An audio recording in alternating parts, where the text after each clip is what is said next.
crash like a Boeing plane. Ooh, ooh, ooh.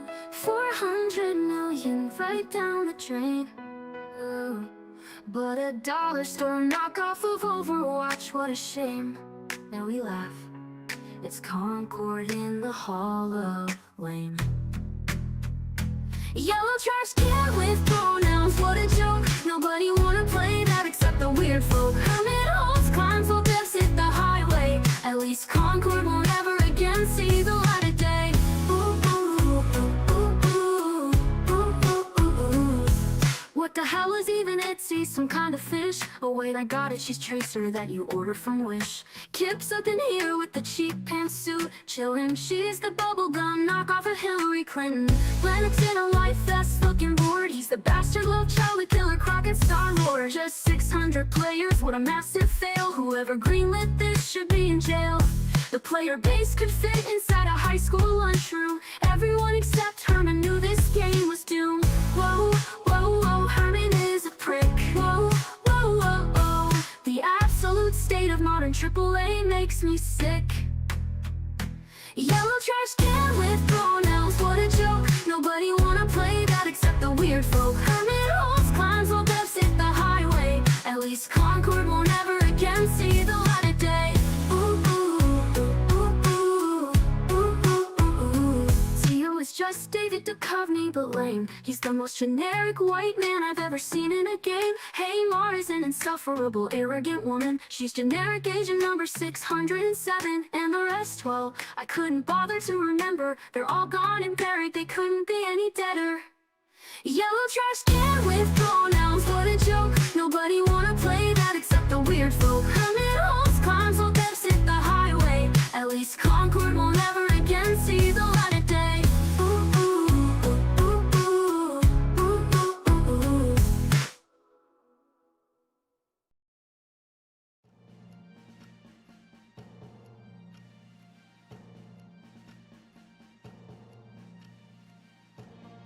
Why?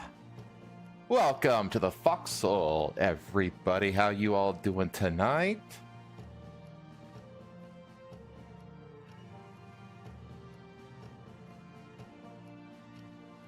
Yeah, I don't think they can hear you.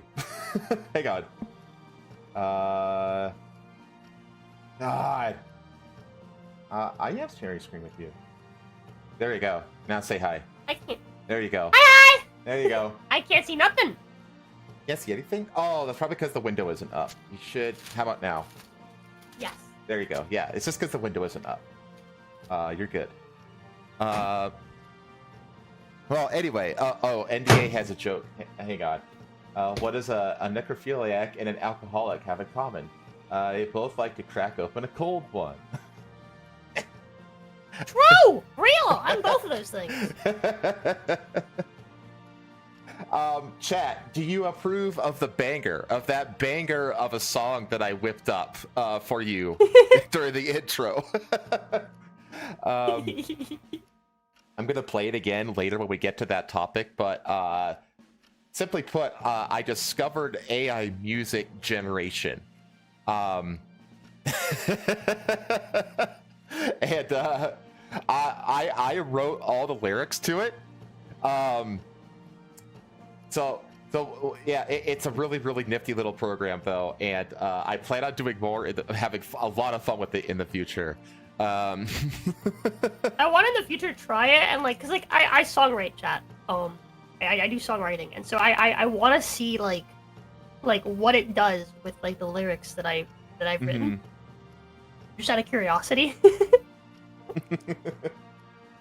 Oh, Marku doesn't like it. He says keep the intro song. Oh man. Well, anyway, yeah, we're gonna get to that later on, and definitely we're gonna replay that little nifty tune that I came up with for it. No, he says he does like it. He says keep it. He does like it. Okay. Keep the song. Oh, okay. Like when you say intro song, I'm like, that's like my normal BGM music. Okay. Hi, Viking. Yeah, I mean, it's really freaking cool because like all I did, chat, I'll tell you the process, how easy it was to make that I think it was like 2 minutes and 10 seconds roughly little song. Yeah. is I basically wrote a paragraph. I said, make a song about the death of the video game Concord, and then I gave it some bullet points, like make sure to mention Herman Holtz being a dick who got promoted and then fired the whole studio, and he's the one who greenlit the project in the first place. Make sure to talk about how awful the characters were, how the total player count like barely got past like 600 people, how it cost $400 million, and just telling it like general things to mention, and then in like a paragraph, and then you literally click one button and it turns that paragraph into a whole set of lyrics, like verse 1 blah blah blah blah blah, chorus, verse 2 blah blah blah blah blah, chorus, bridge, verse 3, chorus, done, right? And then from there I went back with that structure and rewrote all the lyrics basically. And then once all the lyrics are rewritten, you literally just say what style you want, and then you hit create, and 10 seconds later it pops out 2 songs for you with all the lyrics and in the style that you tell it to do it in. It's amazing. I plan on having a lot of fun with it going forward. Oh man. So anyway, Viking, you don't worry about being late, my friend. That's like, there's not really being late to a stream, really. I mean, the whole point of streaming, you know this, Rosa, is just like you're there to just provide just like an escape for people to just pop in and out of at their leisure. You know what I mean? So I don't think there's any such thing as being late for a stream, Viking. You're good. You're good. Aren't I supposed to be more yippy? I don't know what that means, Arcdot. Somebody is typing lots. That would be Rosa. Rosa has a big clanky mechanical keyboard. Mm-hmm. Made by Rika. But yeah, I actually have a keyboard made by Rika as well. But it's packed up. So He makes good keyboards. I'm kind of like afraid to use it because I don't want to like get it all dirty and ruined and worn down and stuff. I want to keep it like pristine. So I'm kind of like afraid to use the keyboard that she made for me. Concept. Use it and clean it regularly. What a concept. Which reminds me, I should clean mine. I'm clean mine in a minute. Well, that's the thing. It's that because it's a custom keyboard, you can get a key remover. Like real dusty in there. Yeah, you can get a key remover and you can actually like thoroughly clean. Actually, you can do it with any keyboard. You can do that with any keyboard though too. Yeah, but you can get like you could pop the keys off and actually clean it. So, but anyway, we got a lot of news to get into. So with that, why don't you tell us how your week has been, Rosa? Also, please be sure to like, and if you haven't subscribed, which I think most of you probably already are, but if you haven't, every little bit helps considering the size of the channel.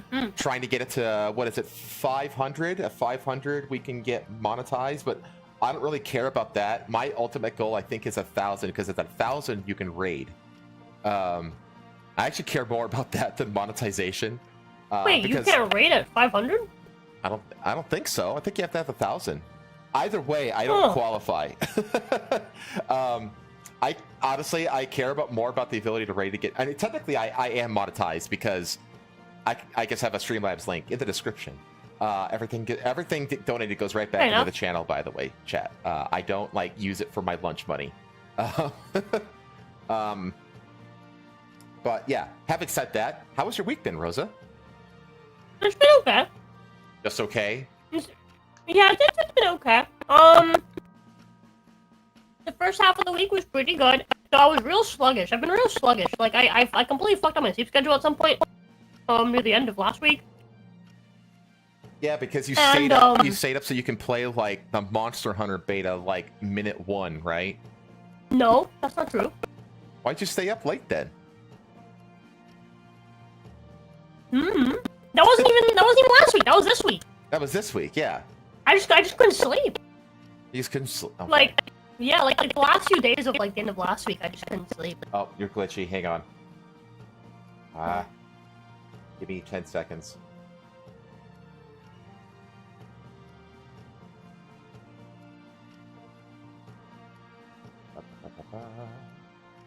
Okay, you should be good. Wow. I There you am go. mentally ill, chat.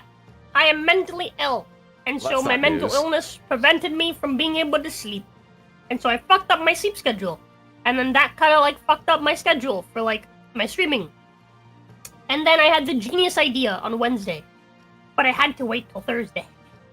Well, technically not. I technically started the idea on Wednesday. But basically what I did was Wednesday, I just slept all day. And then I was up for the podcast, right? And then I was just up all night. And then all day on Thursday. So I can fix my sleep schedule. And that's what I did. It was great.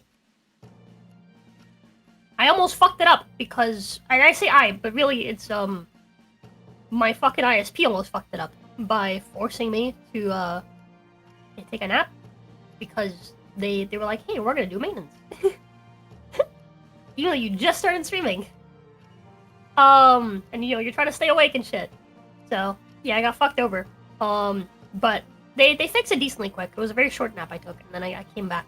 And then I played Skyrim all day, and then we unfortunately had to cancel, the casting of Frank Stone, because Asta's dad was in the doctor. In the hospital. Yeah, As's dad was in a motorcycle accident. Luckily, I think he just fucked his hand up, I think is... Which, for, you know, considering how bad that could have went, I'm glad that it was just a hand, and we don't even know the extent of the hand, so, but, yeah, Asa was definitely not in the right mindset for goofing well, it's not around even on that, a stream. like, because, like, we were thinking, like, oh, like, we could just wait for him. But, like, he got home at, like, 11. That's, like, the time of the end. So, Oh, yeah. I'm glad that we just decided to just say fuck it. Or Mhm. just, you know, just move it. Yeah, it's, But, yeah.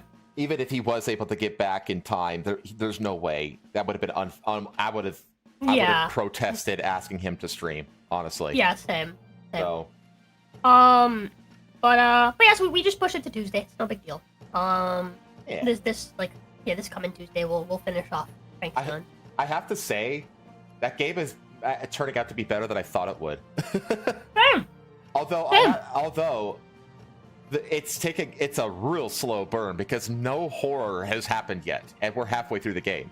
You know. Yeah. So it's like, man, that it's really taking its time to get to the horror. Well, I think that is though.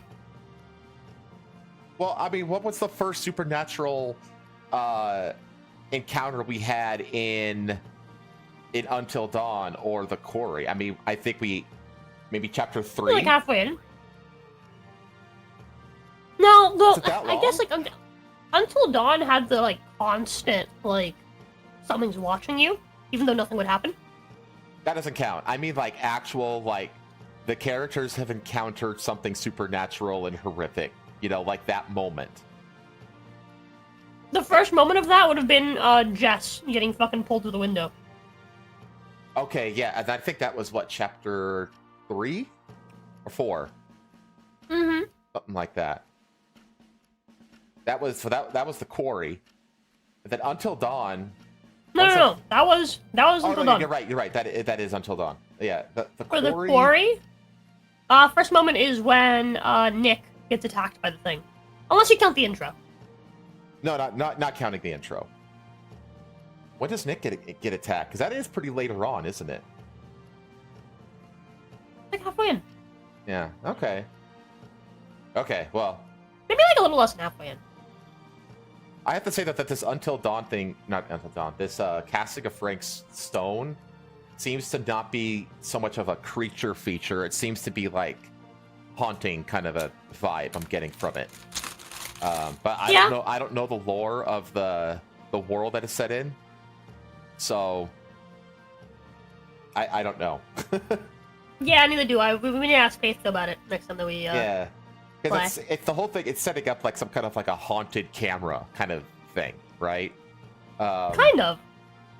So I'm like curious like how the supernatural elements of the game like actually manifest, but I don't know. So Yeah. Anyways.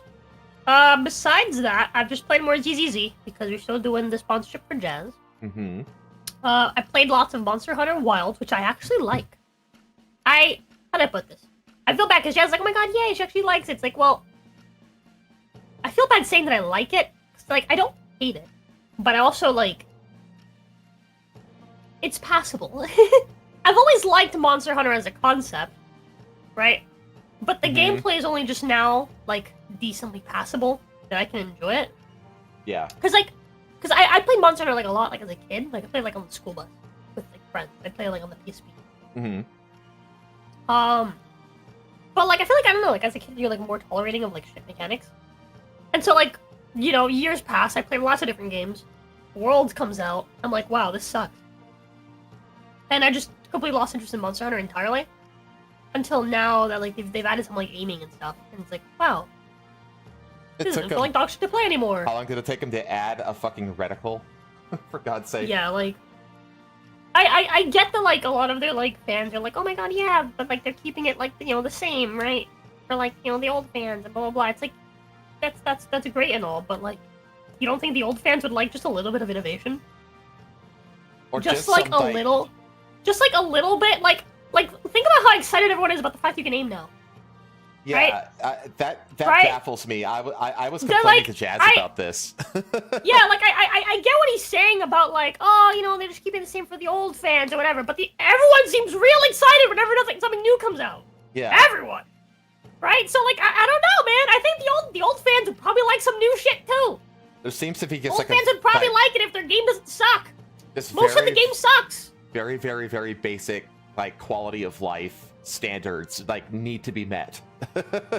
Yeah, and it's just like it's not just about getting new people in the door. It's like it's about like giving your old fans something like just some decent quality of life shit. Like I assure you they're not gonna complain about the game being more fun to play and less sluggish and obnoxious to go through.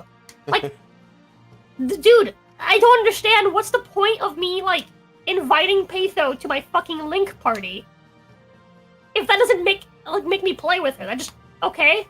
I put her in an arbitrary menu. What now? Oh, now you have to actually invite her. It's like what the fuck? Like just let me just invite her and that's it. Like what the fuck do you mean? What the fuck is the point of having a Link party? What is the point of that if it doesn't actually fucking connect you guys? Yeah, it's like what is the purpose? Is there like a reason for it? The only thing the reason that I think it is for player distribution across servers to make sure that servers don't get overwhelmed. That's the only thing I can think of. You children don't know how good you have it now? I do know how good I have it! And I think it should, and I also know how much better it can be, Jazz. I'm not saying that, like, oh my god, like, they're complaining even the game is so much better. I'm saying it's not enough. I'm saying it's, actually, correction, I'm saying it's exactly enough for me to want to play it. Otherwise, I wouldn't. Yeah. Like, you saying it's like, oh, you don't know how good you have it now. It's like, that's exactly my fucking point, Jazz. How long has fucking Monster Hunter been around, and it only now became good? Well, I know exactly how good I have it. I'm upset that it hasn't been this good for fucking years. We should be way past this. This is a mechanic that should have been in the game fucking almost like 8 fucking years ago. Right? When fucking, was it 8 years ago? Was it 6 years ago? When fucking, Worlds came out. Yeah. It was 6 years ago. Right? This should have been a mechanic ages ago. We should be seeing something way newer now. We should be seeing a cleaned up fucking, like, menu. We should be seeing, like, a cleaned up fucking, like, online. What the fuck, Jeff? Jeff tipped me 100 to say fuck you, Jazz. Wait, he tipped you 100 Thank you so much, what? Jeff. Holy shit. He tipped you $100? Yeah. Holy shit. Thank you, Jeff. I appreciate you. You should tip to the welcome to Foxhole. May I suggest? Yeah, thank you so much, Jeff. Just to say fuck you, Jazz. I used to have to hunt uphill both ways in the snow without hot drinks. Yeah, I know. I think that Jeff wants to donate to you because I'm always de-emphasizing. I'm always de-emphasizing my me caring about monetization. I'm always like basically advertising against myself when it comes to monetization. I really, really, really appreciate it. Rosa needs it a lot more than Welcome to the Foxhole does, chat. I really, really, really appreciate it. That's gonna go straight into however it is that I decide I'm gonna fucking. But just like, so you know, ship my Chad, stuff. Rosa is paid. I do pay her as a co-host. Yep. You know, full transparency. So if Yep. you do donate to the podcast, a portion, Yep. a chunk of that does go to her. So, Yep. but it's up to you. I am an employee. I am not going to donate shame any of you. Husband's my boss. So, hello, Miss Leafy. Good to see you. Howdy. Yeah, I mean, I don't really have Monster Hunter on the docket because I don't know. It's just I don't really have much to say about it other than just like I like it enough that I've played it off stream by myself. So yeah. See, I haven't. I'm excited.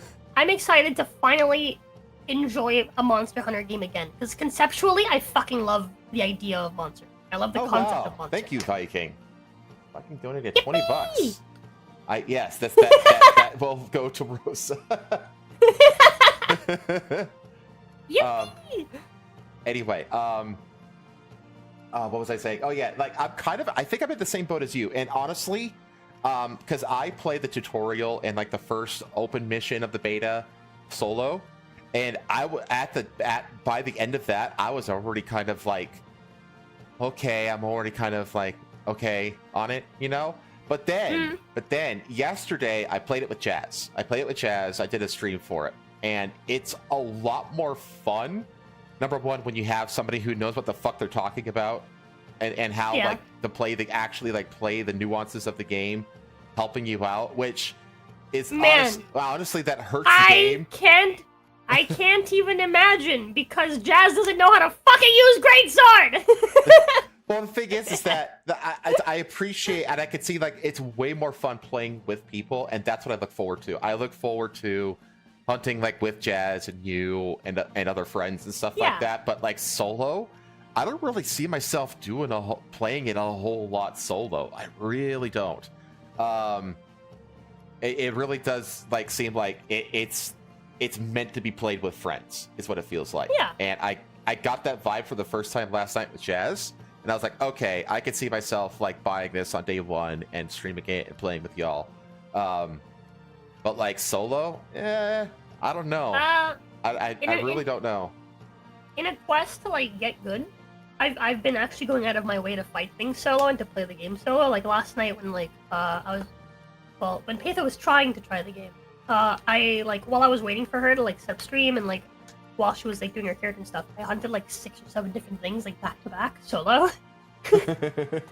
Just trying to get used to it. There was a point where like I hunted 2 of the frog boys at the same time, like 2-on-1.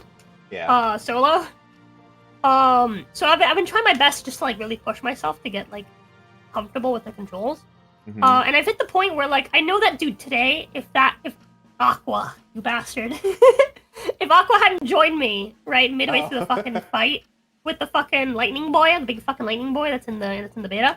Yeah, I would have gotten him. Rudolph, whatever his name is. I would have fucking gotten him solo. I really do think so. Like every time that they kind of just backed away and just let me handle it, like I had that thing's fucking moveset down, dude. Mm-hmm. Like you just kind of enter a zone. He kind of reminds me of like a Dark Souls boss. Yeah. He telegraphs. Yeah, that's actually really accurate. I think that's why I find him so like comfortable to fight in. But against because he doesn't like hold moves for a long time. He doesn't pull a fucking Elden Ring on you, right? Like the fucking what's his fucker's name? The big lion boy. He telegraphs like really like well, and he's pretty quick. Like he's like really swift with like moves. So combat with him when you're like locked in and you're like right up close with him, it feels very like. It feels like a dance, very Dark Souls-like. Where you're just kind of like you dodge, you attack, you charge and attack when you have an opportunity, blah blah blah. Like after certain moves, he's like available for like a. I've noticed some enemies after like certain moves, they actually open up for like a you know like when they have like a wound, you can like break the wound, like by targeting it. You can do that sometimes after certain moves, and you can do it for him like after he does his like lightning blast, like most of the time. Mm-hmm. And there's a decent window there. You just have to stay near his head. And so it's just like... It's fun when you have a monster like that. It's like really well designed. and like you can just kind of have like a back and forth with it. Mm-hmm. And yeah, I've hit the point where I can comfortably hunt that thing solo. Like I'm pretty confident that I can do it. Yeah, that was my thing. Like I realized that like, man, these are like the most entry level monsters in the game, which means like the end game bosses, the end game monsters must be fucking hella insane and fun as hell to fight. Oh, You know what I yeah. mean? Yeah. Especially like with a group, because I found myself last night really gravitating towards the ranged weapon set. Like my two favorite weapons are like the light bow gun and the straight up bow. I found myself really liking the ranged weapons. So, but yeah, like I don't want to dwell on it too much longer. But I think it's past the threshold for me to actually finally get into a Monster Hunter game. At least to some degree. How long, I don't know, but longer than I ever have in the past, which has been like less than a day. Because like Monster Hunter World was like the first Monster Hunter game that I ever tried, and I didn't last a day. I tried a World for like a week and I hated it. So, I literally hated it. But I don't know, like there's just enough quality of life improvements, and also like actually like for the first time having friends to play with, that I could see myself actually like getting into it to some level. So yeah, there's that. What else you got? That's pretty much it. Okay. That's actually. Oh no, I started my Skyrim playthrough. Oh yeah. But before I get into that, I did also play, like when I was trying to stay up, I played a bit of more of Space Marine with Jazz. Mm-hmm. We tried the new mission and like it's fun. That game is generally good. Like the game is really fun. The only issue I have with Space Marine is just there's not enough content. Like, there's not enough, and the announcements, like, yeah, I'm glad that they have like a roadmap of new content, but the content, But it's not a lot. Yeah, there's just not a lot on there. Like You Which, can you know, knock out all the new content and already kind of be bored with it in a weekend, you know? Yeah. I like that people are supporting this game and that they're going to continue to put content out for it. Right? But I think this is one of those companies where it's like, we need this company to grow so they can get more people, so they can do bigger projects. Mm-hmm. The only thing is, of course, like when you do stuff like that, that's like the slippery slope into becoming a big corpo, and then being what we have now. I feel like we've reached the end of the cycle, right? For companies. Yeah. And then now we're kind of like we're resetting the cycle, right? We're like, oh, like all these indie companies are now going to become big companies, and then like they're going to make all the big games everyone loves, and then they're going to go to shit. They're going to come and then they're going to go to shit. Yeah, and then it's just going to be like a cycle, like a vicious cycle, and it's going to be a long cycle from what we've found, I guess. Mm-hmm. Or maybe it'll be shorter now that we've completed the first cycle.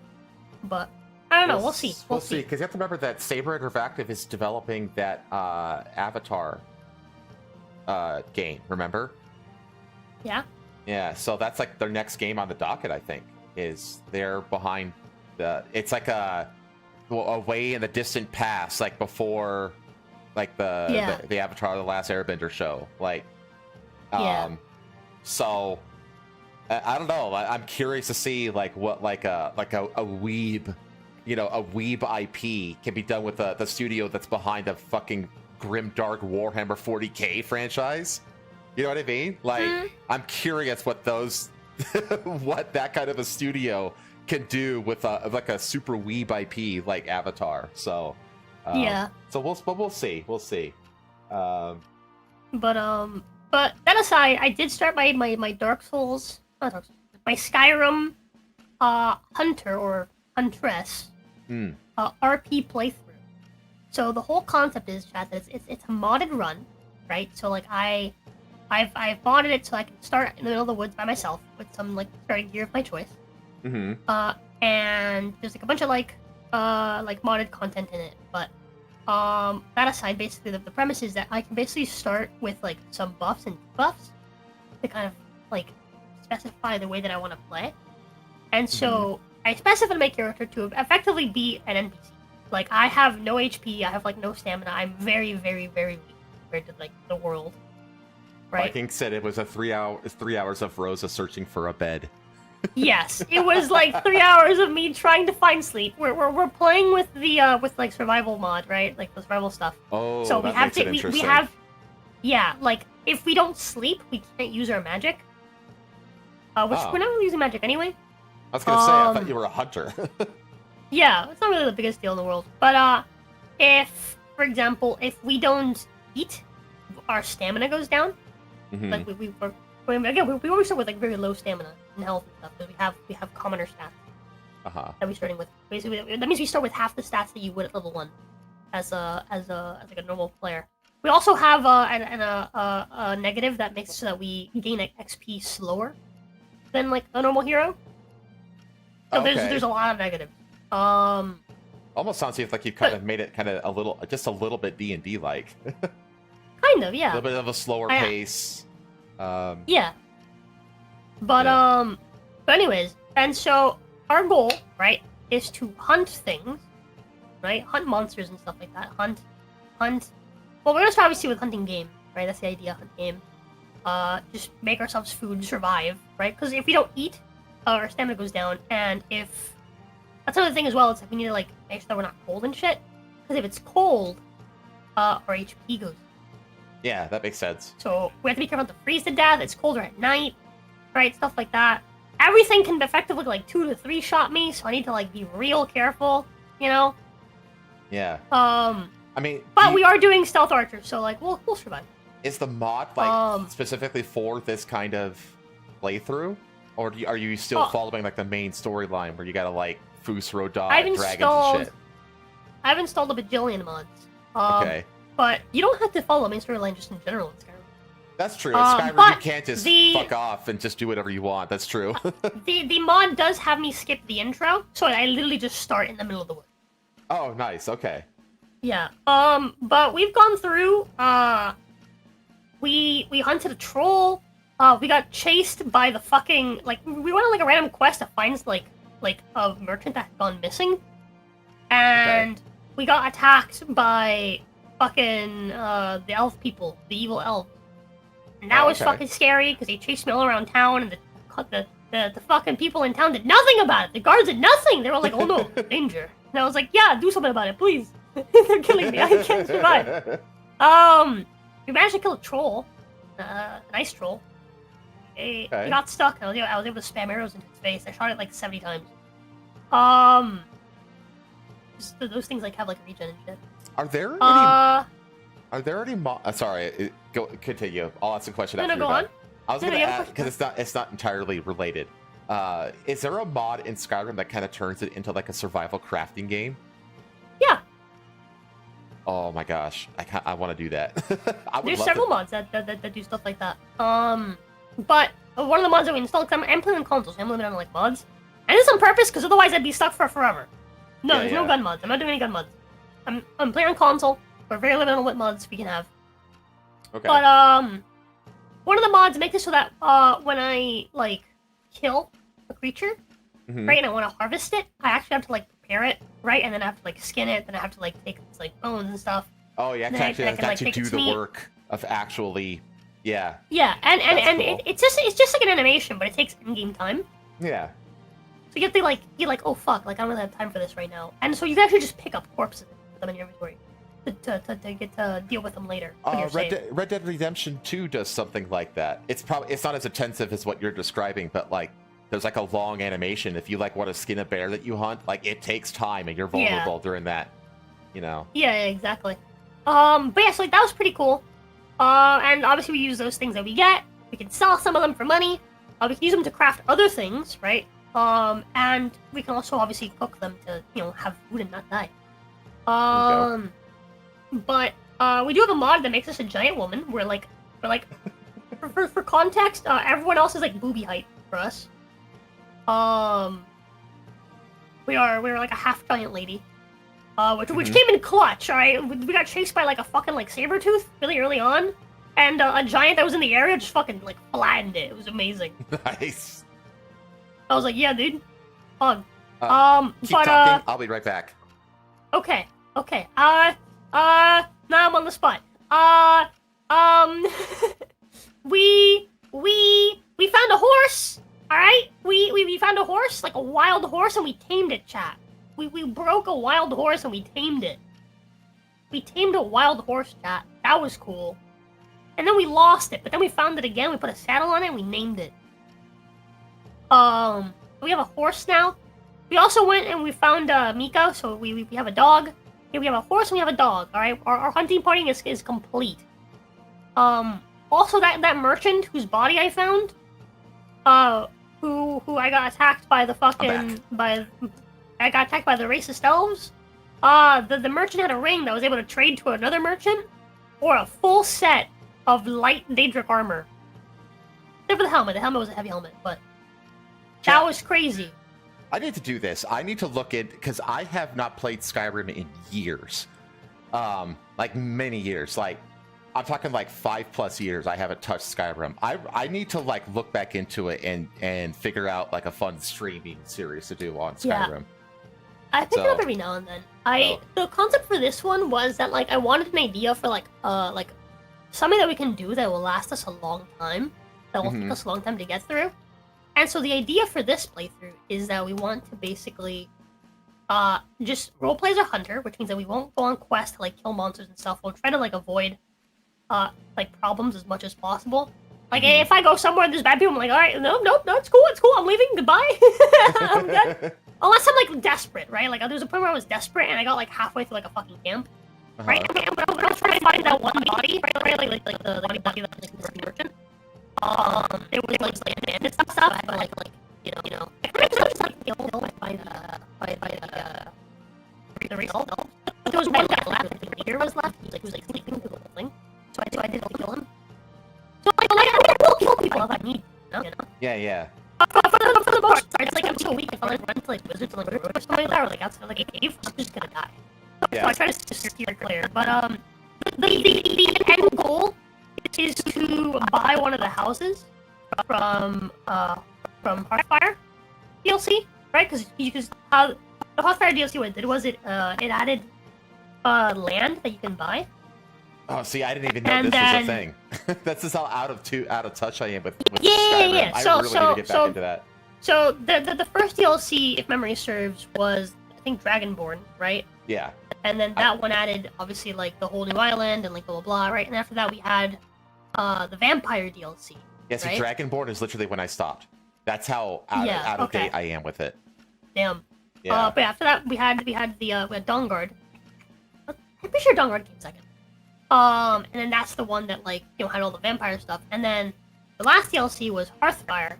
And what that one does is it makes us like how like you can buy like a house in like every major town. Right? But then there's like the smaller like towns, or like I guess the smaller villages that are still considered major villages. The hamlets. They're out in like the boonies, right? Like they don't have walls. Yeah, the hamlets. They're like fortified. They're not like major cities, right? Well, so those three, right? Because there's three of those, right? There's Morthal, there's I can't remember. It doesn't matter. It doesn't matter. Basically, in those three, they basically made it so that now you can basically buy land that's near that area. And then you can build a house there. Nice. And it's really cool because you can basically decide like what your house comes with. Like what's included in your house. You want your house to have an observatory. Do you want it to have like a trophy room? Do you want it to have stuff for vampires? Do you want it to have like what do you want in your basement? Do you want it to have a kid's bedroom? Do you want to have like an enchanting table?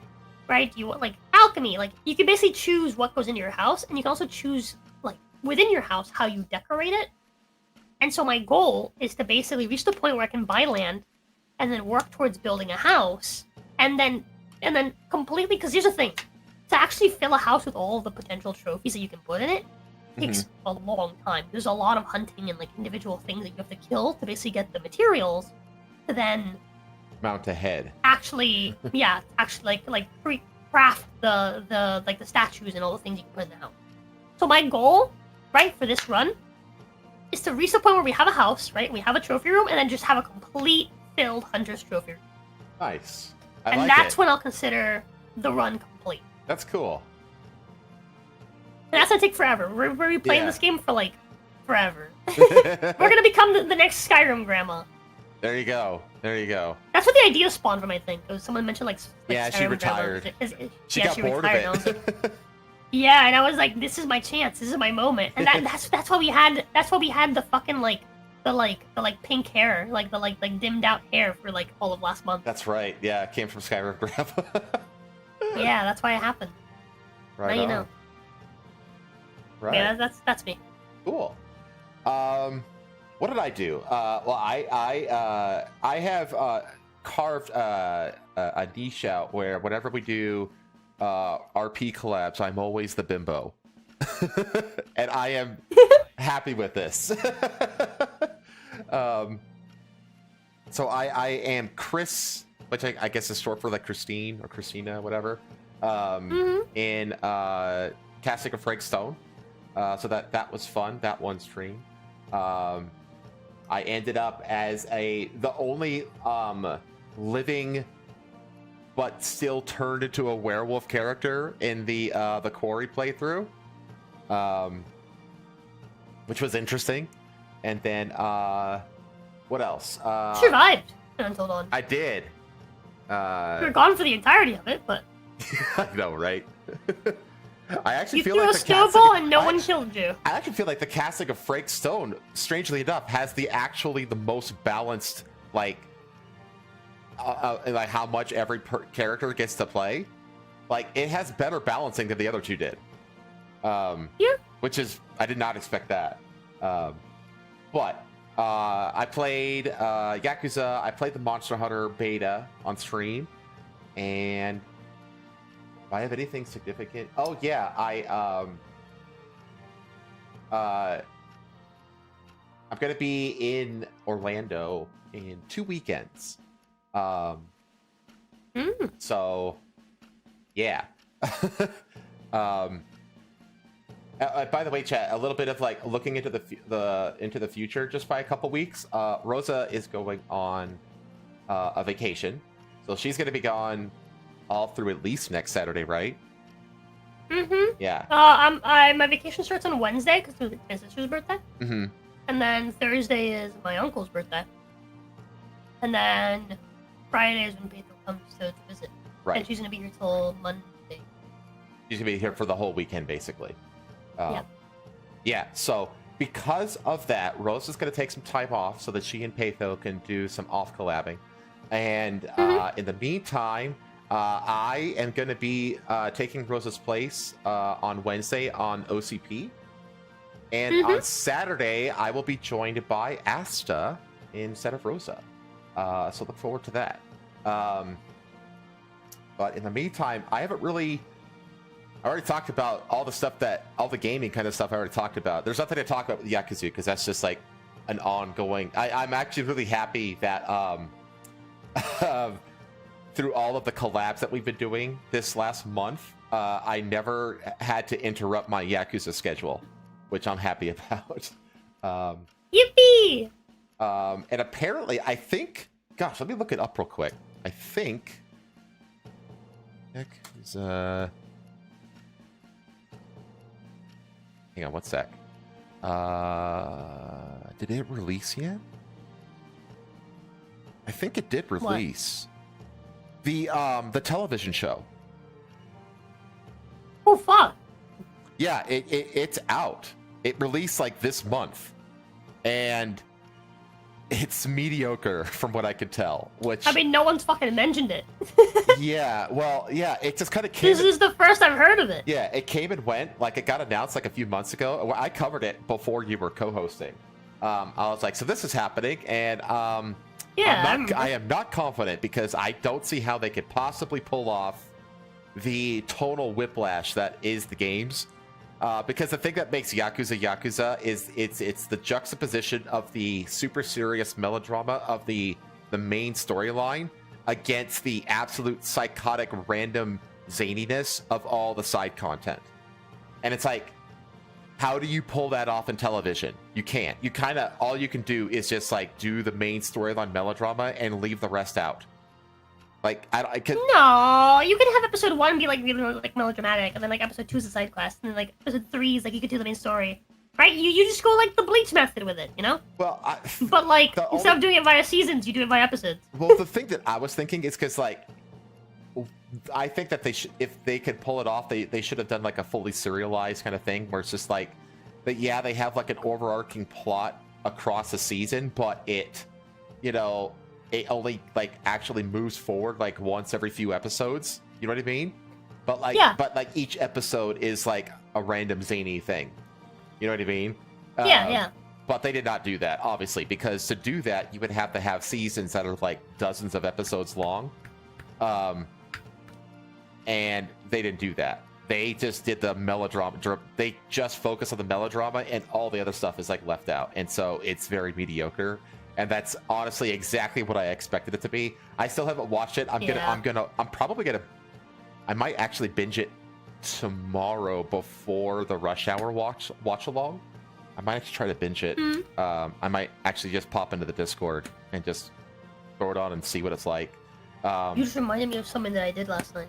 Uh-oh. But anyway, what did you do last night?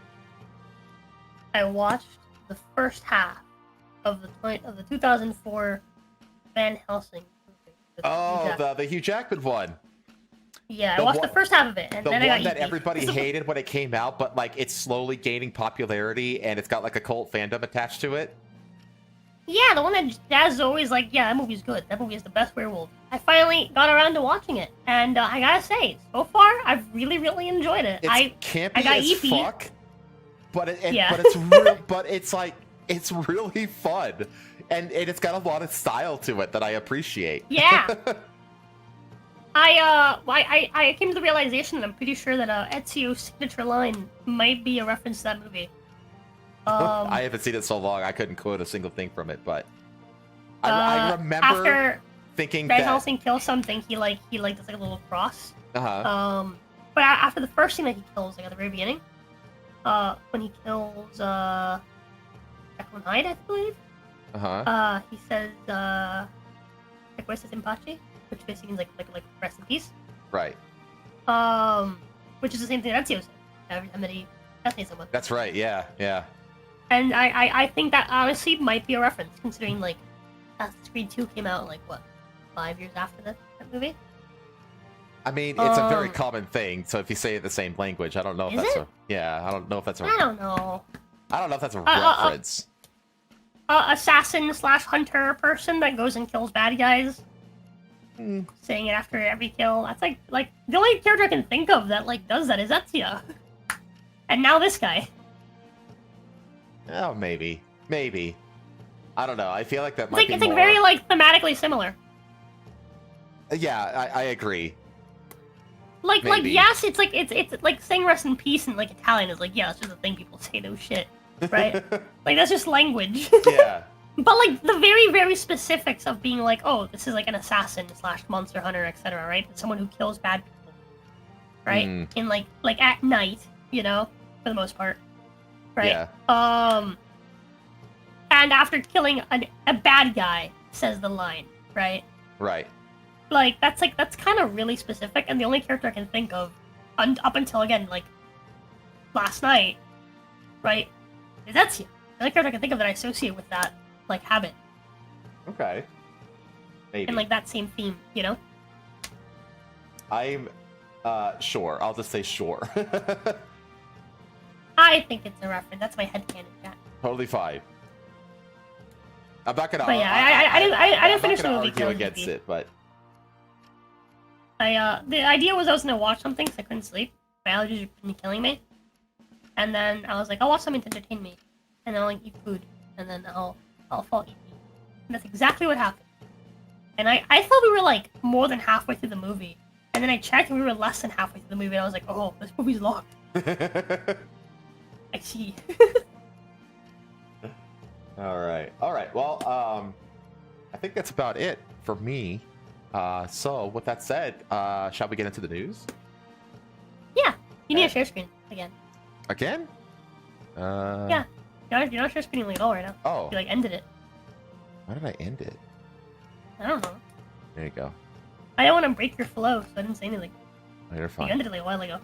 Okay. It's an easy fix. All right. Well, someone earlier in the chat referenced a bit of furry news involving a squirrel being euthanized, and that happens to be the lead story. I've been really on like the political side of Twitter recently, and I've been seeing a lot of posts like what radicalized you, and it's the they killed They killed the squirrel with the cowboy hat. They killed Peanut. I'm voting for Trump. They killed Peanut. Yeah. He's immediately become like a meme, like a rightist kind of meme. But anyway, Peanut the squirrel, beloved pet, an internet sensation, euthanized after being seized by New York State. That was NDA. Oh yeah, that was UNDA. Let's see. Peanut the squirrel of internet fame has been euthanized after the pet was seized by New York State earlier this week, according to the Department of Environmental Conservation. The 7-year-old gray rescue squirrel, commonly referred to as Peanut, that's P'_nut, on Instagram, Facebook, and TikTok, was put to death, along with Fred the raccoon, so that the animals can be tested for the presence of rabies, according to a statement from the agency obtained by one of. So to test for rabies, you have to kill the animal? Yeah. That sounds fucking god awful. Yeah, that's why like typically that is a thing. That is how that works, unfortunately. That's awful. That's why like... if you ever get bit by an animal, the sample needs brain. But the whatchamacallit, whenever you get bit by an animal, you have to kill it and then take it with you to the hospital, because they need to like find out whether or not you need like a rabies vaccine. Oh wow. Isn't rabies like super, super rare? Yeah, I mean, yeah, it's pretty rare, but still, it's one of those things. It's like if you get bit by like a wild animal, that's what needs to happen. They need to kill the animal, and then they need to figure out whether or not you need like a rabies shot. Right, because it is like lethal. It is lethal. Yeah. It is a very, very terrible thing to have. Mm-hmm. Okay. Peanut's guardian, Mark Longo, took to Instagram to memorialize his beloved pet in a video. Through tears, Longo, with his girlfriend at his side, said, "Peanut was the best thing that ever happened to us. R.I.P. my best friend. Thank you for the best 7 years of my life. Thank you for bringing so much joy to us in the world. I'm sorry I failed you, but thank you for everything," Longo wrote in a caption to the post announcing Peanut's death. Longo also asked fans for financial help for a legal battle and for his nonprofit Peanut's Freedom Farm. I'm opening that. We're going to look at that website. Once I'm done reading this article, the DEC claims that Peanut, who was notably docile and friendly over the course of his very public-facing life, bit one of the investigators on the hand while being confiscated from his Elmira home on Wednesday. In addition, a person involved with the investigation was bitten by the squirrel. To test for rabies, both animals were euthanized. The animals are being tested for rabies. Why did they kill? Wait, they killed the raccoon even though the raccoon didn't bite anybody? Isn't that way? Go up? What? Oh, that might have been a typo because it says in addition. So then they said that both were euthanized. So I think it's like I think one of these was a typo. Oh, okay. I think it was supposed to be. I think this was supposed to say raccoon. Okay. To test for rabies, both animals were euthanized. The animals are being tested for rabies, and anyone who has been in contact with these animals is strongly encouraged to consult their physician. The DEC statement read, according to WETM. Peanut was rescued by guardian Mark Longo after the Connecticut native witnessed Peanut's mother hit by a car. Aww. Wait. Pause. Go up a second. I hate the way that they say, like, oh yeah, anyone that's been in contact, strongly encouraged to consult their physician. For what? You don't, like, what the fuck? Like, rabies isn't contracted through, like, air, you know? Like, what the fuck do you mean? Or through touch? Even, like, touching them. Like, you have to get bitten specifically. Yeah. Jeez. The resilient and adorable Peanut inspired Longo to move to upstate New York last year and found Peanut's Freedom Farm, an animal sanctuary and rescue operation. On Wednesday, Peanut and Fred the raccoon were seized by... God, these sounds like Disney characters. Were seized by the Department of Environmental Conservation after multiple anonymous complaints about wild animals living in the Longo house. The fucking neighbors snitched on them. Fucking commie scum. That's why you don't live in fucking New York! Yeah. People don't live in New York, chat! Yeah, Chat! seriously. Chat!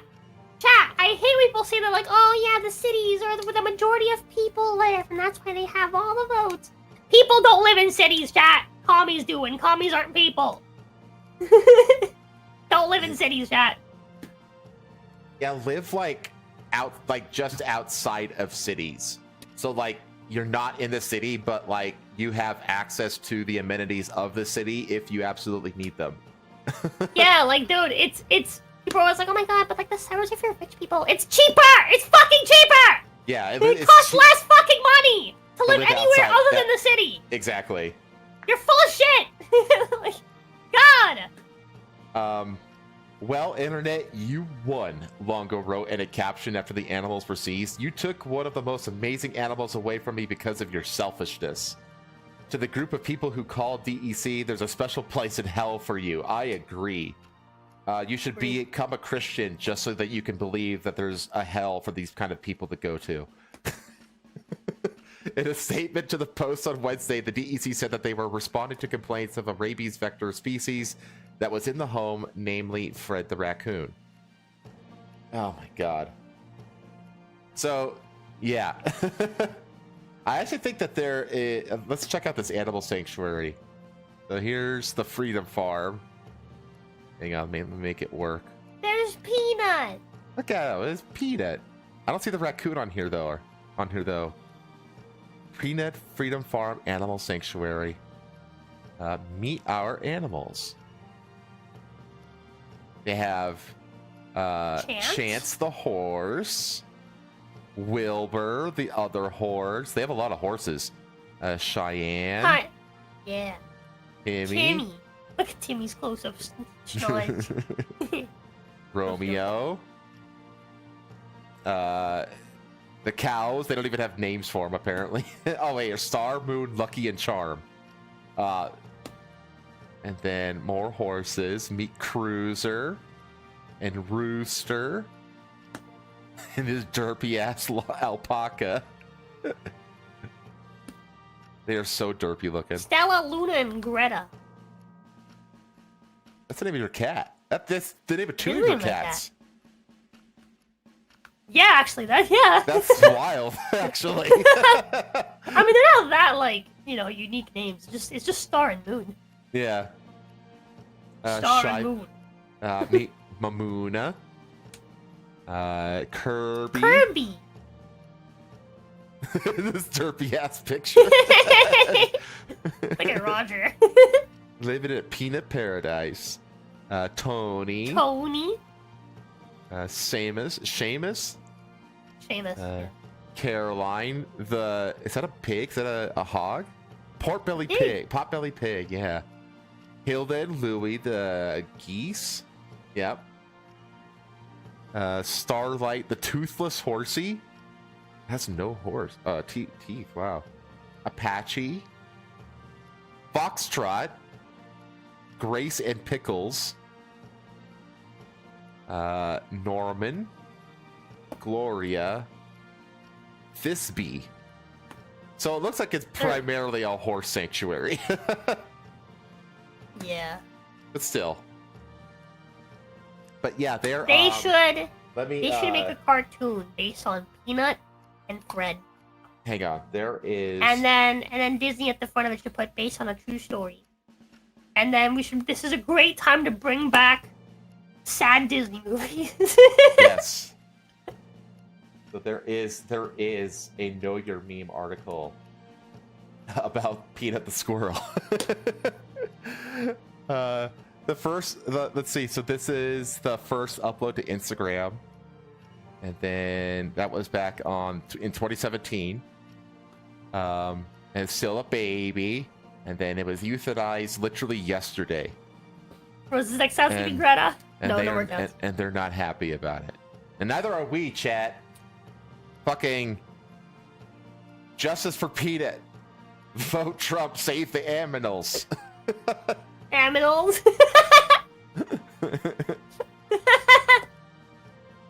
There was a fake press release put out. This is fake. There have been horrible reports out of New York, my former home state, where state environmental agents raided the home of Mark Longo and his wife. Mark was taken into custody for hours while officials searched his home and eventually took 2 of their pets, Fred the raccoon and Peanut the squirrel. These animals were later executed by the state of New York. New York authorities, under their terrible governor, put more effort into finding and eliminating a squirrel who was innocent by all accounts than they do to control the unchecked illegal immigrants who have flooded into their state. That is true. If Peanut could have told them that he was from Mexico, they would have sent him on his way and given him a hotel room and a $500 gift card to Buddy Squirrel. Instead, he was taken from his family. Very sad and a complete waste of resources. When we win, we will get out our priorities in order in MAGA. I mean, this is fake, but it's very well done. Yeah, it's very well done, and someone should do this. Right? Someone should do this. The fact that go down. It says it was confirmed by go down. Oh yeah, the Trump's campaign confirms the statement is false. Yeah. They should have been like, this is false, but we agree. Yeah, they should have said that totally. But Patho, yes, the squirrel did bite someone. It bit one of Here the. also removed the requirement for bail. How about a squirrel that lived in a house since it was a baby contract rabies? Yeah, that's a damn good question. Like, domesticated animals don't typically come down with rabies. They invaded Peanut's home and got bit. Yeah, it's like literally like, Yeah. bro. You have to remember though, New York again it's a commie city, commie state. All right, the thing you don't have the freedom to protect your home in New York. All right. Literally, New York If and that California and if that squirrel lived in Florida, all right, the cops would have been like, all right, fair. This is your home. I deserve to be bit. You know. I think so. That squirrel is executing. Okay, it's castle doctrine. Okay, it is using its castle doctrine. All right. It is protecting its nest. Damn it! It has the right to kill.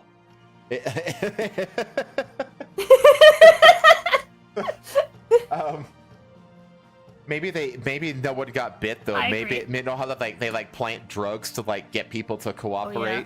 Maybe the whole bite thing was a lie, and they killed Peanut to get the Longo guy to cooperate or something. I don't know. This whole thing stinks, but it's become it really has become a meme though. Like there's there's a few images here. There's that. They took the little one.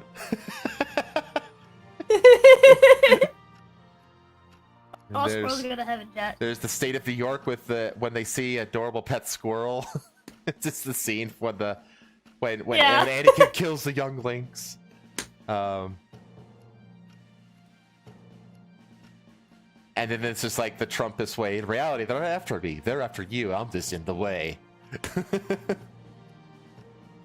Oh man, good stuff. So how did you get radicalized? I watched the New York Environmental Commission murder a happy and healthy pet squirrel named Peanut for no reason other than some useless apparatchiks had too much power. It's got his little cowboy hat on. 100%. Be radicalized, chat. Oh my god. Okay. You're gonna have to read up on it? Yeah. So the cops killed Peanut the same way they killed dogs for barking, or Mexicans who are already handcuffed and on the ground. I mean, it really does seem like they'll find any reason they can to kill an animal. So. ETF, is that you? ETF. Oh man. This will be shared in the clip. Oh yeah, Pathos. Yeah, this story should be making the rounds in your professional sphere, Patho. Okay. I think it's time to move on here. Yeah. Transgender Alright. New Yorker sues Hooters for refusing to hire her, while chain claims she was barred for inappropriate behavior. An upstate New What? York transgender woman is suing Hooters for repeatedly refusing to hire her, while the restaurant claims she was booted for inappropriate behavior starting before she transitioned. I'm sorry, but like, no matter your trans status, you don't qualify. It's just like the trans thing is kind of moot in this regard, because you have to remember the way that Hooters gets around discrimination lawsuits and stuff like that. They don't hire servers or waitresses. They hire models who serve. So because they technically hire models, they are allowed to discriminate on like hotness and the way you look. Yeah. Yeah. So that's how they get around the discrimination laws. Brandy Livingston told News 10 that she applied 3 times to work as a tight-top staffer at the chain's diner in Colony. That's an ironic name for... Okay. Despite alleging that she was harassed by staff there as a regular customer. They would use male pronouns. They would refer to me as he, alleged Livingston, who only recently transitioned to female. Dude, look at your chin. I mean, come on. You have DEI chin, like, in real life. Like, come on. Like, there's a dimple and everything. Like... I overheard one of the servers after I left the restroom talking to one of the managers and said, "Why are you allowing him in the women's restroom?" And the manager said, "Oh, I don't like it any more than you do," Livingston alleged. Hi, President Donald John Trump. Hello. Justice for Peta Trump. The Don. Even so, Livingston says she applied 3 times to work there, complaining that she got rejected each time without a fair shake. A hiring manager didn't even care if she had suitable experience, she told News 10. He said, "Oh, we don't care about experience. We hire on the basis of personality, and there's an image that needs to be met." Exactly. Like, that's the thing. You're not hired there because of your qualifications as a server. Because if you were, then they wouldn't be able to hire based off of what they actually hire on. They would have disappeared a long time ago after waves and waves of discrimination lawsuits. Hooters, however, painted a vastly different picture, alleging that Livingston was asked to not return to the restaurant for alarming behavior starting before she transitioned. The wannabe worker made multiple servers uncomfortable by proposing marriage and discussing masturbation, and even threatening to go to a gun range to practice for the next time she visited, Hooters told the outlet via lawyers. Asked about the allegations, Livingston maintained that she never said anything about masturbation or marriage, and that the gun range complaint was likely a misunderstanding. "My mom would take me to the gun range and for clay pigeon shooting. Trap. I feel like one of the servers might have overheard what me and my dad were talking about and misunderstood what we talked about," she told News 10. Local authorities don't have any reports of gun threats related to Hooters' claims, the outlet reported. Livingston said that she is suing Hooters for sex-based discrimination on the basis of accommodation and on the basis of employment. "What I really want is an apology. I'm never going to get that." She filed a claim with the New York State Division. You're right, you aren't. Go fuck yourself. I mean, this is New York, though. So, yeah, you never know in states like this what kind of insanity they might, you know. She filed a claim with the New York State Division of Human Rights, which says it found sufficient evidence that her rights may have been violated under New York Executive Law 296. A human rights hearing has been set for September next year. It's a very slow system, the accuser's mom, Adele, told the outlet. "I think that's why more people don't stand up for their rights." You don't have the right to work where you want to work. There's this thing called employment at will, which means that you can quit for whatever reason you want to, and people cannot hire you and or fire you for whatever reason they want to. That isn't outside of equal employment opportunity laws and regulations. So good luck with that. The complainant sparked protests outside the restaurant with a small group of people carrying colorful homemade signs reading "Sex-based discrimination is wrong and trans women are women." No, they're not, or else you wouldn't have to say trans women. Yeah. I hate this phrase so much, trans women are women. It's such a it's such a flippant, childish, retarded statement. It's like the whole thing. It's like, like they say, like, you know, can men become trans women? It's like the question should be, is women become trans women? Obviously not, because they're already women. And like, Yeah. that right, like the logic of the statement doesn't make any sense. It's a ridiculous statement. Hooters did not immediately return a request for comment from the post on Thursday. Yeah. This is the group, all three of them, and two overweight old men and a Karen. Like this is the small group protesting. So, yeah. Several protesters have gathered. By several, they mean three.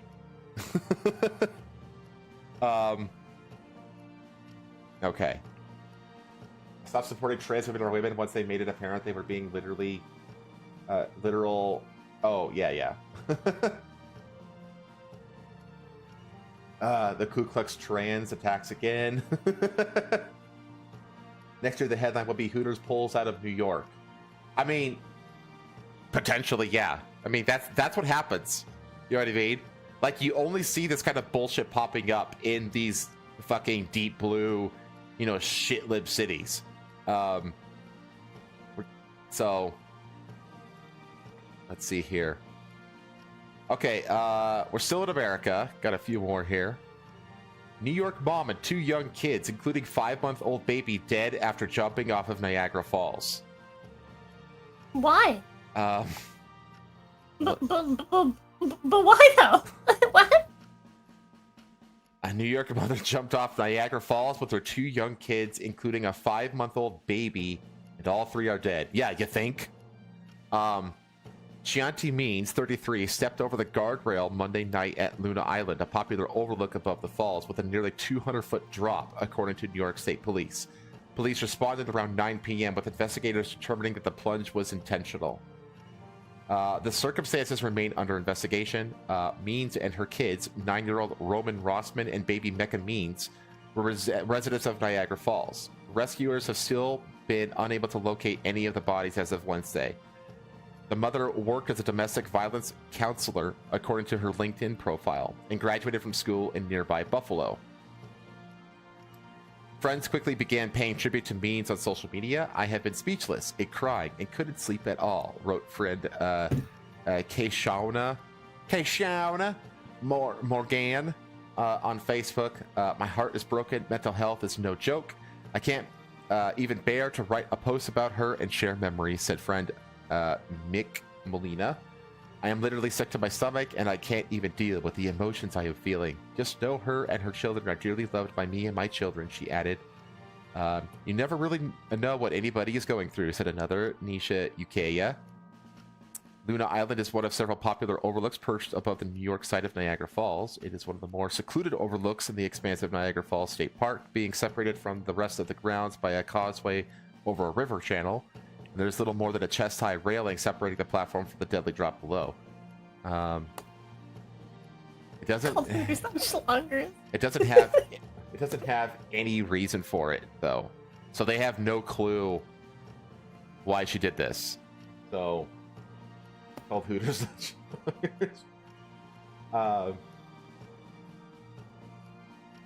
then the follow the rest of save the 5-year-old boy. Wait, wasn't it sons? Oh no, there's a different story. That's a different story. Yeah. So yeah, why? Nobody knows why she did this. I think I've seen speculation about it, about how the baby daddy left her. But I have not seen any kind of confirmations of it. Why do you take your kids with you though? Yeah, it's sick. It's fucking sick. My baby daddy left me, so I'm gonna kill myself and my kids. I don't know, man.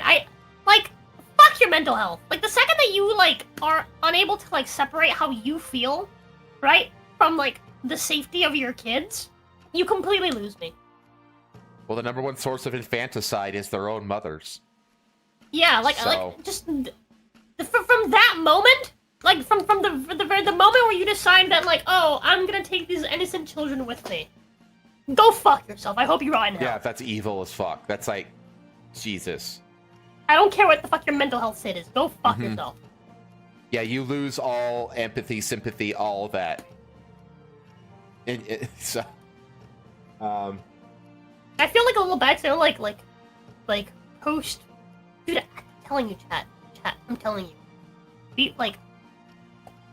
Before you put a baby in a woman, make sure that she's prepared to let you like take the fucking reins. Like, have her sign something that says that you can basically tell her like no, and just lock her up for a little bit if necessary. Because women go fucking crazy after they have a kid. I don't know what it is, but like it's just like the chemical, like I don't know. It's just like the fucking the hormones, right? Like it's normal for fucking surge to the fucking body. It's normal after for pregnancy. Like I'm telling you put a baby in a woman, she's gonna be a different person. After that, it's actually very it's normal. Like a 50% chance. It's actually very normal for new mothers to get like murderous thoughts about their children. That's actually a very normal thing.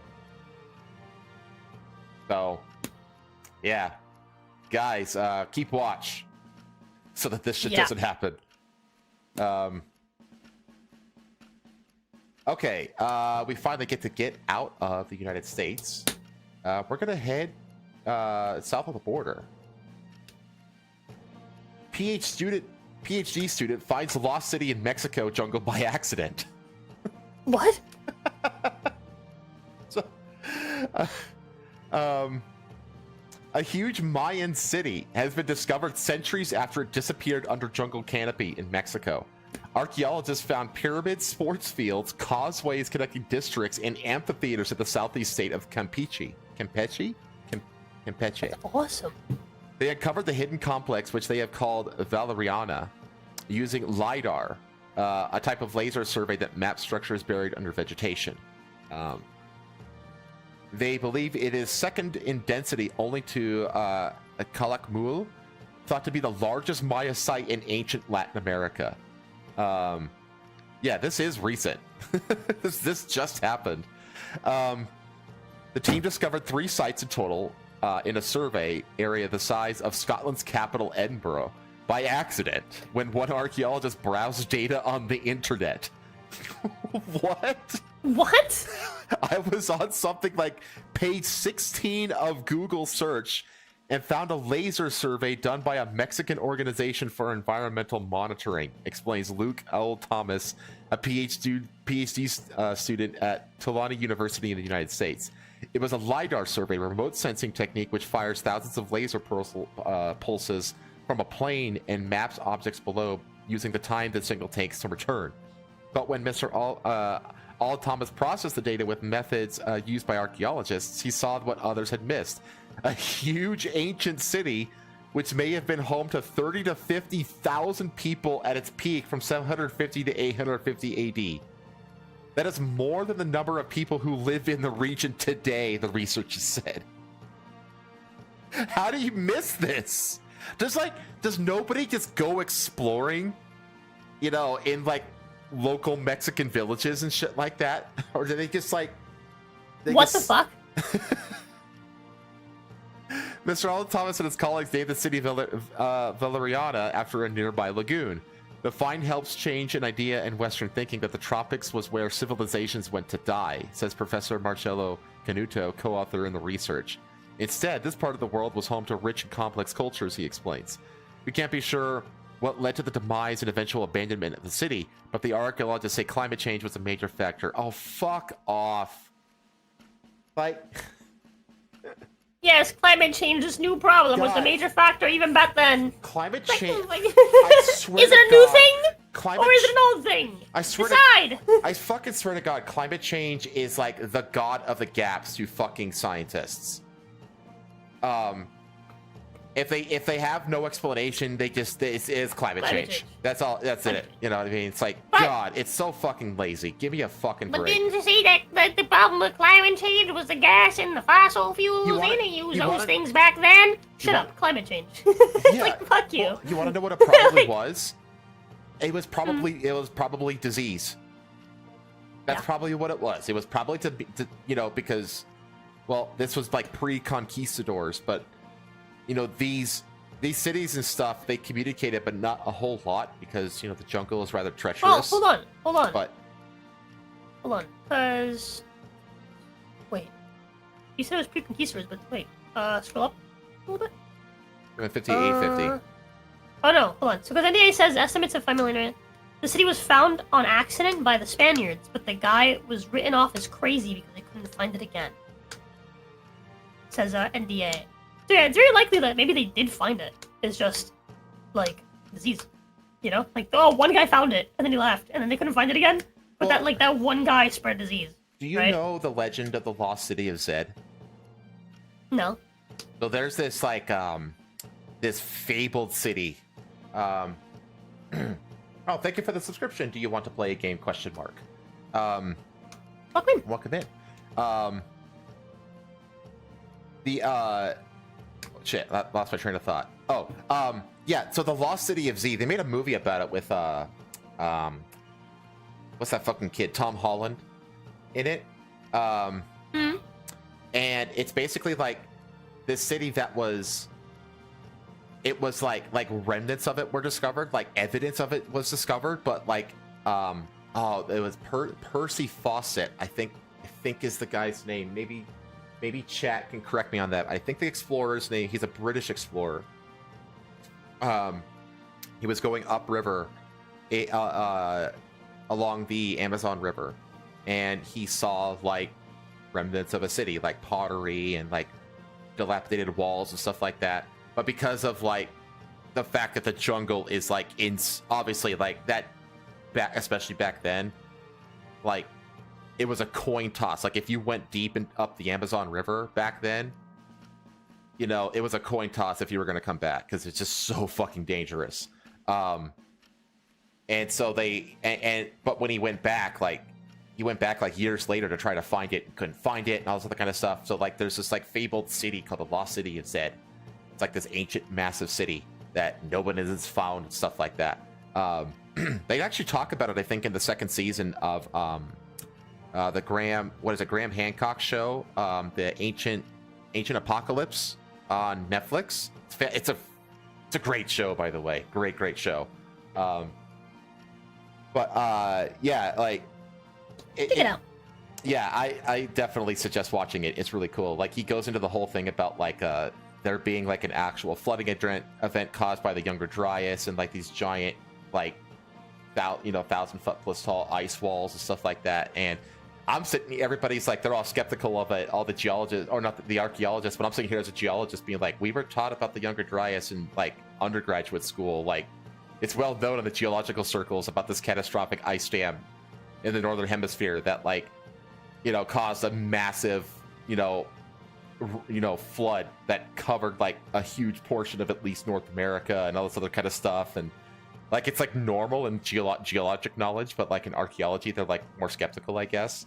But yeah, anyway, you know me, chat, like I geek out over like geology and archaeological news and stuff like that. Valeriana has the hallmarks of a capital city and was second only in density to buildings at the spectacular Kalakmul site around 100 kilometers away, 62 miles. It is hidden in plain sight, the archaeologists say, as it is just 15 minutes hike from a major road. That's what I'm saying, like 15 minutes away from a major road, and how do you... Road, you can say it. Road, road, rude. How the fuck do you say this word? Kapuji. Say it again? Kapuji. Kapuji? Kapuji. Kapuji. Kapujil. Okay. Where mostly Maya people now live. There are no... That's what I'm saying, like, do these people just, like, never bother to explore, like, their local areas? Like, it's 15 minutes That's off my of a guess, by major the way. I road. don't know if that's how you said it. Oh, okay. I was gonna say... I'm gonna... Well, this isn't Spanish. This is, like yeah, I know. Mayan or whatever. I don't know. That is... I'm trying to remember the name of the actual languages. Nahuatl. Oh, God. I'd love to see what, like, an AI translator, like... That's what I'm pulling up. Oh, okay.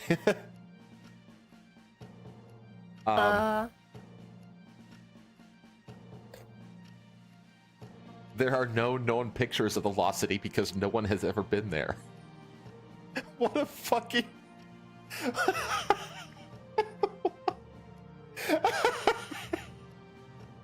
No shit! Fuck. What a ridiculous thing to say. Like the researchers say that there aren't any known pictures because no one's ever been there. It's like, wow, what an amazing deep thing to say, man. Thank you, local scientists, man. Oh my god. Spugel. What? Spugel. Spugel? Spugel? Spugel. Spugel. I don't believe that. Spooge. Spugel.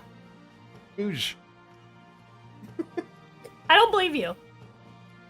I would want to explore either in a country filled with cartels. I believe at it least is not without any R. Kapuhi. Kapuhi. Kapuhil. Kapuhil.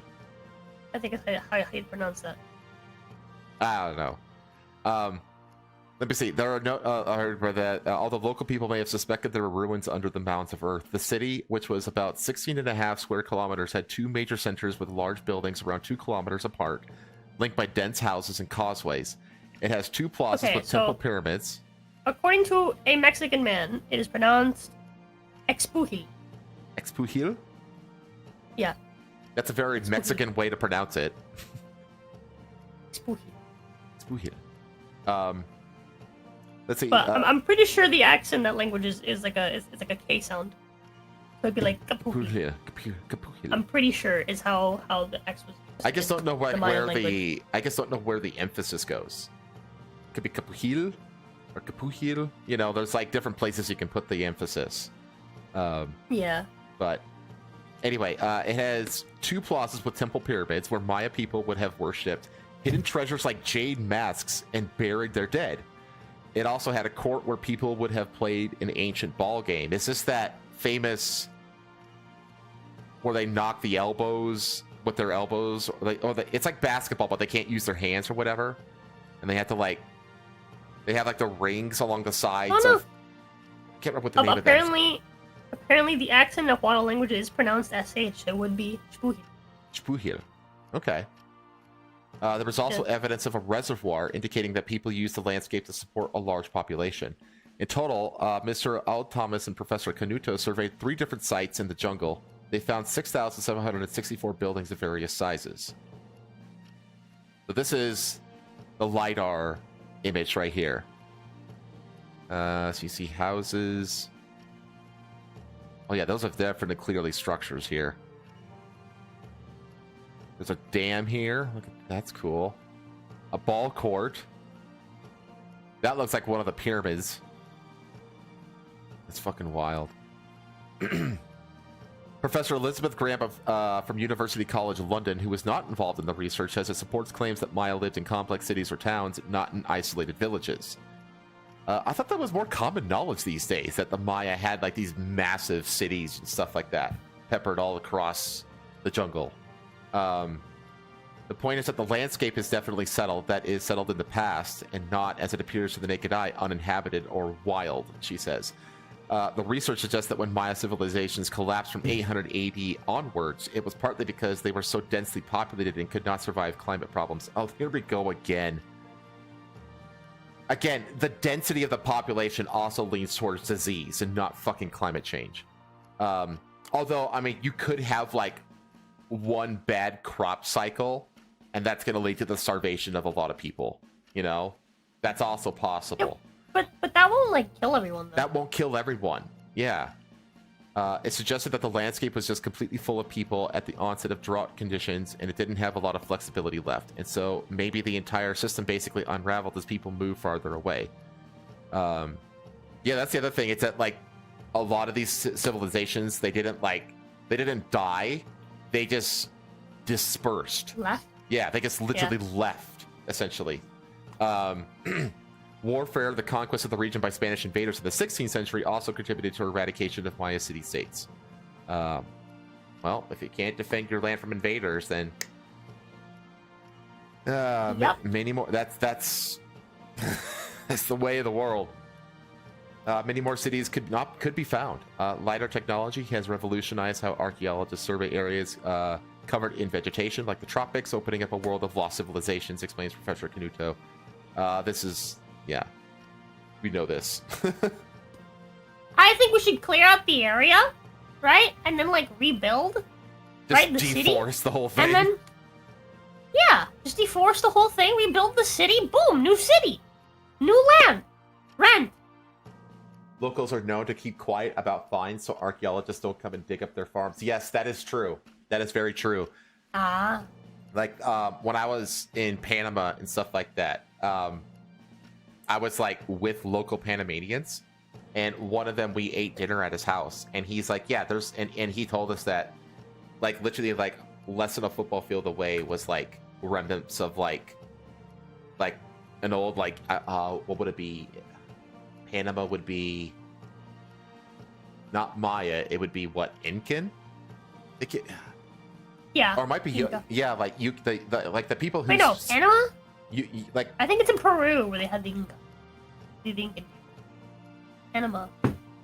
Would have been the natives of Panama, but he's like, yeah, there's like remnants of like an old, like small, like area, like less than a football field that like nobody knows about except the locals because they don't tell people that they're there because they know that they're going to come in and just sure. Nassau? Nassau. I can't remember. I can't remember. It was or Nagave? I don't remember. It's way back in 2019. I don't have that good of a memory. But yeah, they don't tell you, or they don't tell people necessarily like where things are because they know, like what that Viking said. Olmec. No, it wasn't. I don't think it was Olmec. I can't remember though.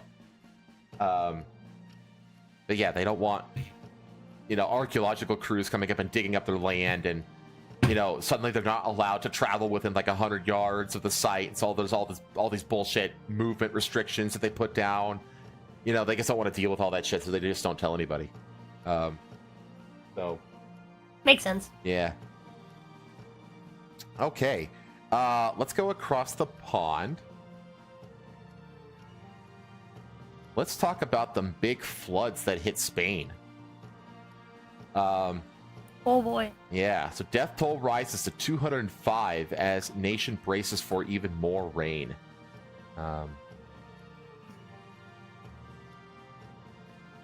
So you can see these streets have just been turned into mudways. Yeah. 1,700 soldiers have been deployed to help emergency workers. This is the floods that came through their houses and that's the thing. It's like, this wasn't like rainfall. It was like, well, it was rainfall, but it was just like mud everywhere. So documents, everything. They just lost all kinds of shit. Yeah, it's just material things, but still your entire life. Yeah, it's like, I don't know. I have plenty of sentimental value attached to many, many, many of my material possessions, So like losing that kind of stuff, that hurts. I know like people like there's like a lot of like implication, right? Like, and like this is something you're kind of taught a lot with like religion, like Christianity, is like not to value like material things like your life. It's like, as long as you have your life, you can continue, right? But you have to consider the fact that like when you devote your entire life to like building up things that you have in life, right? Mm-hmm. Losing all that and having to like restart, like there's always a chance you're not going to get back what you had. Right. Right? There's always a chance it's not going to be uphill from here. There's always a chance you can't recover. Right? And so it's just like, it seems really fucking stupid to tell someone like, oh, at least it's just material things, like your fucking home, your shelter, like all of the things that like you put your like, it's because it's not just material things. It's what you've devoted your life. It's your time. It's your effort. It's the last however many years worth of your life that's gone, right? It's not like, yes, it's just material things, quote unquote, but it's also all of the time and effort. It is all of the life that you put into having those things that's gone. It's with the physical manifestation of what you've done with your life. Exactly. Like, it's not just material thing. It is a representation of your life up to this point and all of the effort that you have spent. Because it's a thing. It's not just like, oh, you undo the end result of your work. It's you're undoing all of the work that you put in, right? Every bit of your life that you have dedicated towards building up what you have is now gone. Sure, you didn't lose your entire life, but you just lost the last 50 years of your life. That's fucking blows. That blows a lot more than just it being, oh, it's just a material thing. Like, go fuck yourself. Yeah, it's like, what if you spent like years and years and years like gathering like this like really rare collection of something, or you spent years and years building like a real like what I do, like I build those model ships, you know, and those take like hundreds of hours. So just like to just like lose that stuff in an instant like that. Yeah, it's not even that. It's just like, dude, like again, like something like a home, like a car, like your savings, right? Like all this stuff. Like a lot of people, what they find their value in life is the legacy they leave. This is what it is for a lot of people. It's a lot of people, like, once they accept, okay, I'm gonna die one day, right? The big thing that they care about is their legacy. Yep. Right?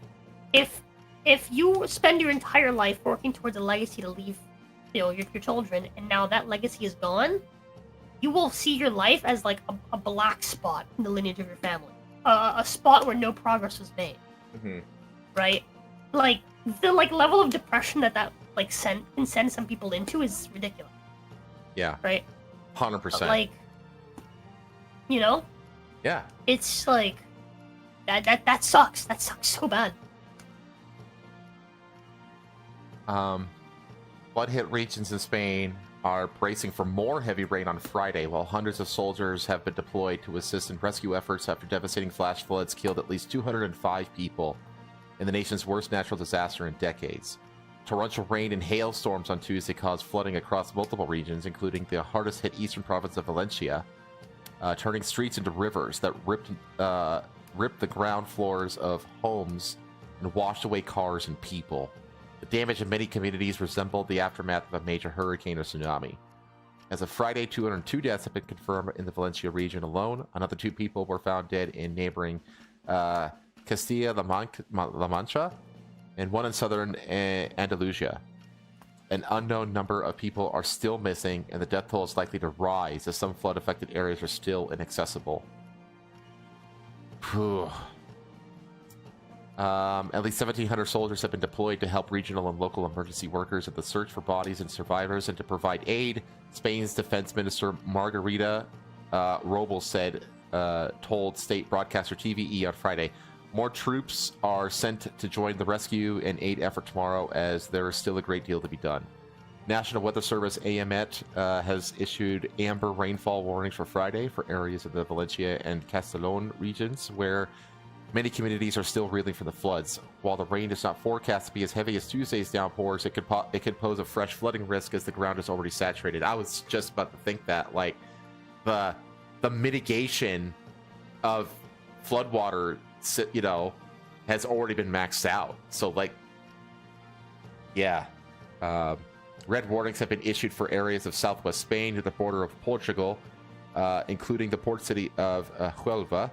Heavy rainstorms in the early hours of Friday flooded part of the city and nearby areas. Andalusia's regional leader, Juanma Moreno, has urged people to exercise extreme caution and to stay in their homes if possible. Spanish Prime Minister Pedro Sanchez pledged the government's full support to the areas affected by devastating floods as he visited Valencia on Thursday, the first of 3 officials said of the official days of mourning. Our priority is to find the victims and the missing so we can help end the suffering of their families, Sanchez said. He urged people to remain at home, saying that the situation remained unstable. The storm front is still with us, he said. Sanchez added that he had spoken to European Commissioner President Ursula von der Leyen, who had offered the EU's assistance, and said that member states had also stepped out to offer resources.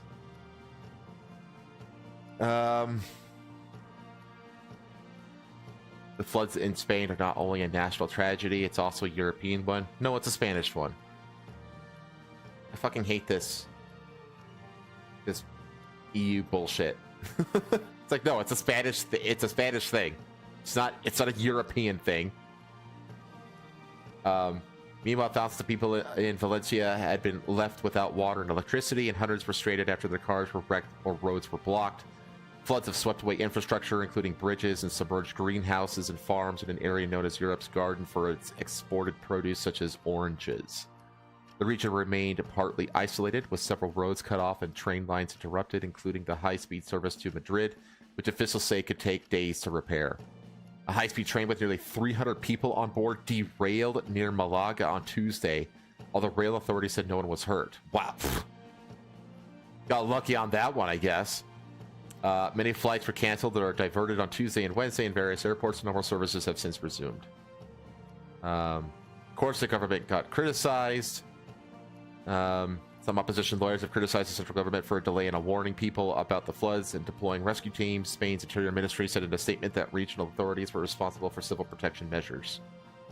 AMET, the National Weather Service, said it rained more in 8 hours in Valencia on Tuesday than it had the preceding 20 months, calling the deluge extraordinary. The country has experienced similar autumn storms in recent years, but they pale in comparison with the devastation wrought over the last 3 days. The current death toll is the worst caused by flooding in Europe since 2021, when at least 243 lives were lost in Germany, Belgium, Romania, Italy, and Austria. It is believed to be the worst flooding disaster in Spain since 1973, when more than 150 people were estimated to have died in floods in the southeast. AMET said that the flash floods were a result of a gota fria, or cold drop, which occurs when cold polar air moves over the warm water over the Mediterranean Sea. Human-caused climate change has doubled the... Oh, fucking here we go again. It's always climate change. Everything is climate change. I brought up this too, just because this has a photo gallery of the damage. So you see, it's just mud. It's so muddy. Like you compare this to like Helene. Like Helene didn't have everything coated in mud. You know, shit just piling up here. Just cars just swept away. More just mud as a result of the streets. Everything's covered in mud. Shit got collapsed, and this is the most iconic one of like parking lots worth of cars getting swept up in the mud flows and then just getting piled into these streets. That's fucking crazy to look at. Like, how do you even start cleaning this shit up? Like, what do you do here? Yeah. God. See more pileups there. Yeah, it's just not looking good. So, yeah.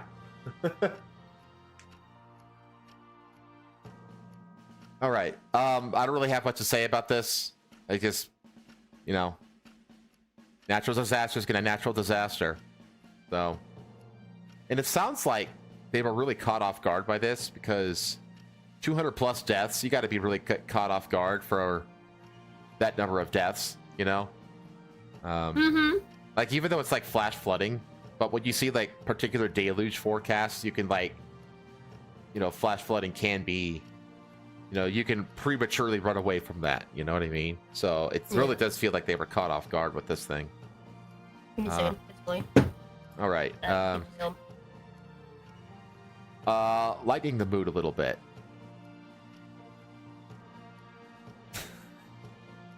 I blame you for this.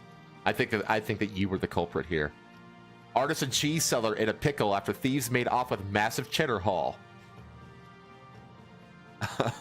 Thieves with me! It was all you. I swear to God, it was you. Don't tell anyone. Thieves with a nose for fine cheese have pulled off a massive cheddar ripoff in London.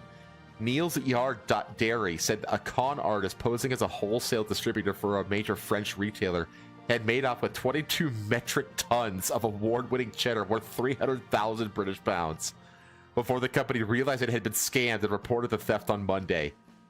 The high monetary value of these cheeses likely made them a particular target for the thieves. NYD's distributor, wholesaler, and retailer of British artisanal cheese, said in a statement. Detectives at Scotland Yard and international authorities are searching for the culprits. Nearly 1,000 wheels of cloth-wrapped cheese from 3 makers have gone missing. Hafod Welsh Organic Cheddar, Westcombe Cheddar, and Pitchfork Cheddar. The dairy sells a wedge of Hafod cheddar for $12.90 and for 270 grams. Tom Calver, a director of Westcombe Dairy, said a lot of work went into making the cheese that was aged 12 to 18 months. We're devastated, Calver said. For that to be stolen, it's absolutely terrible. Neil, NYD hits as international cheesemongers to be on the lookout for the stolen cheese, particularly in 10 kilogram and 24 kilogram blocks. It says it has paid all 3 cheesemakers in full, in keeping with its ethos of supporting small independent businesses developing the British cheese sector. I'm gonna check Rose's backyard chat. No! No! It's fine, I'll make it all disappear, chat. She'll just eat it all before anybody can tell. How much cheese was it again? How many pounds? 22 metric tons, or 48,500 pounds. That's I can eat 4 pounds in like 12 hours. That's a lot. Doesn't mean you can process 4 pounds in 12 hours.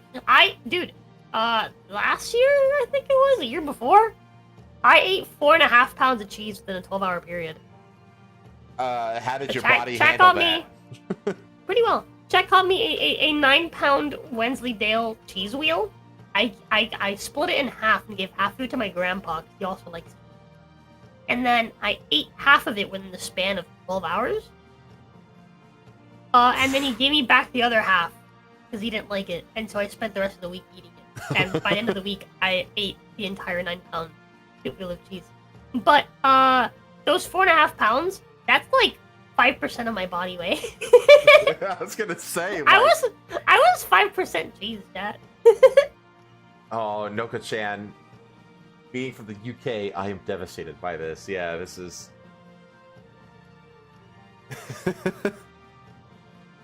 22 metric tons of cheese equals tummy hoard. Oh man. I believe. Okay. I think given enough time, I think I could eat that in my lifetime. All right. Keeping with the funny. What cheese? Vatican unveils official anime girl mascot. So surprised you didn't die from that, Rosa? Yeah, you surprised I didn't die from eating 5% of my body weight in cheese? Why would I die from that? This is good. Even if I am lactose allergic. All right, the Vatican has unveiled a new cute anime girl mascot, hoping to create characters that can represent the sentiments that resonate in the hearts of the younger generations. This is not a good image to start off with. This is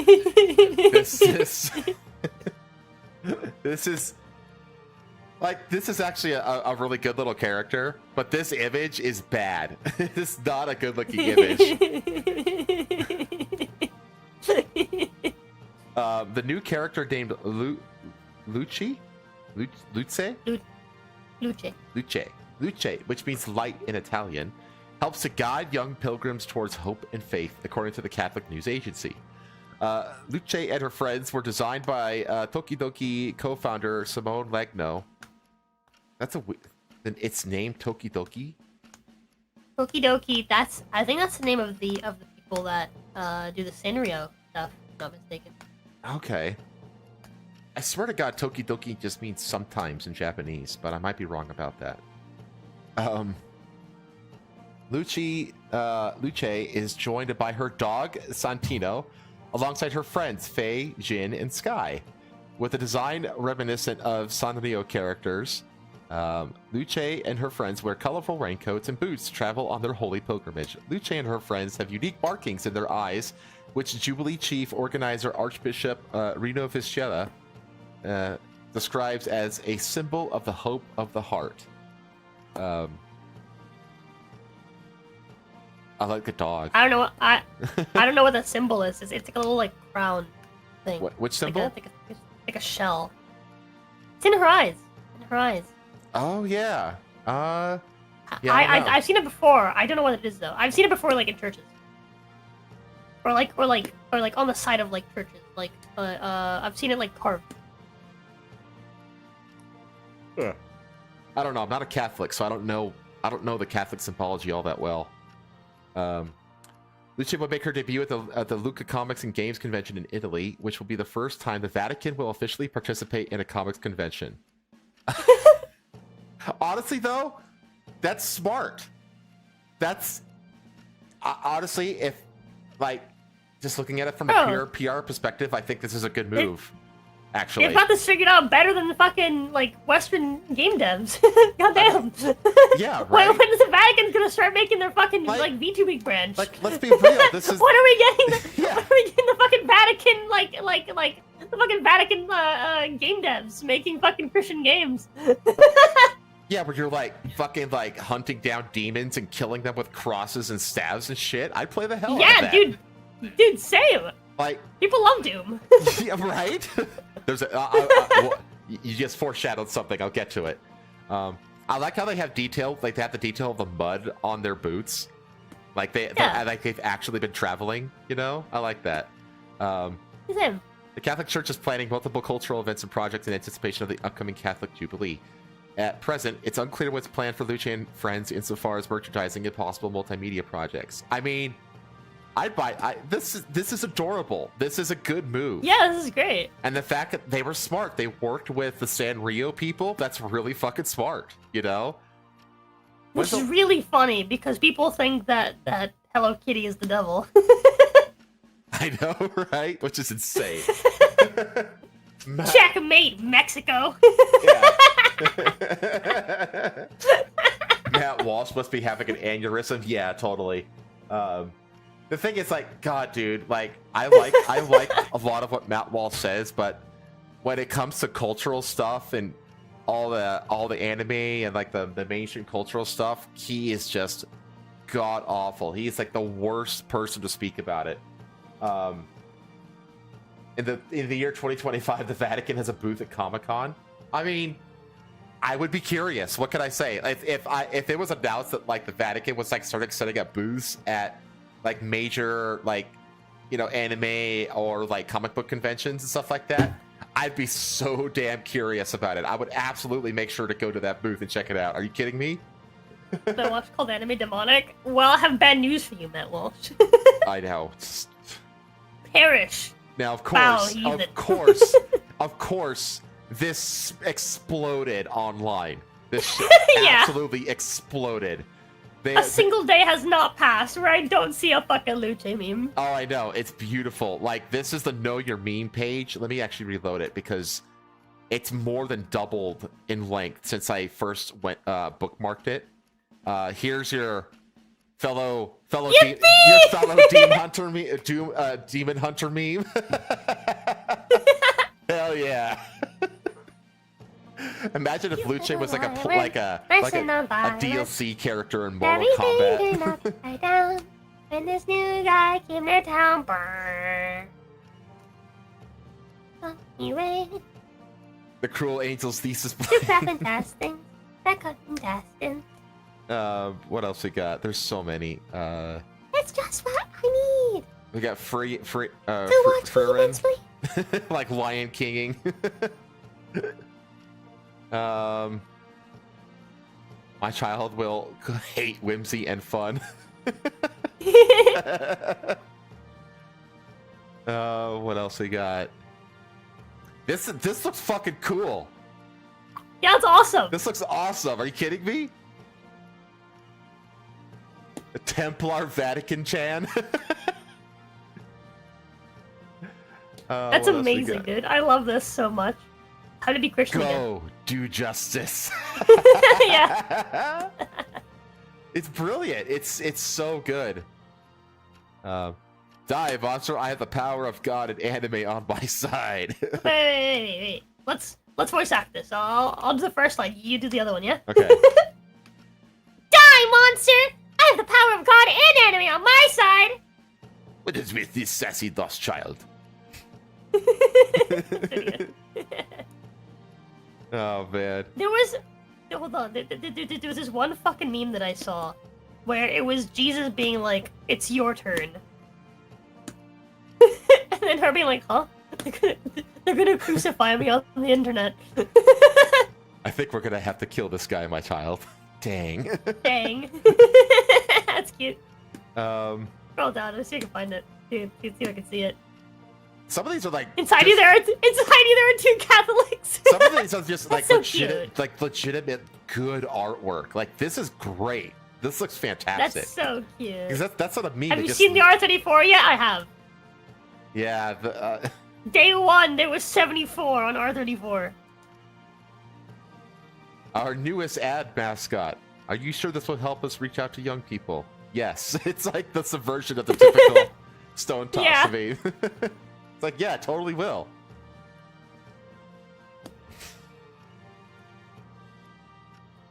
Inside you, there are two Catholics. That's amazing. Oh my Hold on, god. let's see if I can find out that one meme. Can you look up what the current count is for the R34 tag? Yes. Please do Yes, that. I can. I'm not going to show that, obviously, but In the meanwhile, try looking for the Jesus being like, "It's your turn," oh, and her saying that she's gonna get crucified on the internet. Look That is at adorable. this.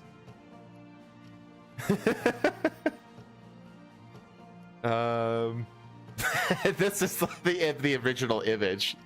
So yeah, it just looks this bad image. So Luce Vatican is now the top like tag that starts with the name Luce. With 158 different pieces of art.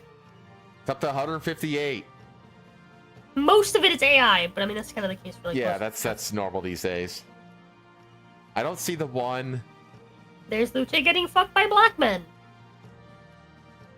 There's Luce doing lesbian stuff. This is great. It's The Shining, but with Luce and the devil. There's that's really good.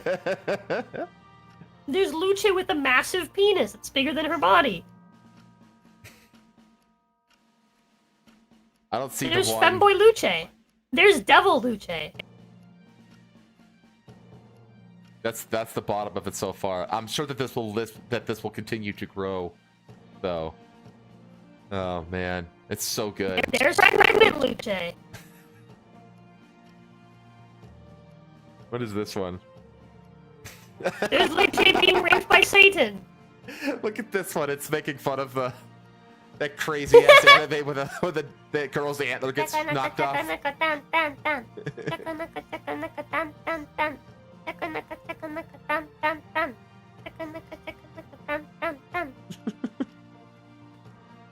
Oh. There's street prostitute Luce. Yes,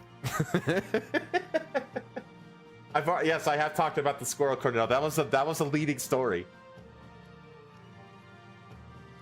Yeah, but like seriously, like the fact that there are so many like wholesome memes of this thing, like already makes it like a huge success for them. Like the Vatican should absolutely market, but like turn it into plushies, turn it like, dude, get a Funko Pop of this thing for crying out loud. Like people will buy this 100%.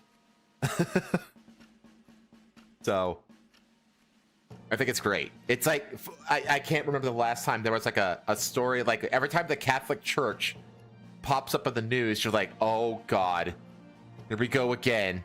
You know what I mean? But this time, this is like the one time where like the Catholic Church makes it into like mainstream news for a very good wholesome thing. It's like, yes, finally.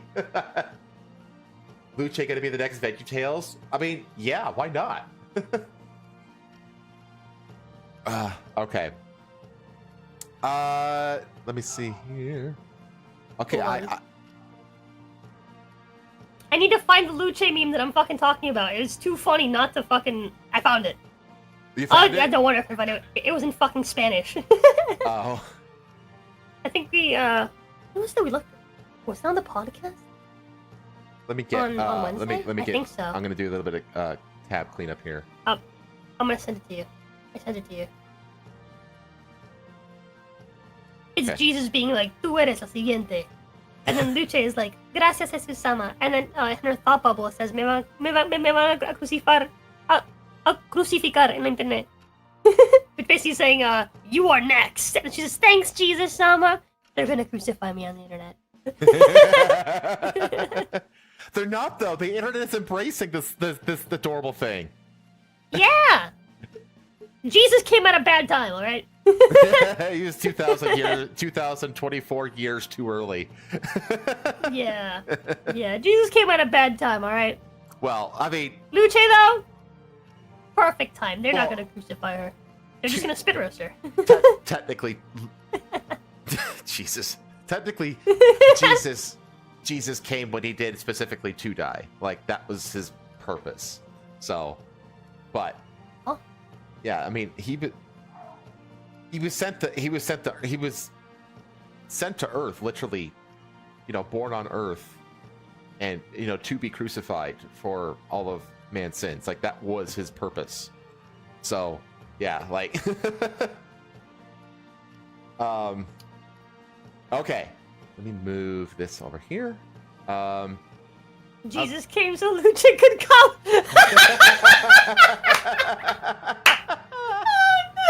Oh no, I wish I'd suggested that on OCP. That would have been the title. Oh my god, that's so good. I might steal that for this stream.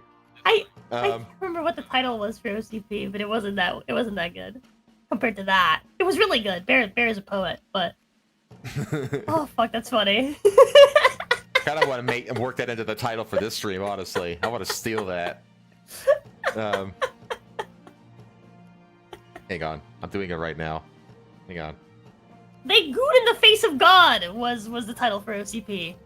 Actually, Oh. damn, that is kind of close. That is kind of close. Hang on. Wait, no, it's Jesus came so Luce could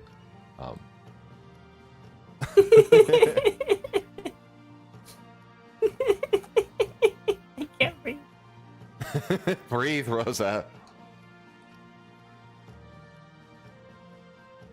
I almost coughed up a lung. Okay. There we go. Okay. That's too good.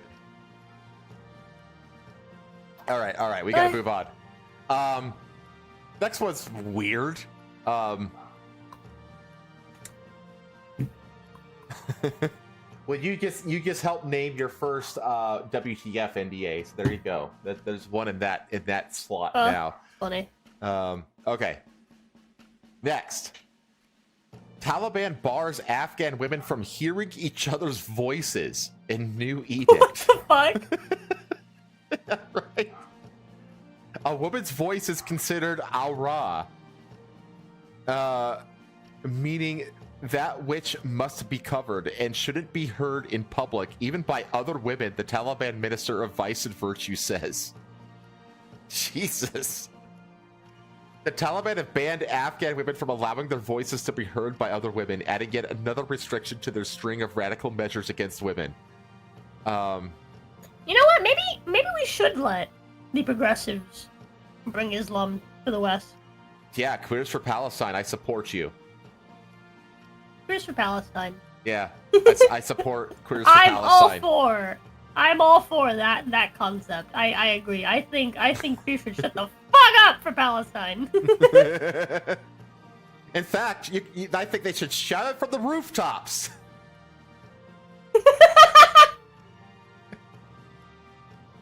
Okay. It's a lot. It's easier when they bring themselves to the roof. Okay.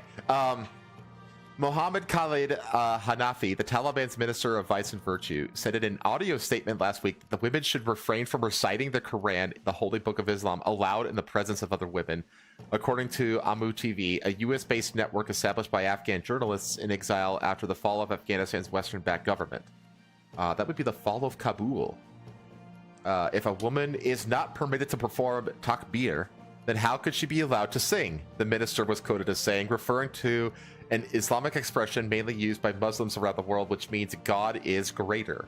A woman's voice is considered Allah. Why does it sound like they're making fun of Allah?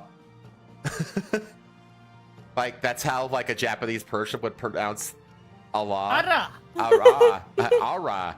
You know, like, it sounds like they're making fun of it. I don't know. Meaning We that, do not believe in Ara. meaning that which must be covered and shouldn't be heard in public, even by other women, Hanafi said, the Daily Telegraph in London reported. Hanafi, who is reportedly close to the Taliban's supreme leader, is blacklisted by the UN and sanctioned by the European Union. Do you think he gives a shit? I highly doubt it. He's like, yes, you can keep your Karens and your gays and your trans, you know. Since the Taliban took control of Afghanistan in August of 2021, they have imposed a series of restrictions on Afghan women, mirroring the severe rules from their first regime in the 90s, which banned television and music. Afghan girls have been barred from attending middle and high schools and universities, as well as working in government and international non-governmental organizations or NGOs over the past 3 years. The group has further tightened social restrictions on Afghan women. Beauty salons have been shut down. Women are prohibited from leaving home without a male guardian. Their entire bodies and faces must be covered, and female news anchors are required to wear masks on TV. Jesus. Rose's voice is awa awa and must be banned.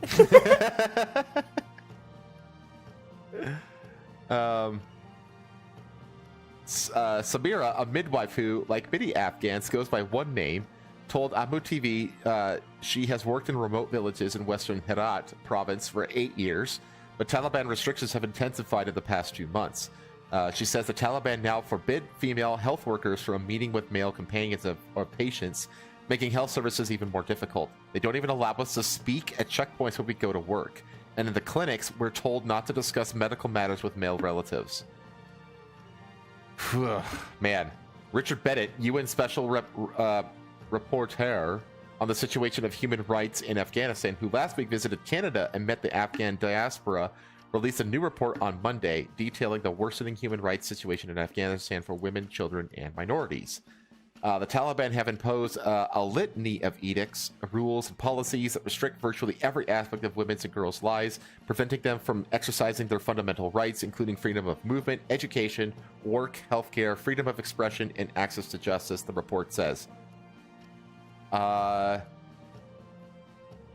Let's see. Other provisions further cement Taliban control over the lives, bodies, and behavior of women and girls. Women can be punished for singing or speaking outside their homes, while Muslim women are instructed to cover themselves in front of non-believing women. Adult women and men who are not related are forbidden from looking at each other's bodies and faces, reads the report. Ah, man. Thanks, Joe Biden. Are these the rights you wanted? The lack of them? Having heard of the sort of retardation that comes out of women's Bible studies, I totally sympathize with this, Dilfin says. I mean, yeah, kinda. There's a reason that I've done several Bible study groups, you know, in my life. I've done one co-ed one, and that was my first one. And then everyone... 20 years of American lives, military money well spent, yeah. Yep. But after that co-ed one, I've only ever done exclusively male Bible studies. So, oh yeah, like, when you land in the airport at Kabul, you can see, like, all of the U.S., you can see a bunch of, like, U.S. military equipment, like, fucking jets and helicopters and shit like that, just parked at the airport there. And I know this because Callum good boy Callum, formerly of the Lotus Eaters podcast, did a whole video where he went to Kabul for like a few days, and it's a really interesting video. It's like an hour long. He like talks about like the compound that he had to stay in and the food, and then like how he like interviewed like Taliban like elders and stuff like that. And at one point he accidentally found himself in the middle of a Taliban like rally parade. Really wild video. I highly suggest you go watch it, chat. And Rosa, it's interesting. Okay. You know, like looking at his channel, so I can like subscribe and just get it in like my feed, and then just watch his videos like mindlessly while trying to fall asleep. Yeah, Britannica, I think is the name of his channel. Doesn't have a ton of videos, but his videos are great. Okay. Got two more stories. Now that we've gone from Europe, we've gone to the Middle East. Is it Britannica or Encyclopedia Britannica? No, it might be Britannia. It might be Britannia. I think it's Britannica. Can't remember though. It seems like it's Britannica. Video maker go brr. Subscribestar.com/Callum. Yeah. Yeah, that's it. That's it. Good lad. Good lad. Very interesting videos. Okay. Let's go to Korea. YouTuber Jonny Somali gets decked after disrespecting comfort women statue. I have much more than this tab about Jonny Somali, by the way. Fuck that dude. I'm honestly amazed that he hasn't just disappeared yet. He hasn't gone to Mexico yet. Yeah, he hasn't gone to Mexico. Honestly, anywhere Dude, in Central America. You, he goes to Mexico, he makes any sort of dumb statement that even slowly disrespects any of the local fucking my brain doesn't want to remember the word. It's not mafia. It's the Mexican Cartel. version of mafia. Cartel, that's it. Yeah. Right? Anything that even sort of disrespects any of the local cartels, and he's gonna disappear, and then he's gonna reappear. Mm-hmm. Actually, he's probably not, considering because the whole thing is that he's live the entire time that he's there, right? He's always live, right? He's always videotaping. What's probably gonna happen is he's gonna be like, oh my god, I'm gonna videotape it. These fucking cartel guys are trying to fuck with me. And what's gonna happen is they're gonna take his phone and they're gonna videotape him on his own fucking stream being fucking beheaded. Yep, that's exactly what they'll do. That is what's gonna happen if he goes to Mexico. And they will hold his head, and the thing is, they will take the phone because they'll do the same thing to the cameraman. Yeah. They will line them up and behead them, and they will shove They will those do it heads into on the their camera. own live stream. Yeah, they will do it live. And they will make it very clear, we did this. This is the name of our cartel. Do not fuck with us. Yep. They don't give a shit. They don't give a shit because they own all the politicians in Mexico and stuff. Yeah. Yep. So let's see. A controversial American YouTuber who faced backlash after kissing a statue of a girl symbolizing the victims of Japan's wartime sexual slavery in Korea was assaulted by a passerby during a live broadcast last Thursday. The assault happened while Jonny Somali, whose real name is Ramzi Khalid Ismail, was live streaming with his friends on a street in Seoul. The YouTuber has faced public scrutiny for streaming his offensive behavior in public while visiting Korea. On October 9th, he uploaded a video of himself kissing the Statue of Peace in Itaewon in Yongsan District, central Seoul, and performing a lewd dance in front of the bronze monument of a girl representing the tens of thousands of young women forced into sexual slavery by the Japanese military during the 1910 to 1945 Japanese colonial rule over Korea. These wartime sexual slavery victims are euphemistically referred to as comfort women. In Thursday's footage, Ishmael can be seen streaming with his smartphone alongside his companions when a man suddenly approached and punches him in the face. Nice. Good. The man then grabbed Ishmael's smartphone, threw it far away, and left the scene. Ishmael and his companions shouted profanities at the assailant as they briefly followed him, but he got away. Later in the broadcast, Ishmael appeared with a bandage over his right eye. The identity and the motive of the man who punched Ishmael remain unknown. Yes. What? I think it's pretty obvious what the motive was. Are you kidding me? His identity is Chad. Chad, the Korea man.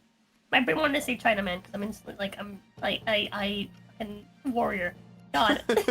But Chad Korea man, and his motive was defeating the evil. Yeah. The video has since That spread is Jonny across Somali. online communities with netizens responding with comments like, "A hero has appeared. Much appreciated. Captain Korea." I Captain like Korea that one. is That's so the good. good one. On October 17th, the YouTuber also uploaded a video of himself pouring instant noodles on a convenience store table after an employee stopped him from drinking alcohol in the store. Other antics have included playing explicit content on the subway or loudly playing North Korean music on buses. While visiting Japan last year, Ismail was detained by the Japanese police after a series of antics, including yelling Fukushima to construction workers and playing music while the lyrics contained the words atomic bomb in public. Ishmael has approximately 20,000 YouTube subscribers as of Sunday. He doesn't have a huge following, you know? Well, So- no, I'm pretty sure he had like a massive big following and then got banned. Oh, okay. Now, there is this video. However, apparently I've heard that he's actually going around DMCAing videos of this. So I'm not going to play this. Instead, I'm going to play this. So this is from Korea Now, which is like a major Korean news channel on YouTube. He's DMCAing videos of him getting punched in the face? What a fucking faggot. Yeah. But like that's like more like direct videos like this. But this is Korea Now too. But I don't know. I think this is a better video anyway because it's more comprehensive as to what he's been doing. You should go visit China. Oh my god, yeah, he would disappear in China too, actually. Wait, what you need to know is, chat, is that he got his fucking ass fucking kicked in. There was one guy that beat up both him and both of his friends, like back to back. Yeah, one It Korean was beat fucking up hilarious. Jonny Somali and his cameraman and his friend. So it was like a 1v3, and the lone Korean won. Yeah. Well, He Jonny Somali kicked Johnny's ass. Johnny ran away. Then he kicked the fucking cameraman's ass. Cameraman ran away, and then their I think he's a Korean friend. Or their Asian friend showed up and made the mistake of touching this man's girlfriend even once, and he fucked up. Yeah. Actually, you know what? Fuck it, I'm gonna play it. So he's chasing him down here.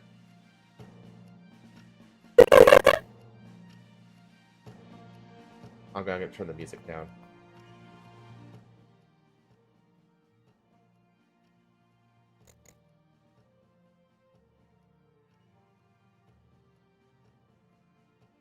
Like, what the fuck is wrong with this guy? Like, what the fuck is this, bro? Yeah. That's not your fucking home. Someone needs to put him on his fucking ass and just whip him. With like a belt over and like treat him like a fucking child. Yeah.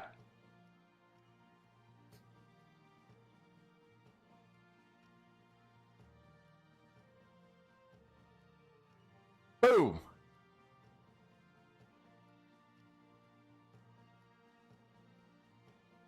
Gets it down on the crowd. That's just so. This is the more comprehensive video, though. I guess. I guess want to kind of just let this play. Honestly, it's only a minute and a half long. That's fine. Go ahead. Go ahead.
Banned from leaving.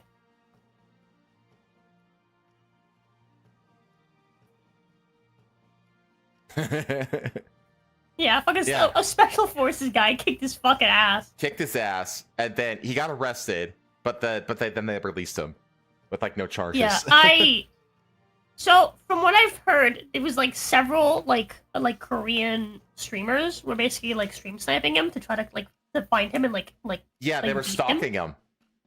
Yeah, to like find him and like attack him. Yep.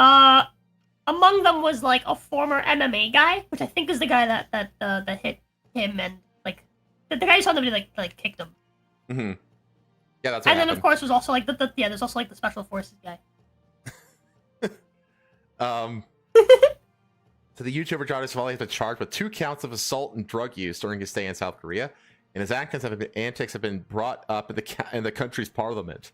Jonny Somali is a live streamer. Yeah, we know who he is. He's been both physically assaulted and arrested due to his behavior, but despite these consequences, he's continuing his shenanigans in South Korea. Somali sparked outrage from locals after kissing the Statue of Peace in September 2024, a famous monument to memorialize South Korean victims of sexual slavery by Japanese troops during World War II. God, I can't read. I keep stuttering. On top of this, he also caused a scene in a convenience store, reportedly spilling a cup of instant ramen on the table. Police even escorted him off a train after he played loud and inappropriate noises during a stream, and locals have made it known that they want him gone by openly confronting him during his broadcasts. According to reports from South Korean news outlets, Somali is now facing criminal charges due to his behavior. The streamer has been charged with 2 counts of assault and drug use.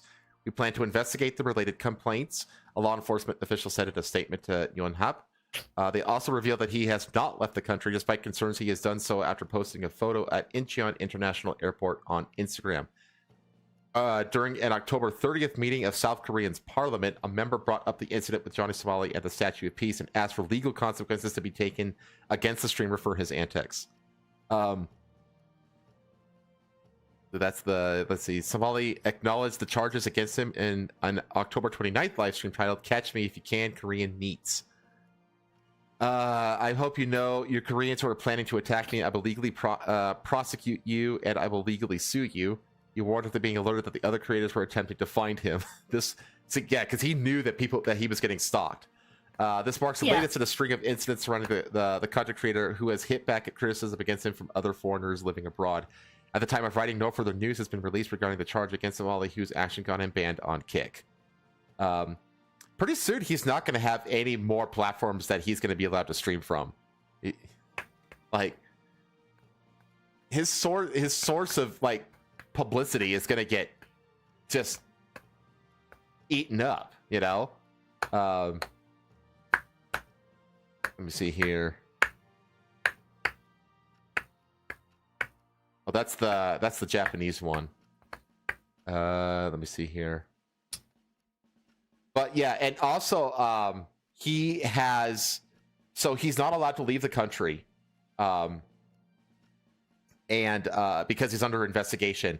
And I saw on Twitter, I don't have it pulled up though, but like the total charges could add up to 10 years in Korean prison. I think it's like the maximum sentence on everything that he's being charged with. I don't know if that's true or not, but oh my gosh, I want it to be. They should just take him to the 38th parallel and just kind of push him over the line into North Korea. Oh man. Okay. So that's what's going on with Jonny Somali. He is basically stuck in Korea because they won't let him leave. Okay, the next one is a little bit heady, but I think it's interesting. Okay. So. I mean, just like we're gonna know. Like, Okay. Man. I'm getting hungry, chat. Killing me. Getting hungry. Eat something. I'm gonna eat like a motherfucker after the stream is over. So, the Intel CEO, Pat Gelsinger, he ran his mouth and as a result lost a huge 40% discount from TSMC after remarks about Taiwan and China. TSMC is the Taiwan Superconductor Manufacturing Company. I believe that's what it stands for. So here's a TLDR on it. Intel CEO Pat Gelsinger's comments have strained the company's relationship with TSMC, resulting in the loss of a 40% discount on chip production. Gelsinger's remarks about Taiwan's instability and reliance on Taiwanese fabs offended TSMC, leading them to revoke the discount. The crazy thing is... What's happened? Okay, so that's why I have 3 tabs for this whole story. Do you know about the like the chokehold that Taiwan has on the market for microchips and superconductors across the planet? Do you know anything about that? So basically, all the microchips in all the electronics around the world, 90% of them are manufactured in Taiwan. They basically have like this stranglehold on the market of microchips, which is why I have this article pulled up, because I knew that this was going to get brought up. So Taiwan and its semiconductor industry are one of the biggest choke points in the world economy. Everything from phones to artificial intelligence models relies on the chips that Taiwan excels at making. Yet the island, which is self-governing but claimed by China, so you have to remember that Taiwan is the island that like the true Chinese fled to when the CCP took over. Mm-hmm. Yeah. Would be at the heart of any Sino-American war. Its chip fabrication plants, or fabs, could be destroyed or their output embargoed, with huge knock-on effects across the planet. This danger explains why America, China, Japan, and others have been subsidizing the production of chips elsewhere. So that's like the whole fear. It's like, because this island is under threat by China, I mean, you could cripple like the entirety of like the tech and electronics industry across the planet with this. And if you could just imagine how dependent we are on like anything with a microchip, pretty much.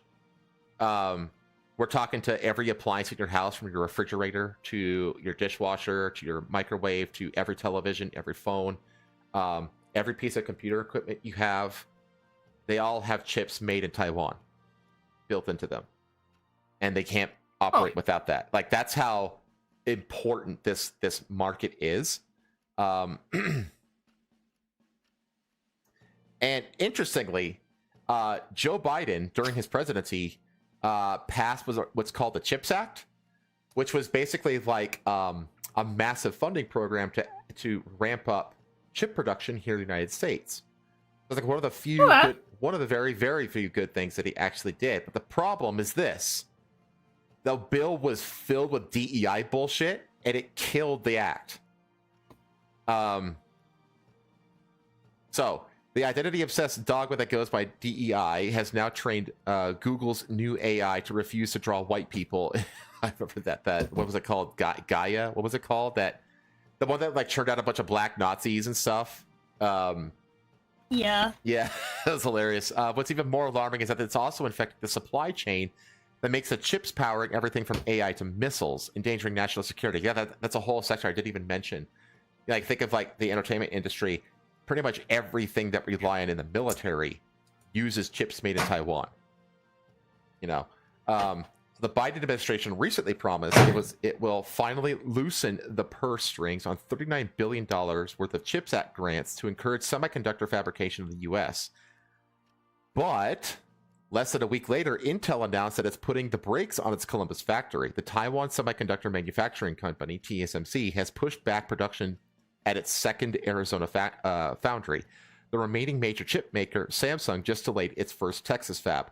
And here's the thing about these chips is that, like, the way microchips are built, it's based on what are called chipsets. And every fabrication factory, every one of these fabs, is basically dedicated to a specific chipset.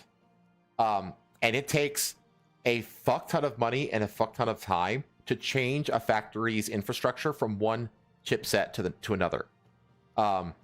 So if you want to like decentralize out of Taiwan, you have to invest a shit ton of time and money, and by time I mean like close to a decade.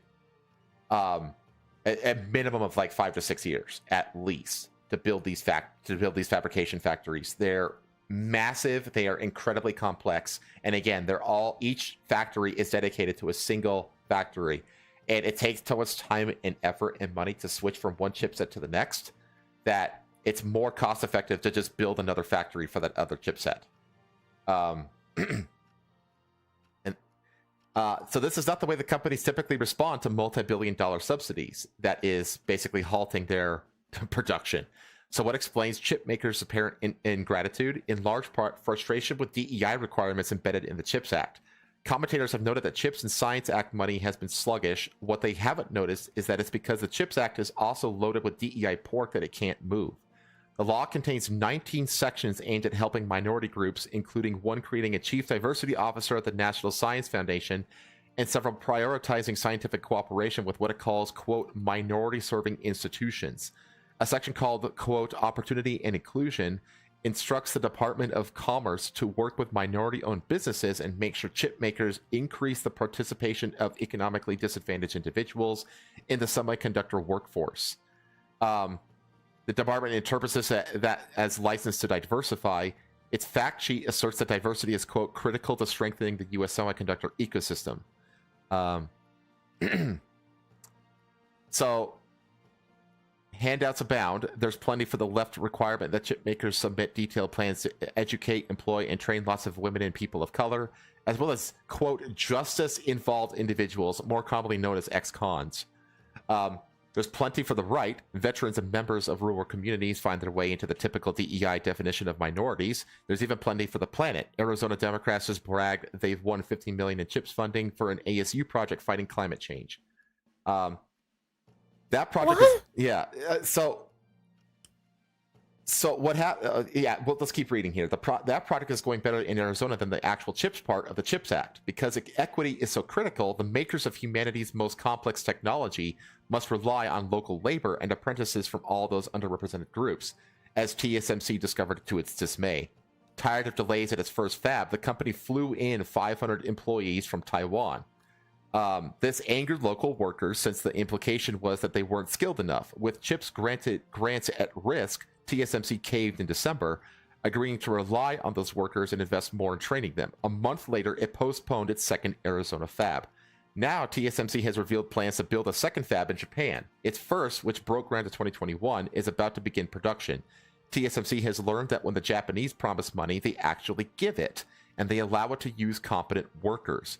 TSMC is also sampling Germany's chip subsidies as is Intel.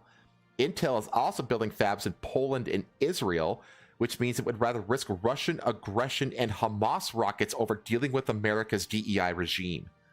Samsung is pivoting towards Samsung is pivoting towards making its South Korean homeland the semiconductor superpower after Taiwan falls. In short, the world's best chip makers are tired of being pawns in the CHIPS Act's political games. They've quietly given up on America. Intel must know the coming grants are election year stunts. This is an old article, by the way. This was in... Oh, wait. This was just earlier this year. Never mind. This isn't old. Let's see. For instance, chipmakers have to make sure that they hire plenty of female construction workers, even though less than 10% of U.S. construction workers are women. They also have to ensure childcare for the female construction workers and engineers who don't exist yet. They have to remove degree requirements and set diverse hiring slate policies, which sounds like code for quotas. They must create plans to do all this with close and ongoing coordination with on-the-ground stakeholders. No wonder Intel politely postponed its Columbus fab, that's in Ohio, and started planning one in Ireland. Meanwhile, Commerce Secretary Gina Raimondo was launching a CHIPS-funded training program for historically black colleges. Now the Secretary is calling for a second CHIPS Act. Before that, let's make the one we have usable. There's an easy fix. A bipartisan group of lawmakers is already trying to pass a bill exempting CHIPS funding from the multi-year environmental review required by the National Environmental Policy Act. The same need for speed calls for adding in a veto of the Commerce Department's diversity tag-alongs. All Congress has to do is insist it meant what it said in the CHIPS Act and no more. Giving poor people opportunities isn't a free path to enact all of DEI's pet causes, and especially not to make national security wait on them. What Congress didn't give, Congress should be willing to take away. This is the stuff that declining empires are made of. As America pursues national security by building a diverse workforce, China does it by building warships. The CHIPS Act's current identity as a jobs program for favored minorities means companies are forced to recruit heavily from every population except white and Asian men already trained in the field. It's like fishing in all the places you aren't getting bites. Instead of solving the problem, the people in charge are trying to cover the problem up just long enough to win re-election. Don't be fooled by the Biden administration's upcoming Weekend at Bernie's Act. The CHIPS Act is dead. Yeah, so I just wanted to highlight this, and then we could circle this back to what happened here, where the Intel CEO basically just lost a massive 40% discount from TSMC. That's what prompted this whole segment, by the way.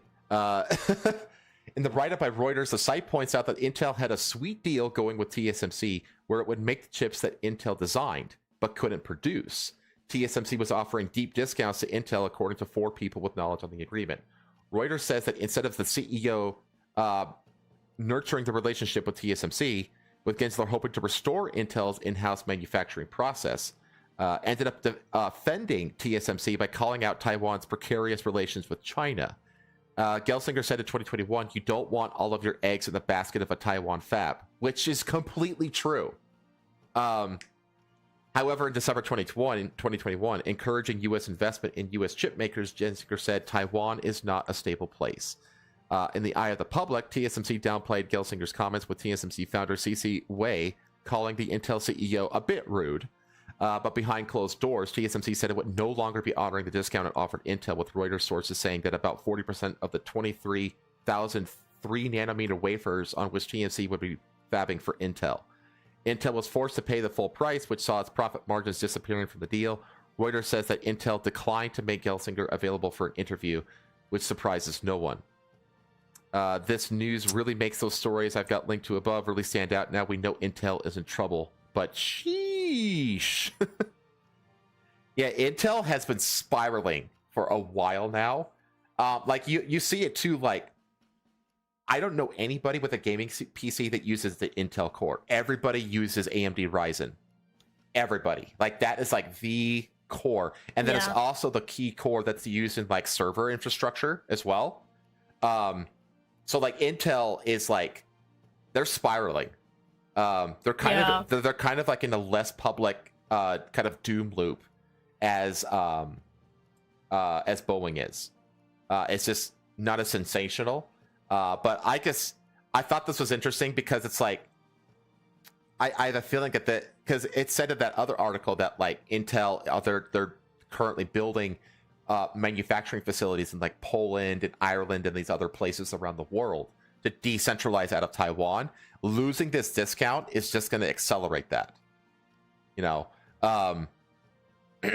So it'll be interesting to see. But like, I live in New Mexico, and there was actually a chip plant that was planned right here in Albuquerque that basically got kiboshed because of this article, what they described in this article, where Intel was like, it's like, we can't, we're basically not allowed to hire the most qualified people. So we're just going to go elsewhere. So, anyway, any company built, I'm going to go to the chat now. Any company building in Ireland is using the Dutch sandwich to avoid paying tax. Oh, I'm not familiar with that. I'll have to look into that. We're the Boeing of computers. I mean, pretty much. Intel is a tiny reason Rio Rancho even exists, for better or worse. Yeah, exactly. Like, that's, Rio Rancho is literally where I live, NDA. And that's the thing. Like, Intel was gripping up this, like, this more than $1 billion plant that they were actually planning to build, and it got killed because of this shit that was embedded, this DEI shit that was embedded inside the CHIPS Act.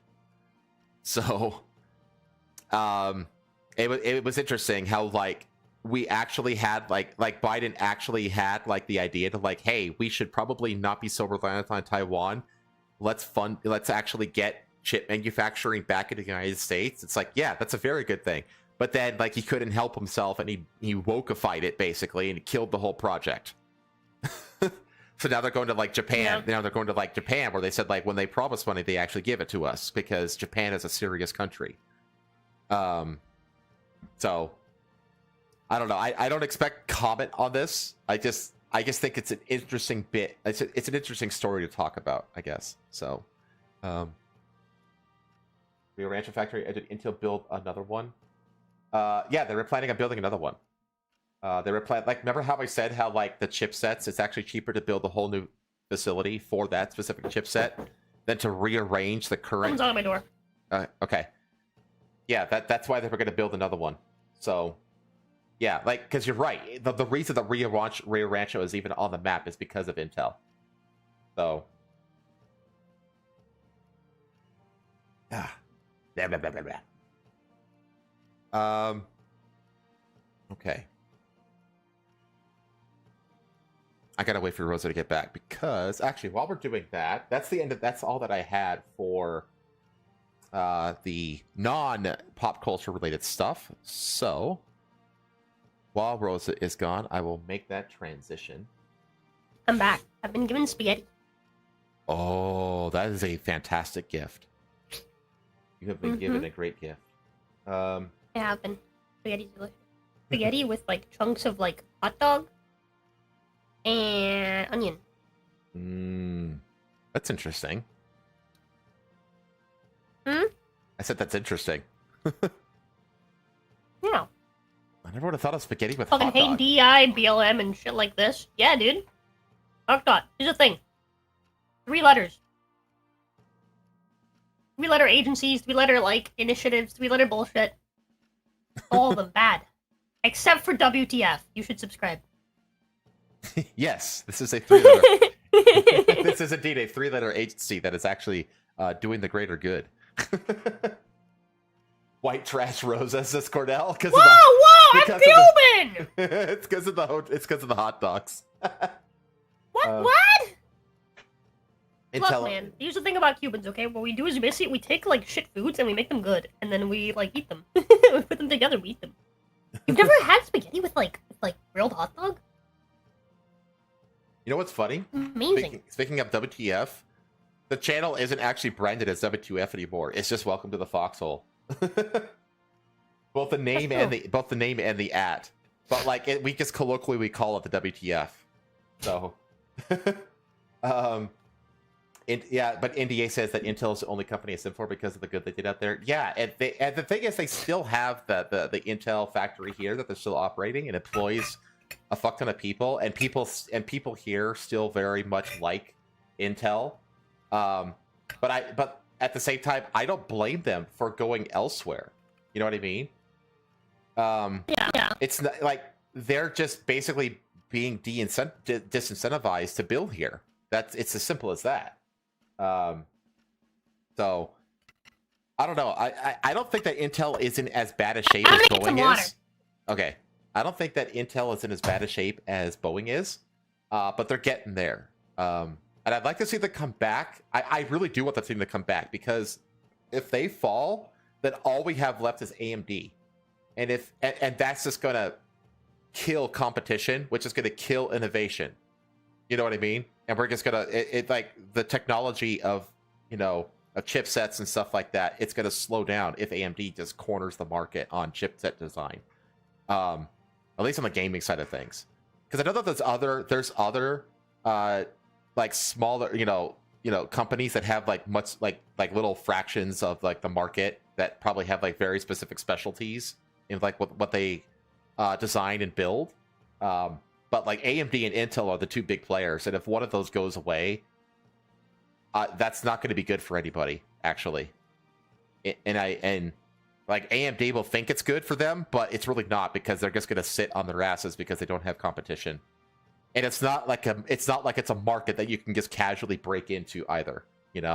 Like the amount of infrastructure for chipset building requires so damn much that like that's why you don't see like new companies that like we're like a brand new chipset designer and builder. Like that doesn't happen. because nobody has the capital to start up a company or to risk on a company to do that. So it just doesn't happen. So yeah, I hope that Intel makes a comeback. I really do. So, and honestly, I feel like they're gonna be doing that outside of the United States. They're gonna diversify across the EU and Japan. And I think they're gonna, but here's the other thing: if Trump gets elected and his tariffs get enacted, that could change the game as well, because at that point, the more financially viable position is to actually bring the manufacturing back into the States. So there's all kinds of ways that this could go. Yippee! We'll see. We shall see. That reminds me. I'm sad. I'm not gonna be able to vote for him. Why not? I just do all the time. What? I was gonna go yesterday. Yesterday's like my only chance to. Oh, come on. Well, you are in Florida, which is pretty safe. But still, I think you should find the time. My grandpa did though. You went. No. Even the first few buildings. My grandpa went. My mom was bad about it. Does he normally not vote? No. Okay. He usually votes. I think you should find the time to go vote. It doesn't take long. It doesn't, I'm telling you. I don't know. We'll see. Let me make sure I got my sources right here. Yeah. I've gotten like enough on my plate. I can't think of like when I would go, other than like literally Tuesday. Even then, like it'd have to be like early as fuck in the morning on Tuesday. All right. If Trump loses Florida, I'm blaming you. Nvidia's making their own chips, so that will be much more expensive. Nvidia's. Are they really? Honestly, not really like a swing state anymore. I didn't know Nvidia was manufacturing. I thought they were just designing. I didn't know that they were actually doing in-house manufacturing. That's interesting. Nvidia CPUs is going to be crazy. Yeah, I mean, especially since they Florida hasn't been a swing state since Obama. Yeah. No, that's interesting because Nvidia also makes the graphics cards. So like if they make their own in-house cores as well, like processor cores and stuff like that, and motherboards and stuff like that, I mean that's going to be fucking super optimized on the hardware side, Yeah, that I did not know that. That's interesting. That's interesting. I'll have to keep an eye on that. But yeah, because I know that Intel does dominate the laptop scene. Like the vast majority of laptops have Intel cores in them, so they're not like bumped out of the market. I just think that like the markets are shifting essentially, and I think that Intel is losing the gamer market, but they're gaining in other markets. So we'll see.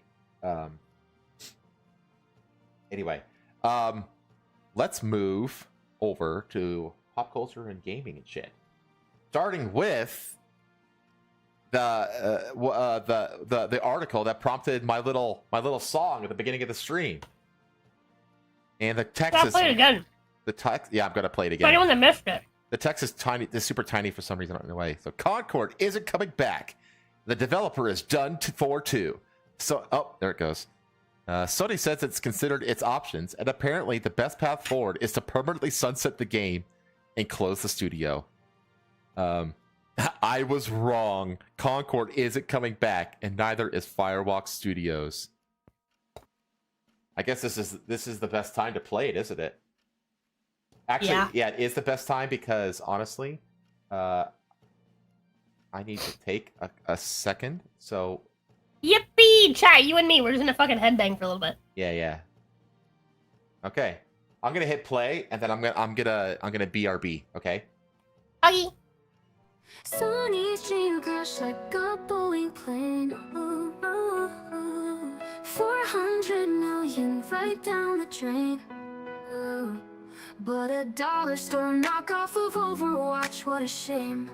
Now we laugh. It's Concord in the Hall of Lame. Yellow trash can with pronouns, what a joke. Nobody wanna play that except the weird folk. Hermit holes, climbs will least Concord won't ever again see the light of day.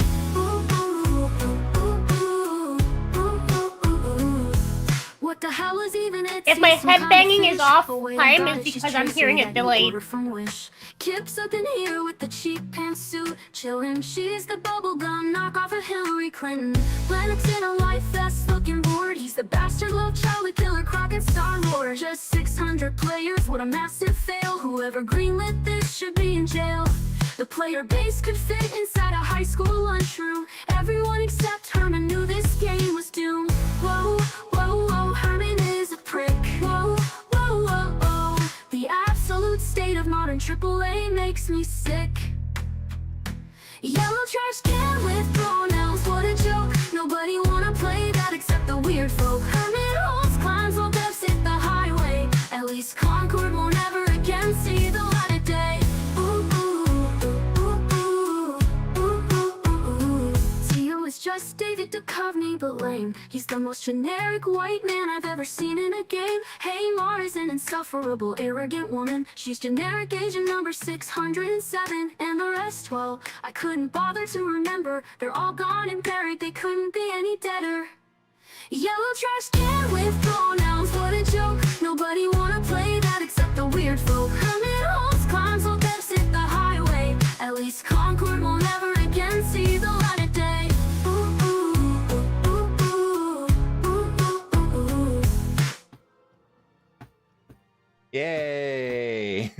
Chat, I think we should just like replace like 90% of like modern pop artists with AI because they're useless.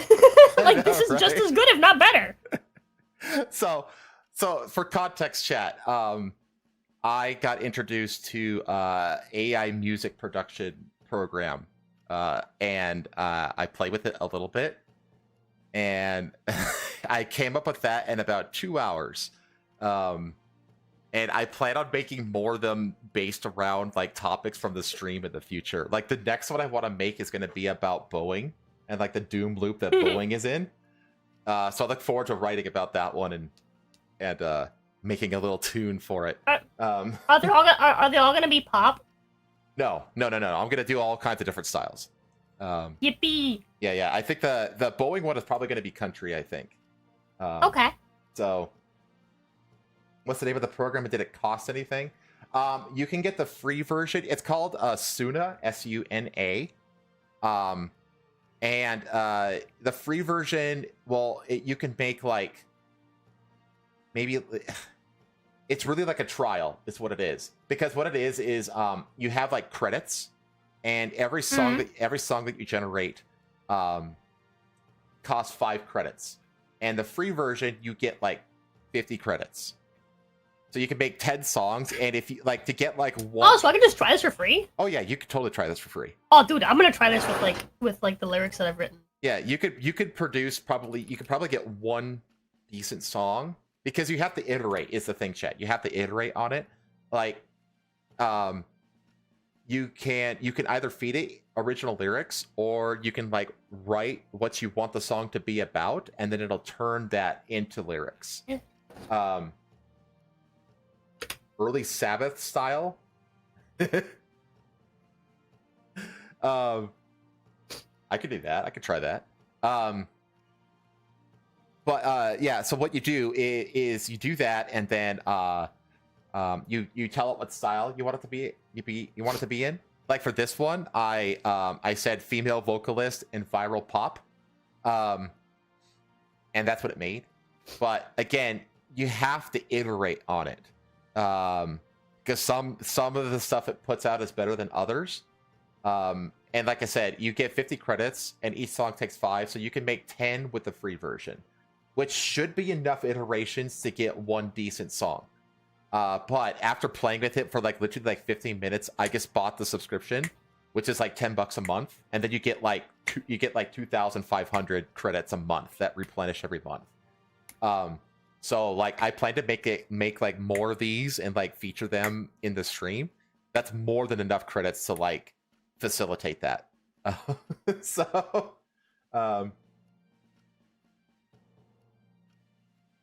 the country song about how women don't give head after marriage.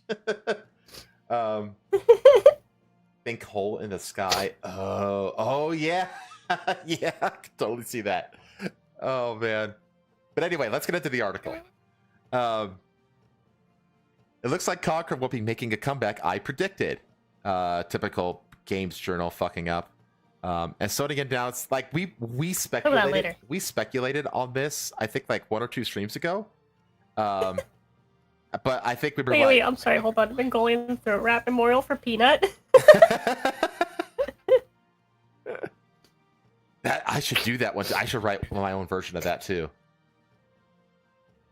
Yeah, because like, there's certain stories that are like perfect for like trying to make an AI song out of. But anyway, Mongolian throat crap. Oh, what was I gonna say? Oh yeah, I was reading the article. Yeah, we speculated on it like 1 or 2 weeks ago, and but we were like, I don't think this is coming back. And developer Firewalk Studio is being closed. As announced in early September, certain aspects of Concord were exceptional, but others did not land with enough players, and as a result, we took the game offline. SIE Interact Studio Business Group CEO Herman Holtz said in a PlayStation Studios update. So you wonder why the name Herman kept coming up in the song? It's because it was this guy. Yeah. We have spent considerable time these past few months exploring all our options. After much thought, we have determined the best path forward to be is to permanently sunset the game and close the studio. I want to thank all of Firewalk for their craftsmanship, creative spirit, and dedication. Now remember, chat, Herman Holtz wasn't the CEO when he greenlit this. He greenlit this, and then shortly before the game was released and failed, he was promoted. And then after the game failed, he closed the studio. Great guy. Herman Holtz is famous because he was the CEO. CEO. He was like a top level person at Guerrilla Games when the first Horizon came out. So that's kind of like why his name is like out there, because his name is like attached to like a super popular franchise, like new franchise. Let's see. Hull said that in the message, he is a big believer in the benefits of embracing creative experimentation and developing new IP, but added that sustainable financials are critical, and that's where Concord missed the mark badly. Let's see. Via SteamDB, it had an all-time peak concurrent player count on Steam of just 660 people, a number that dropped off quickly over the week after launch. PvP first-person shooter genre is a competitive space that's continuously evolving, and unfortunately, we did not hit our targets with this title. That's saying that's something. Yeah. We will take the lessons learned from Concord. We didn't hit our target. Yeah, we will take the lessons learned from Concord and continue to advance our live service capabilities to deliver future growth in this area. Does anybody at this point have any confidence that they're going to be successful in their live service plans? Because you have to remember that this is a company that greenlit back in 2021, greenlit 12 live service games. At least. This was Jim Ryan's spending spree, if you remember this. And that was like in the spring of 2021. By summer, they had cut that to 6. And then Man's really said, if I'm gonna get fired, I'm gonna take this company down with me. something like that. But then, then the probably like the most high profile live service game that they had announced was The Last of Us live service game, and that was just outright canceled because Naughty Dog was like, we don't. This isn't what we do. We do single player narrative driven games. So we don't want to become Suicide Squad. So we're not going to do this live service game. We're going to make a new IP that's like going to be single player focused, which honestly, I applaud them for that. And then they announced that Horizon was coming out with a live service game, and that's been in development hell ever since without a single peep since its announcement. And the next one they have on the docket, do you remember what the next one they have on the docket is? The next live service game they have playing? No. Fair game $sign. Do you even remember this? No. Oh, wow. Hey, God. Let me show you this, too. Let me bring it up. See, this is the problem, is that nobody remembers this. Fair game $sign. Fair Games. Oh, it's the one where they like rob the Yeah. Yeah, it's that one. Is it like it almost looks like it's like an extraction shooter, but Look at that ratio, chat. Look at that ratio. This is their next live service game after Concord. Wait, when did they bring back likes and dislikes? I have an extension that does that. Oh. Yeah. You gotta send me that. Yeah, I don't know if... So this is... Stream is dead. Oh wait, I think it's back. It reconnected. I'm gone. Oh, you're coming I'm back. You're coming back. I'm fuzzy. Yeah, it'll smooth out. I'm fuzzy. There, it's smoothing out. You're okay. It'll smooth out. Okay, I'm there fine. we go. I'm fine. There we go. The bear says the gods answered my prayer and the stream crashed on my side. Jeez. Okay, fine. I won't play the trailer. God. But everybody knows what this is, though. It's Bastard Love Job. Yeah, but like, wasn't the whole thing with Robin Hood that he specifically stole from like the people that were like overtaxing? Because like it's a different era. Like it wasn't like yes, the rich people that earned all of their money. It's like no, these are the people that like own the land and they were like overtaxing like the poor peasants that lived on it. The only people think that Robin Hood stole from the rich and gave from the poor are communist retards. Because you have to remember two things. Yeah. That one, it's Robin of Locksley. He himself was a rich man. He was a nobleman. Yeah. But no, he stole from the corrupt. That's what he did. He stole from the corrupt, not because that's the thing. Like he had all the respect of the world for the king that went off the war. Whatever his name. He was paid by Patrick Stewart in the Men in Tights movie. And John took his place, and it was John who was the corrupt one. You know, like he has no problem with like royalty and rich people. He has a problem with corrupt people, and only communists don't understand that because they're fucking morons. These are all the same people who always tout like the media literacy. Same people. But anyway, I don't need to play this because I think everybody's reminded already about what this is. It's like, do you think that this is going to succeed? No. No, this is going to crash and burn too. So it's like at this point, I mean, this thing like the Horizon multiplayer. Well, what? This might actually live. Fair game? Yeah, because it's basically. Well, I'll explain to you why. And the reason why I think it might live is because it's basically Payday as an extraction shooter, and that's kind of an interesting concept. And I don't think any game has done anything like this, where it's like. Again, the extraction shooter Payday, right? Like bank heist extraction shooter. Mm-hmm. That's kind of unique. This might survive just for the fact that like the idea is pretty novel. Maybe. If they can execute the gameplay and like make it like decent, this might actually survive just off of just purely off of like it being like a pretty fresh concept. But they're ice skating uphill for sure though.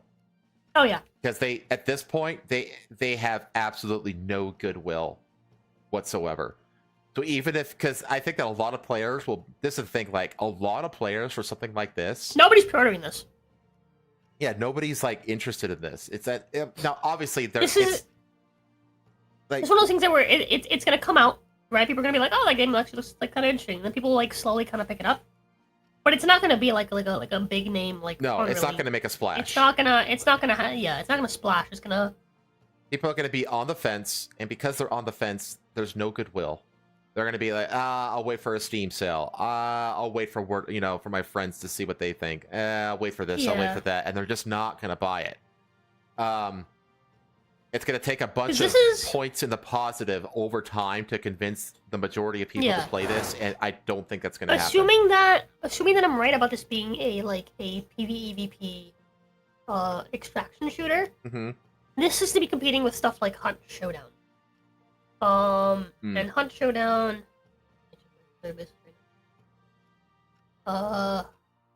Showdown. It is true though that like if they can get this released, like, actually, when is this supposed to be released?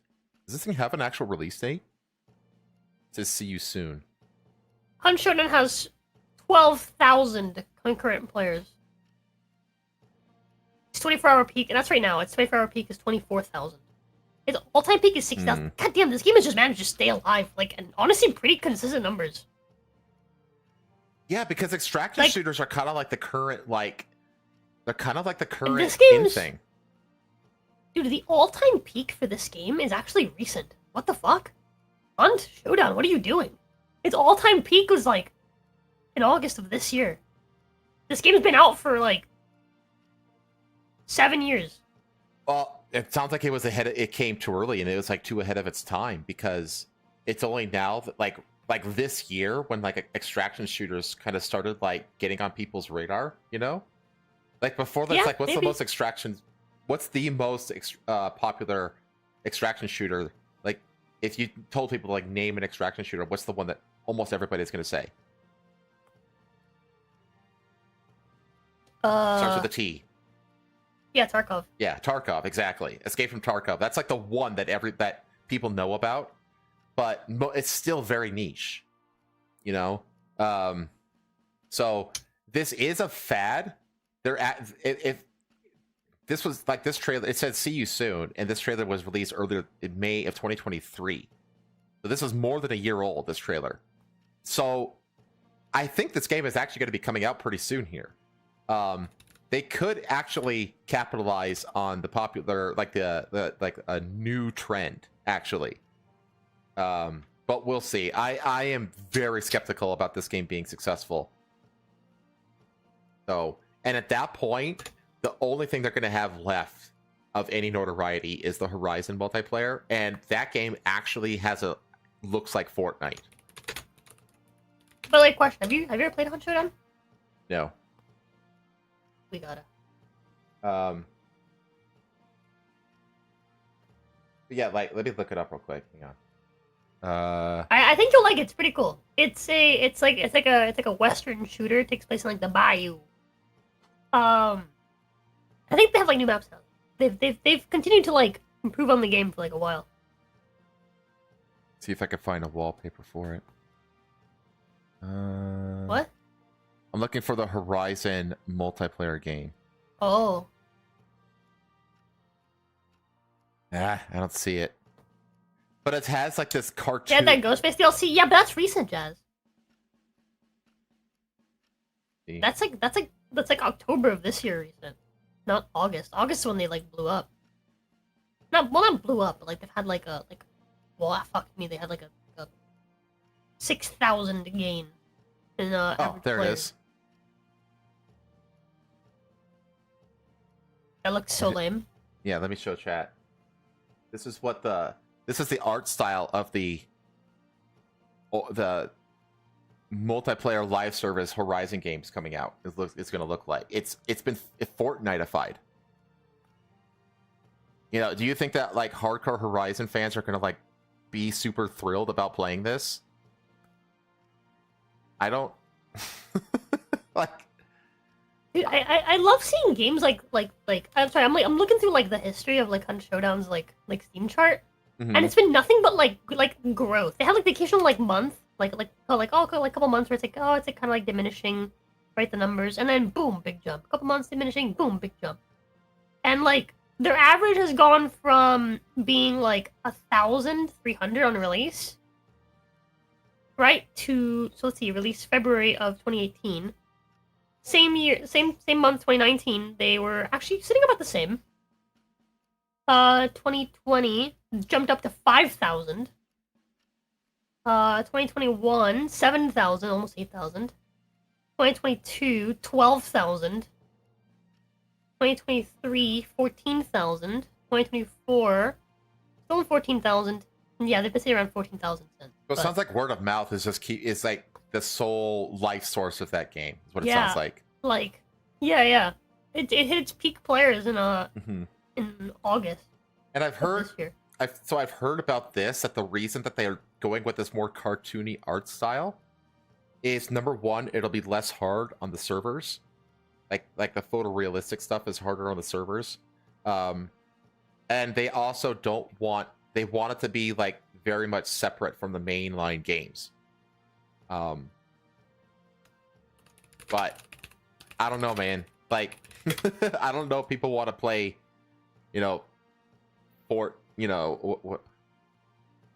Horizon Fortnite. I just I don't know. But all this to say that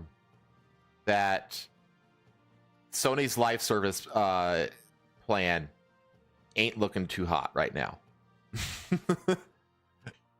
Not looking good, but we'll see. Had a massive It's really been amazing to watch, like, the absolute 180, because man, like when what's it called, Ghost of Tsushima came out, it was like the swan song for the PS4, right? It was like this, like, let's leave the PS4 generation on this super high note, and it was like this beautiful bookend, to the PS4 era. And my God, was Sony just on top of the world in the PS4 era. And now, in the PS5 era, they have just fucking tanked. It's been wild to see how much of a 180 they took from the PS4 era to the PS5 era. It's really something. They're really lucky that Xbox has also dropped the ball in so many cases. But like, they just dropped Black Ops 6 onto Game Pass, and it's like it added like a fuck ton of subscribers to Game Pass. Like, it blew up Game Pass, which is a huge risk to do. It's a huge risk to take something as lucrative Call of Duty, which is like, you're talking about $500 million at least on opening weekend on an annual basis for this franchise, and you're going to take that money and shift it over to a subscription service. That's such a massive risk, but it paid off. Like, they made a fuck ton of money off of new subscribers with Black Ops 6. So, anyway, new segment. Let's talk about Indiana Jones. So, the final preview for the Indiana Jones game dropped recently, and I want to watch it. Okay. It's actually a game I've had like on my radar. Yeah, so this is an IGN feature. This is like a preview expose.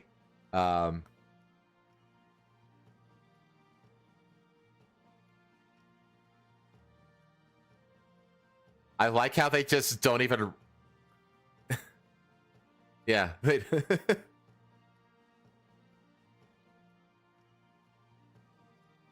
I played that game. Lego Indiana Jones is great. Lego Indiana. It's so yeah. great. It's fucking amazing. It had character creation, dude. Yeah. I was able to make my own character and go around on adventures with Indy and with like my cousin at the time was a big Indiana Jones fan. I wasn't. He was really into it, but I like games with character creations. I was like, yippee! And then I bought it for myself and I played through all of it again with a friend. Dude, the Lego games are like consistently good. Yeah, dude.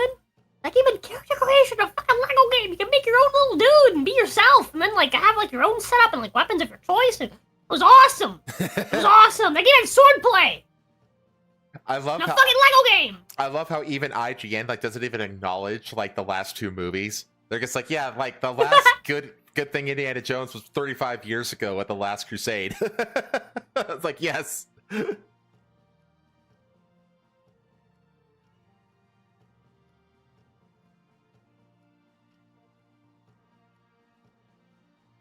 Yeah. Yeah, those ones.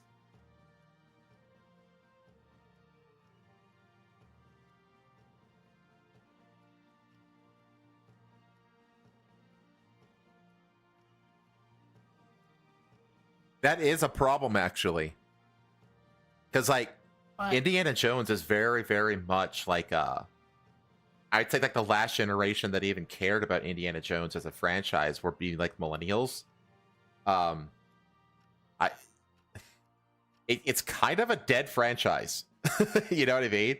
yeah. So I'm curious to see. I mean, I liked it. My cousin was a major fan of Indiana Jones. Well, here's the other thing: Also, is like, that my cousin grew up watching like older movies with like his parents that were a lot more like culturally like interested Mhm. in like American like media, comparatively to like my parents that like just care. They're like novelas. So I like he always kind of grew up like he loves Star Wars. He loves Indiana Jones. He loves like all like the media that like came out like, you know, like the generation before him. Whereas I'm like a lot less like interested in it. But yeah, I think like also like rare situations like that where like parents actually share good media with their kids growing up. The last like generation that like really cared about stuff like this being new and like being like, oh yeah, like I watched that movie in theaters would probably be like millennials. Yeah, totally. Sound should be working now, Marku. Thanks for letting me know. Oh wait, no, it doesn't. Hang on. God dang it. Okay, now it should. Tell you that after playing a few hours of Machine Games' Indiana Jones and the Great Circle, generations of gamers both new and old should care. Because as good as the studio's recent Wolfenstein reboots were, the Great Circle might be even better. That's alarming. He actually thinks that the recent Wolfenstein entry with those two insufferably annoying sisters go back? was good. Is that what he said? Yeah. He said the recent Wolfenstein entries were good because Machine Games made the Wolfenstein games. Hey, go on, play it. As the studio's recent Wolfenstein reboots were, the Great Circle might be even better. Yeah.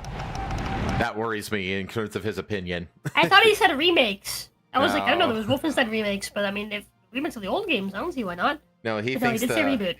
he thinks the Blazkowicz twin daughters are was a good game. That's a problem. I have a problem with that. All next plane to Rome. Stop. Need help. Stop. Meet me in Vatican. Stop. Indy. What playing Indiana Jones... Can you believe that that's Troy Baker doing the voice of Indiana Jones? He sounds exactly like him. That is crazy.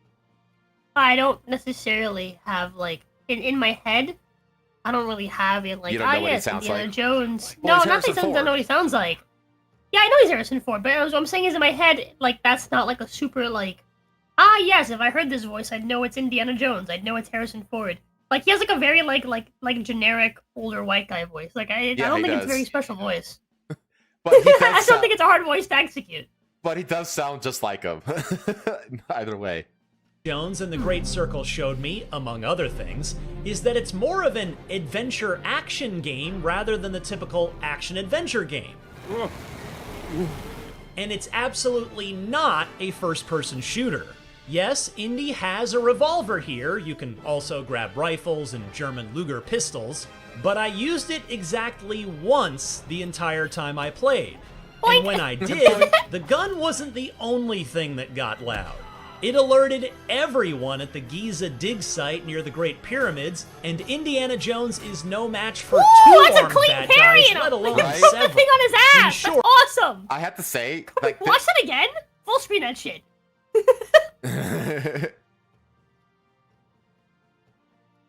thing that got loud. It Double sandwich alerted is good. everyone at the Yes. Giza This dig right here? site Shovel. near the Great Bruh. Pyramids, and Smack Indiana some Jones parry. is no match for Smack! two-armed Breaks bad on his guys, ass. let God alone damn! yeah, he roof blocks it, and then he turns it around into a disarm, and then whacks him. It's great. It's clean. It's amazing. I have to say though that I am happy that it's actually more of a focus on melee combat than range, because the best sound effects in all of Indiana Jones are those elaborate punching sounds. Like those, like they're louder than Yeah. the punching sounds of Indiana Jones are louder than gunshots. Like it's great. So like I'm really happy that they're focusing on melee. several. In short, firearms are clearly a last resort in the Great Circle. but I'm getting ahead of myself. My hands are... That's amazing! This looks good too. This looks really good. It's a little uncanny, but because we know exactly what the actor looks like in our heads, you know? But I think this looks pretty damn good. Session started at the beginning of the campaign at Marshall College, where Dr. Jones is, of course, a professor of archaeology. Archaeology is the search for fact, not truth. Indy's working late with his friend and colleague, Dr. Marcus Brody. A noise It stirs looks uncanny, him, like, and it looks Henry good. investigates. It looks good, with yeah. you It controlling our hero looks as he kind of walks like down him, the but not college exactly hall like towards him. the source But it of still the looks like a noise, human being. finding broken glass and a display scattered along the way.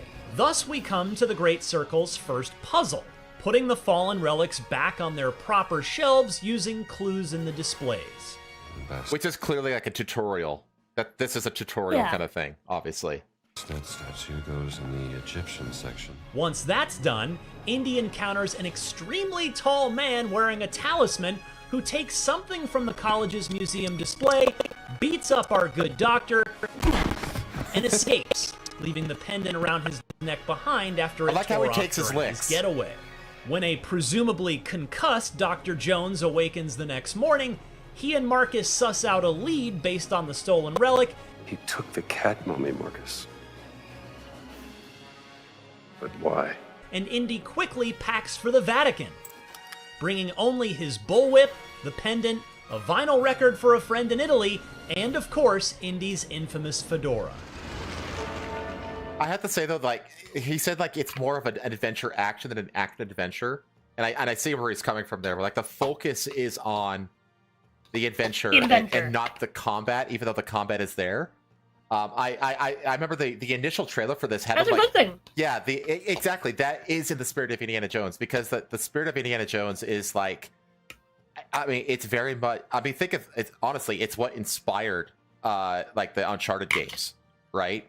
It's like this globe-trotting, you know, adventure in search of like an ancient. When I think of Indiana Jones, I imagine Indiana Jones running away from traps and guards, not like, you know, fucking Call of Dutying his way through like a map. He only gets into combat if he has to. So I think that's the right approach. Like I see much more positives about this game than negatives. One thing I'm worried about is I really hope that the puzzles aren't way too fucking simple. I hate games that make puzzles so fucking easy that it just turns into just busy work instead of like actual puzzles to solve. So I hope that the puzzles are actually like good. Elaborate. The gameplay during the Vatican mission reminded me of a classic game I didn't expect the Great Circle to tap into, but I certainly didn't mind. Thief. I suppose the nighttime setting and that's a good thing. I love Thief. Thief is great, and I never played Thief. It's great. It's just literally doing that. Like combat is an absolute last resort, and you just basically have to stealth around stealing shit. It's great. Which is what Indiana Jones like. That it should give like a vibe like that, where like he tries to avoid combat if he can. Classic Italian architecture contributed to that vibe, but it was more so the fact that stealth is the dominant approach here. Along with the fact that there are a whole lot of doors to find keys to unlock, valuables to backtrack to later, and hidden items and information all over the place. Yeah. Now what do the black shirts want? Danny DeVito? While Indy's fists are his primary weapon in the Great Circle, Sure you did your best, champ. I quickly learned that it's best to get something in his hands whenever possible. I like how he knocked him out and the dude stayed standing. All over the place. Now what do the black shirts want with the Vatican? While Indy's fists are his primary weapon... Surprise punch! Yeah, well, he's just like, whoa, bro's dazed. Completely dazed. This is a little wonky though, because it's like he has like this Yeah, little detection meter, which is like, dude, he's in plain. Hold on. No, because hold on. The detection meter failed immediately, but it's just he's kind of realizing like the dude's clearly like, what the fuck? Yeah. Right? Yeah, he's in plain sight, but it's also like he's surprised, right? Like it's just reaction time, you know. It's like I think people do react a little faster than that, but still, like that's not. How do I put this? It's a little bit unrealistic, but I think it's fine within the sense of like it's a fucking video game, you know? Yeah, that's true. Like this isn't like how do I put this? It's not in a realm where it's bad yet, you know? It's in the realm where it's like, it's fine. You know, like hit play, like he's aware Or immediately. his primary Immediately, weapon, like, the oh, I'm in Great combat. Circle, He puts his is hands the up before he gets best, punched. I quickly I like how he stumbles It's just, there. you know, yeah. Like you could tell the Like, combat I- is clearly melee focused. Yeah, like, I'm okay with the AI not being, like, super fucking, like, you know, hyper aware and, like, instantaneous or reactive. I'm okay with that, as long as it's not, like, fucking outlaws. You know? Yeah, and that's a low bar to cross. Yeah, that's a really, really low bar. But it's just like, I feel like this is fine. Like, he's a little bit slower than, like a real-life human being would be. But also, if someone runs around the corner to try to punch you, and you're not someone who's, like... I guess it's a guard. But still, Yeah. like, if you're not expecting, like, anything, like you haven't heard any alarms, you're pretty deep into the building, right? It- You're not expecting for someone to just run around the corner at you out of fucking nowhere. Like, you're not gonna put your hands up immediately. You're gonna be like, what the fuck? And then you're gonna put your hands up, and then, again, but at that point, it'd be too late. Like, that was not, to me, super hyper unrealistic. Like, that was only slightly more delayed than, like, what you would expect. Well, the other thing you got to remember that is like the Indiana Jones movies, they have goons, and because it's campy, Yeah. you know what I mean? Like the goons aren't the most Yeah. intelligent people. They're not like goons from like Die Hard, who are like really smart and hard to kill. You know what I mean? Like Yeah. Indiana Jones IP is allowed to have slightly less intelligent goons in it, and it's fine. You know? Yeah. learned that it's best to get something in his hands whenever possible, as sneaking up from behind with a sufficiently potent object can yield a one-hit stealth takedown. I say object, by the way, since most of what I picked up weren't proper weapons, but instead things like brooms, violins, guitars, shovels, a pipe wrench, a frying pan, etc. That sounds great though. I love Guys, it. just though. like, what the fuck? The He's question in- mark? It's like, They're huh? emphasizing improvisation. You know, which I love Yeah. that. And honestly, the sound design sounds great too. Like punk sounds great. Even more fun was using the push button to send bad guys crashing spine first to the ground below from great heights when encountering them up on ledges, of which there are many at the Vatican, apparently. All right, pal. You asked for it. Indy can punch, strong punch, block, shove, and use his whip to stun enemies or knock the gun out of their hand. Yeah, those whip physics are a little janky. Jank. Ugh. Strong punch, block, shove, and use his whip to stun enemies or knock the gun out Not of their sure about hand. that. It's a simple system I that love that works sound quite effect. effectively in practice. And to once again reference Thief, you can pick up the bodies and hide them in dark corners to prevent other patrolling padres from Takedowns discovering are them. amazing. Note that you can't get too far though, as carrying heavy adult humans around over one shoulder tires Indy out, quickly spending his stamina. Fortunately, the Great Circle packs an upgrade system that lets you spend the adventure points you get from thoroughly exploring each environment and discovering secrets, and later, taking pictures of notable sites. You'll Wow, they discover can books put that Nazi contain symbols in said the game upgrade- without people getting mad at them? That's crazy. So the What a concept. It's We're almost gonna- like well, just merely showing on. Nazis shouldn't be a bad thing. Oh hey, no. we're gonna get to that after this video. Oh no. Oh no, I spoke too soon. No, you're okay. You're okay. But yeah, that's what all the collectibles are for. It's like there's like an RPG kind of system. Apparently, I don't know what the tree looks like. We'll find out. upgrades, but you'll need But honestly, this is normal for machine games because they do the same thing in Wolfenstein games. So sufficient adventure points to actually apply the new skill. this is cool. You actually have to like, in order to like get like abilities, you have to like find things in the game that like, oh, like this book is gonna teach me how to do this, and then you have to have enough adventure points to actually.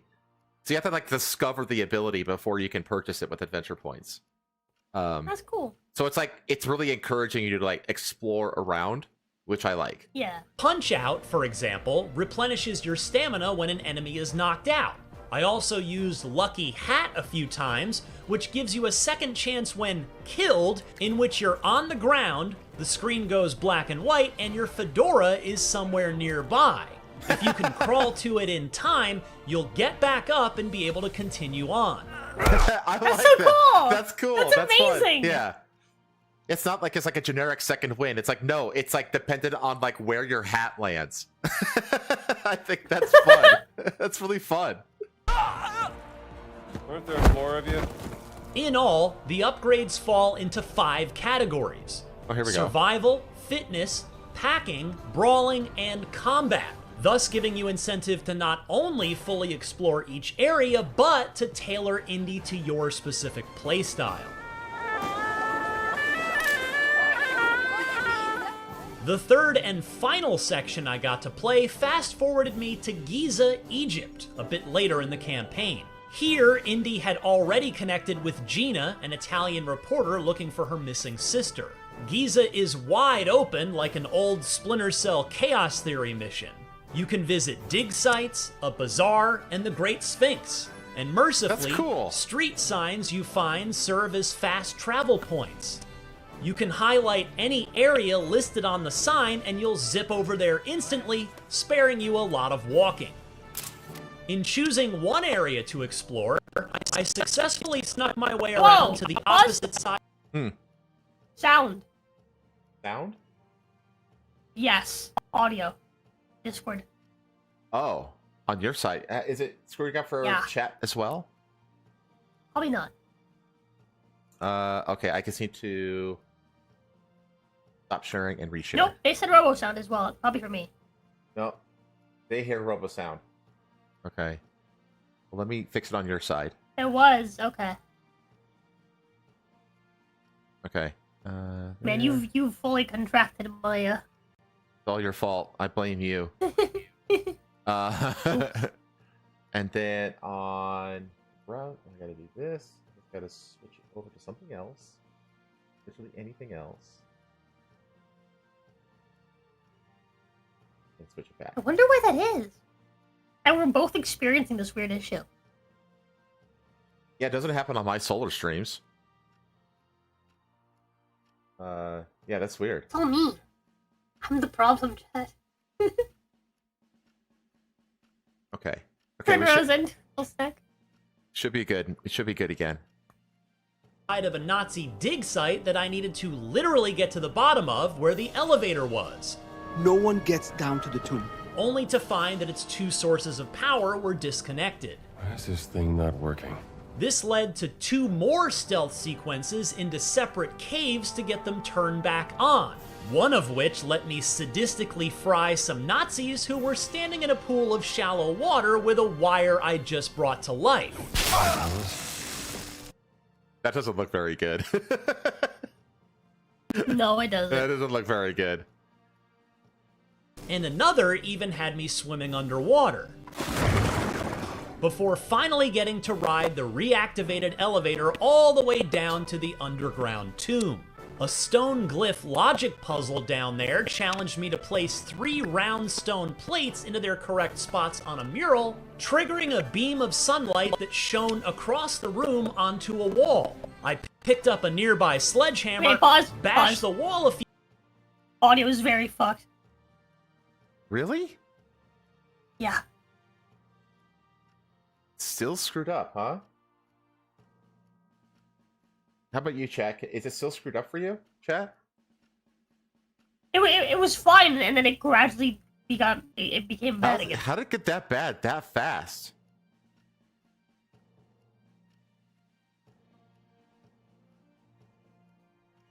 Like garbled. That's freaking worrying. Okay. Ish. Ah. On. Why? Why? When does this game come out? Pretty soon, I think. I wanna play it. Yeah, I'm gonna play this. I'm definitely gonna play this. It looks. It's right up my alley, and it's very, very on brand for me. few times, and a hidden room was revealed. And there's something behind that. Inside was the relic It's such a typical thing for Indiana Jones to do. They just like What? nonchalantly take a sledgehammer to like ancient walls and shit. Nazis were after, but Indy had beaten them to it instead. Nazi idiots. Unfortunately, I soon ran out of time before my demo session ended. It turns out I'd spent more time than I should have in my limited preview window exploring other paths, taking on side quests, and taking photos of Giza. It is something, ain't it? In other words, I spent a bit too much time adventuring. No regrets. Bro was close to not landing. As He I said, needed to land. it's clear Go now back, that watch it again. That was that was tight. and taking photos of Giza. It is something, ain't it? In other words, I spent a bit too much time adventuring. No regrets. He barely made it on that ledge. As I said, it's clear now that Indiana Jones and the Great Circle is more of an adventure-action game than an action-adventure one, but after a few hours playing it, I love it for that. The first word you'd likely associate with Indiana Jones is probably adventure, not action. True. And the Great Circle hones in on that.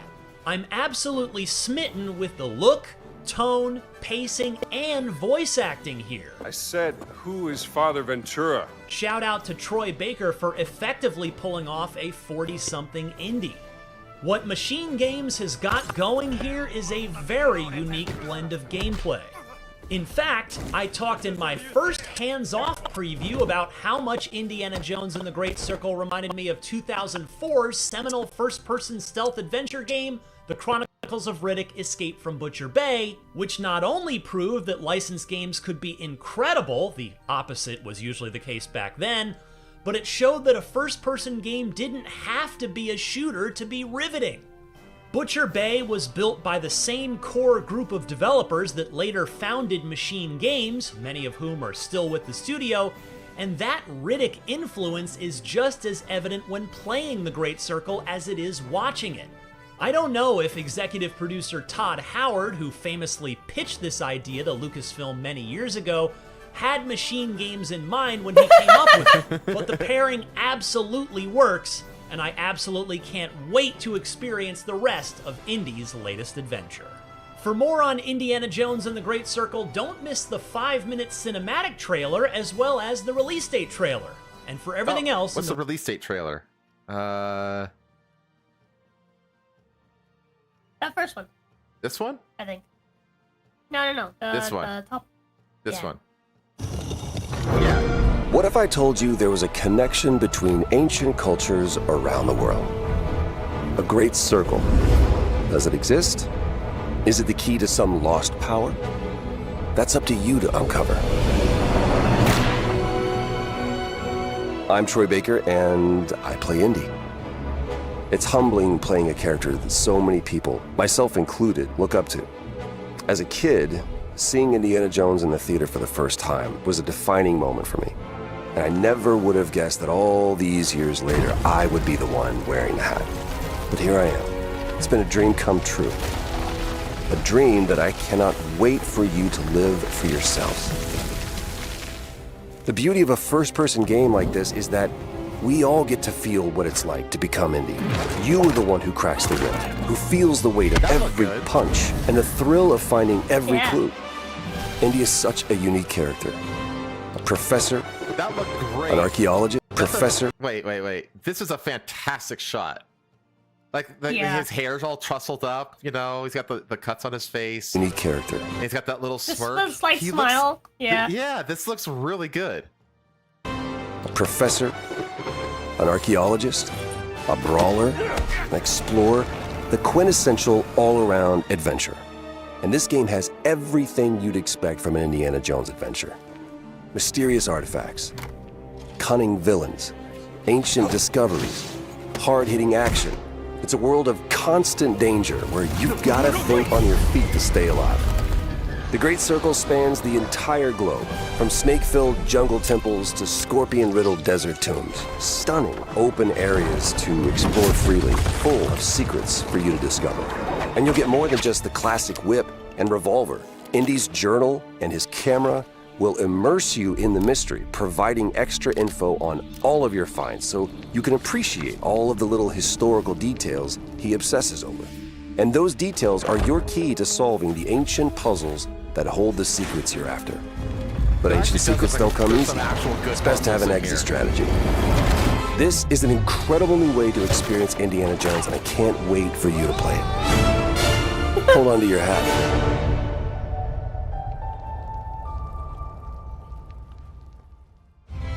When is it coming? Oh wow, 2 months. That's wow. Yeah, that's real close. Actually, no, that's 1 that's month. 1 month. 1 month. Hell yeah, That's a month and a week. dude. It's 5 weeks from now, chat. Yeah, like I'm absolutely gonna play this. This looks like a lot of fun. Like the now you mentioned the Nazi paraphernalia. There was this. People are mad. No, they're adding a disclaimer clarifying that the developer's decision to use Nazis as enemies should not be in any way construed to condone, glorify, or endorse their ideology. Yeah, no shit. They're the enemies. It's like, Like- why would you have to say that? It's like, why would anybody assume that? Who in their right mind would assume it's like, oh, they use Nazis as the bad guys and put swastikas in their game. They must be Nazis too. Like, no one thinks that. Even the wokest of the woke don't think that.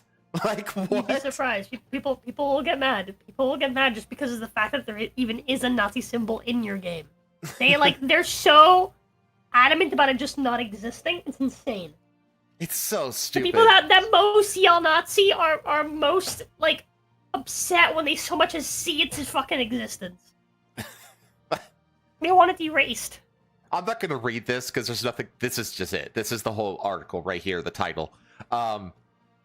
It's just something to laugh at, but it's like, honestly, it's just gonna show up for like 5 seconds. You push X, and then you never see it again. You know what I mean? Like, this is this is not enough to stop me from playing. Like, this game looks like a lot of fun. You know, it sounds like Traveling suit outfit for pre-order. Yeah, it sounds like they've got. Is like, it only the gonna be right- on PC and Xbox? I don't think so. So. No way. Is it Xbox only? Oh man, it is. Look, because it's got the X. Oh, it's Xbox exclusive. And PC. And PC. Well, PC it is. We both got pretty beefy PCs, so Yippee! should be all right. Cool. All right. These are the people who argue bugs are the good guys just because you're playing a soldier who's killing them. Yeah, you know me, chat. I try. I don't know. Like I try to be charitable. You know. For Tonga. Yeah, we're like one bad day in Israel for them to be like, actually, we identify with the Nazis now. Yeah, we're like one bad day Yeah, in you're Israel. not wrong. Chat. You're not wrong. But These people are fickle as hell. Yeah, I wanted to definitely highlight that. Okay.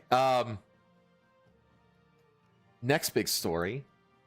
What do you want to do? What do you want to do first? You want to do the cringe Kamala Harris campaign map in Fortnite? Yeah. Or do you want to do you want to talk about Veilguard? Veilguard. Okay. All right. Veilguard it is. New. I kind of want to play it. I'm on the fence about it myself. I'm honestly I leaving. have too many things I need to play. That's my as issue. Things I want to play. That I can't bring myself to like play it unless chat forces me to. Mm-hmm. Yeah. And chat doesn't seem interested, so it's just not gonna happen. Yeah, that's what happened to me too. I'm like on the fence, but like every time I think about it, I'm just like I always lean to the negative side. Like, no, I don't want to play it. Like, I think I've seen enough to know that I don't want to play this game. So there's like a tale of two narratives. Like, obviously this thing there's all these wild fucking the game's a flop, it totally sucks, and the game's the biggest success they've had on Steam ever. It's like, you know, it's saving BioWare, the game's great. There's a lot of just opinions being thrown around right now. The whole thing is a shit show. So this is from Forbes. Whoa. I don't know why I just auto-scrolled there. Dragon Age sets EA BioWare player count records on Steam. I like how they have to qualify it as like EA exclusive, which narrows it down to like what, like 2 games? Like EA BioWare games that are on Steam. How many of them are there? Like I know that like all the Dragon Age games are on there.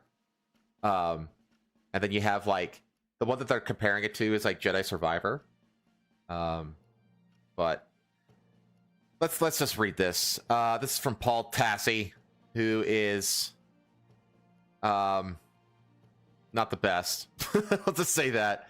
Dragon Age the Veilguard is a hit. He just says it definitively. It's like, okay, Paul.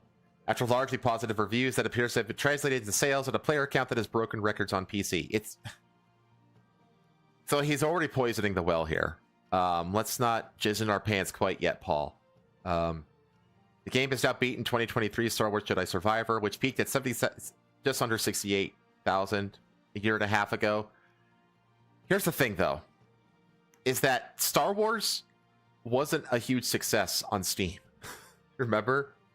Because remember, like, Jedi Survivor was hated on Steam because it was such a broken port, and it like didn't work, it didn't run well, and it was just trash.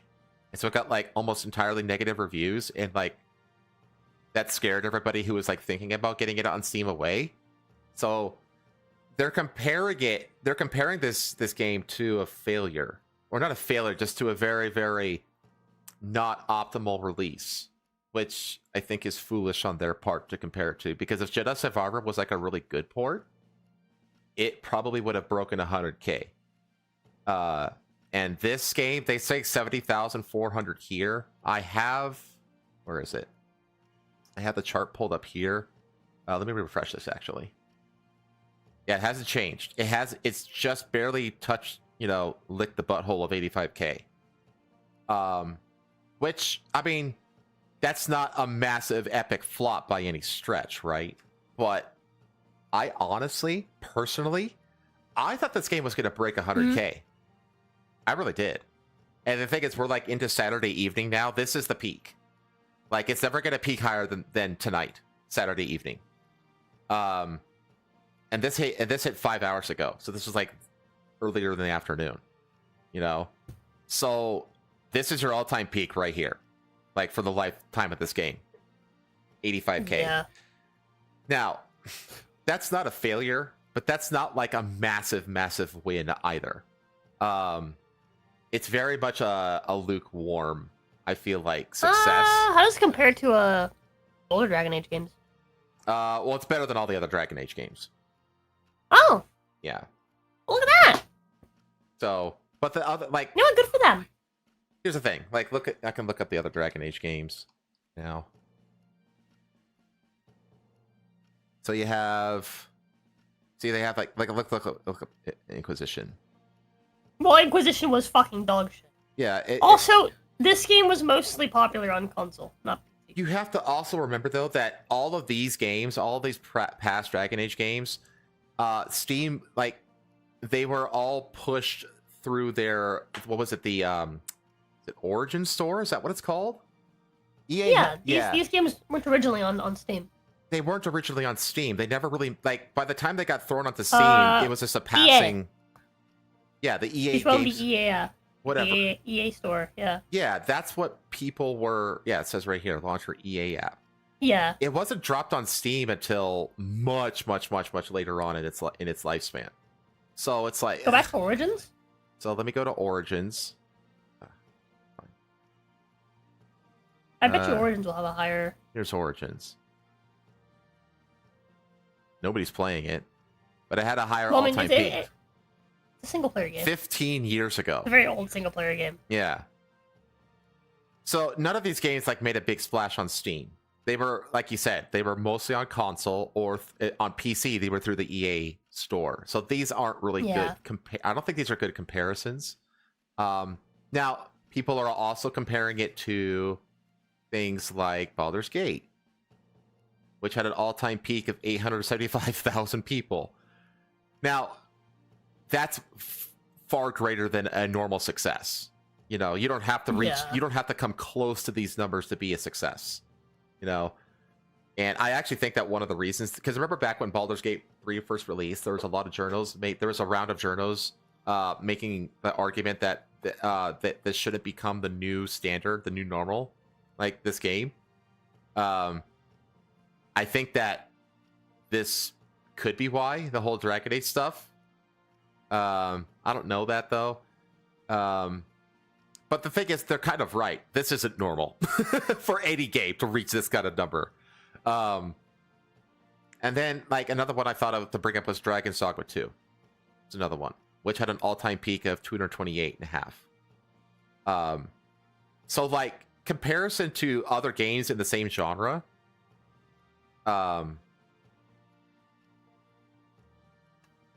this isn't super impressive, honestly. Now, for EA, yeah, sure. And I feel like this game is going to be successful enough to keep BioWare limping along. Like, I do think we're going to get it. I think we're going to get a Mass Effect 5. I think we are. Yeah. Now, so let me go back to this Forbes thing. Oh, I just jumped the gun. Because, you know, so it says, you know, 70,000 so that you can revise that to 86K. Currently the best-selling game on Steam, surpassing even Call of Duty Black Ops 6. I've seen the game being compared. I don't think that's... Is that true?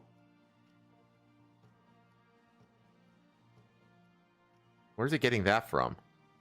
I've seen Black Ops 6. There's Call of Duty right there. Which had a peak. Yeah, it's like, what are they on? What are they talking about? Like, that's just a fucking lie. What the fuck are you talking about, dude? Why'd you pull that out of your ass? You say being compared unfavorably to Baldur's Gate 3, which put up an all-time peak of 875k, but that was a largely PC-focused release, and few dispute it's one of the best RPGs of all time. Even if it's well-liked, few would claim that about Veilguard. Top games currently, it's not even the top 10. Baldur's Gate 3 is still above it. Well, not just that, but like Baldur's Gate, this is like almost exactly 10 times the player count at peak. And yeah, I don't know, man. Like, I don't know what to think about the success/failure of this game. I really don't. Like, Baldur's Gate has more concurrent players right now. Yeah, it does. It's a little bit, but yeah, like Baldur's Gate right now has 89. It has 71 players right now. Actually, let me refresh this one too. Yeah, 71k, and then Dragon Age has 65. So yeah, and it has a higher 24-hour peak as well. We think like it's unfair to like compare it to Baldur's Gate. It's like, well, I mean, is it? I don't. Just because the game, like, it was because the CEO of EA or whatever, or of BioWare, whoever it was, it's like, yeah, we see like potential for like a breakout hit because it's like we got like no like real competition in the coming months and yada yada yada, and it's just like, well, it sounds like he wants to see Baldur's Gate numbers or at least something akin to that, but this is literally a whole order of magnitude lower than that. Yeah, so here's something else is like, I don't see why you can't compare it to Baldur's Gate, considering like all the previous Baldur's Gate games are even more niche than the Dragon Age game. Well, I think one of the reasons that Dragon Age doesn't have like the huge numbers that Baldur's Gate or Dragon's Dogma is because, well, especially like Dragon's Dogma, because Dragon's Dogma has international appeal. Baldur's Gate, I think, gained international appeal, but I wouldn't have. It's really big in like Here's Europe the thing. too. No, hold on. Here's the thing. Because you're talking about Baldur's Gate 3. Look up the older Baldur's Gate games. Those games are fucking niche as hell. Yeah, they're Those games are super extremely niche. fucking niche. Those games are way more niche than Dragon Age, way more niche than Dragon's Dogma, because those games didn't release on console ever. Right? These are like super fucking niche, like nerd fucking like RPGs, right? Dark Alliance. Is that? Oh, here we go. Dark Alliance 2. Yeah. Siege of Dragons. There's this Baldur's Gate Deluxe Edition. know what the fuck these are. I think these are like the newer ones, like that. There's just Baldur's Gate were 2. basically like brought back out. Baldur's Gate 2 complete. What's the difference between these? I don't know. These are all like recently too. I don't know. I know that there was like remakes of like all those games and stuff like that, like re-releases and shit. Well, it looks like just. But yeah, it's like these games were fucking incredibly fucking neat. Oh, it doesn't even have a player count thing. No. Yeah, that's the thing. Like medieval fantasy is a very niche genre. Always has been, especially like when those games released. And so it's just like, it's incredibly fucking weird to be like, oh yeah, you can't compare it to Baldur's Gate. It's like, why? They just brought back Baldur's Gate as a fucking franchise out of fucking nowhere. Yeah, those are remaster remakes from the original games. Like they just brought fucking Baldur's Gate back into like the public eye and blew it the fuck up. Baldur's Gate 1 and 2 were 98 and 2000 respectively. Yeah, the OG ones. Yeah, those games are fucking old. They're extremely fucking niche, right? And they were not on console. They were not on console. They were not like at all like household names. Like they were not things that people would talk about. They were not games that like most people are be like, well, if you ask anyone that's be like, hey, how do you like Baldur's Gate 3? How does it compare to the first two games? You'd be like, what? Baldur's Gate 3 had prequels? They'd be like, huh? Yeah. It's the third game in the series? What? Yeah, it's like, what do you think that 3 means, you dumbass? Like. Yeah, like most people that play Baldur's Gate 3 never fucking touch any of the other ones. And Larian is a good studio, is the fact that he stole a AA one. Divinity, look up Divinity's two's numbers. Look at Divinity's numbers. That's not exactly like a super household name. No, it's Dragon not. Age is still a much bigger name That's actually a really than good. Divinity. Right? This is what Larian's known for, Divinity. Right? One. And again, yeah, 93 look at all time. Yeah, like this is just a small fucking game, right? Compared to like, again, Dragon Age is a pretty big, well-known fucking franchise, right? So you can't say, oh, you can't compare it to like, Baldur's Gate. Why not? Yeah, why not? I don't see why we can't. Every previous game made by Larian was fucking crowdfunded for one, right? It was literally made off the backs of like they literally crowdfunded the money to make that fucking game, to hire voice actors for that game, to get that game off the fucking ground.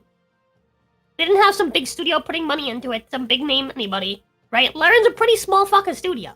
They only recently started fucking growing because they gained notoriety from Divinity, right? And they got hired to do fucking Baldur's Gate, and that made fucking bank. And then they ditched Baldur's Gate because they don't want to be drugged down by major studios. Yeah. They literally said, "Fuck off. We can be just fine without the Dungeons and Dragons IP. We don't need that to succeed." And they just fucked off. Yeah. And it's like, god damn, dude. Like these guys are fucking metal. Yeah. So like, there's no reason why you can't compare to a smaller studio, for one.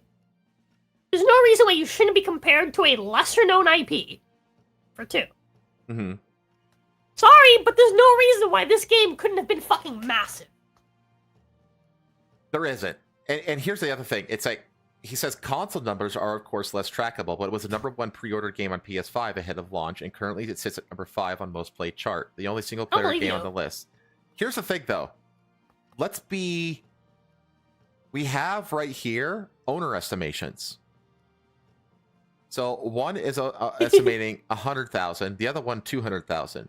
So let's be generous and say that it's the 200,000. That's the high mark. Now let's say that the console is way more popular, which I honestly believe that, because Dragon Age is like a junk food kind of game, right?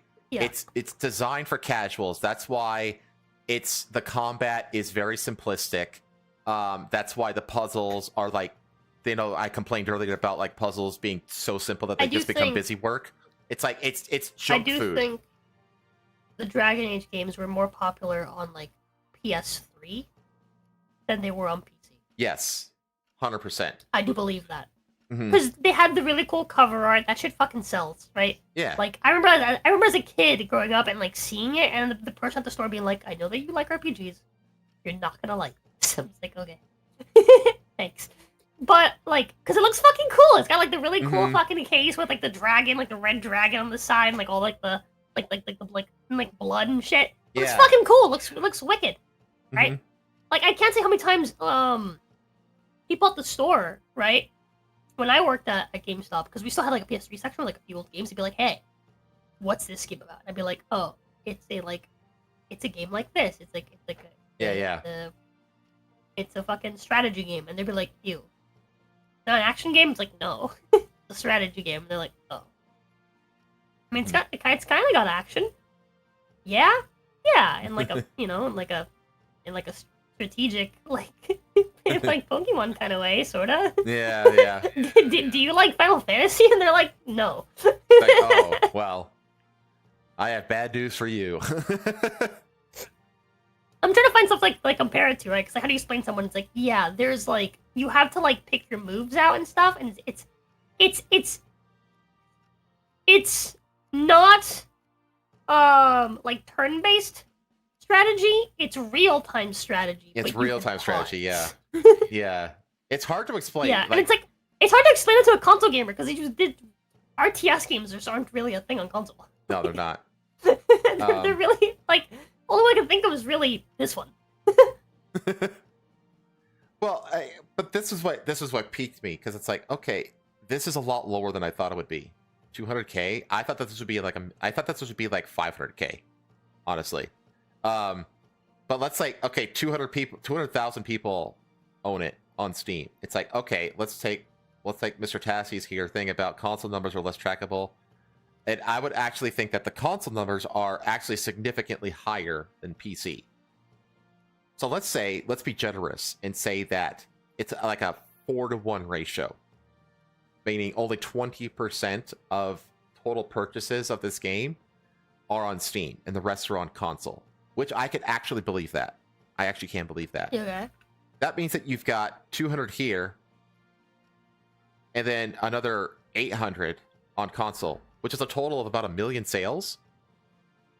At $1 million and 1 million sales at $70 up, no, $60. I think it's $60. It should say. I think it has pricing. I bet you anything in the world it's 70 on console. Probably, but I bet you anything in the world that it is 70 on console. Okay, well that means that it's 60 to 70 million total. Do you think the budget for this game was sub 100 million? You have to remember that this game has been in development for 10 years, and they stopped and they abandoned and restarted twice. This game hasn't made its money back. You know, I think it will eventually. I think it will eventually limp across the profitable finish line. But this isn't like the massive breakout success that it's not a flop. It's definitely not a flop. But it's not like this massive smash financial success either. I think it's I think by sometime in Q1, you know, because I also think that a lot of people, like the moment that you see that Steam sale hit and it goes down like, you know, to like $40 or something like that, you're going to see another spike in sales because there's a lot of people that are on the fence about this game, right? And I see a lot of reviewers out there that are saying, wait for a sale. You know what I mean? And yeah. I think that once that first big Steam sale hits, it's going to get another big spike of purchases because a lot of people are waiting for that sale, and that's when it'll reach profitability. I think that's what's going to happen. But it's like, that's not a massive smash breakout success by any stretch. It's not a failure. It's not a flop. But it's not like this massive win. Like, I'm sorry, but like after the release of a game, if I have to go to all my investors and tell them it's like, yeah, this game won't, you know, our recent massive project that's been in development for a decade won't see profitability until next quarter. That's not the greatest message to give investors. Yeah. Because you have to remember that like the goal, like success doesn't mean making your money back. Success means making a sizable profit. That's what success is. Yeah. So, again, it's not a failure, but it's not a success to me. I don't think it's going to lose money though. In the end, it's not going to lose money. But it's yeah. I do think that, you know, EA Because here's the thing, like all the things that I've been seeing about this game is that from a purely technical standpoint, the game is actually very, very clean. Like everybody's saying it's like the most well performing, like really high visual, fidelity quality game that they've played in a really long time. Like it performs incredibly well, essentially. And there's like, I haven't seen like bugs, like I haven't seen like bug compilations or anything like that from this game. You know what I mean? Like the game from a technical perspective seems to be very competently made. All of the criticisms are in the writing, and we've all seen the infamous scenes about that. And I actually have a video here. So I'm non-binary. Okay, dude. What does that mean? It means I don't feel like a woman or a man. I'm gonna need to pull up a couple of videos here. If you're not a woman or a man, what are you? We're gonna watch Non-binary. this. We're gonna watch this scene. We're just gonna watch this scene. It's so bad. It is so bad. And we're gonna watch it. Oh, is this the pulling a barf? Yes, this is pulling a barv. Pounding that snake's nose. She's still holding the ruby in her other hand. Maker's panties. I was so proud. Maker's panties. Jesus. Ah, shit. They're still holding it. Sorry. What are you doing? Pulling a barv. Oh. Okay. A barv? Tradition in the Lords of Fortune from one of our old members, Barv. Good guy, but like most of us, his plans went sideways a lot. Bad blood among your crew's not good for morale, but there's not always time for big, drawn-out apologies. So, when one of us screws up and we know we've screwed up, we do a quick 10 to put it right. Pulling a barv. That wasn't 10. What the fuck is she wearing?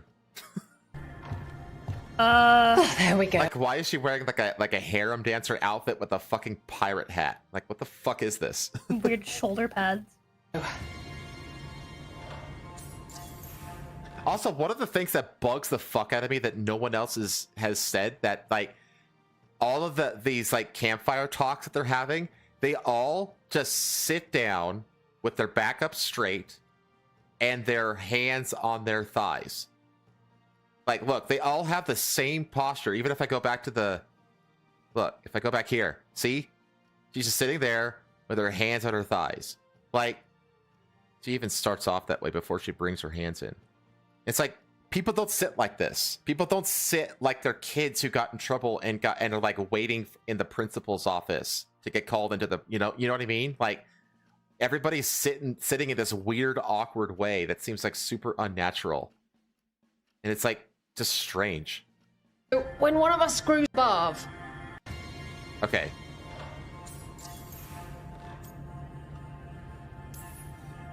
I'm glad the Lords of Fortune have Tarsh's back. Oh, Tarsh isn't the first non-binary member of the Lords. Really? It was a little before your time, but Horlicks was one of ours. God. Huh. Bastard looked better than I did in a dress or pants. And out of them, too.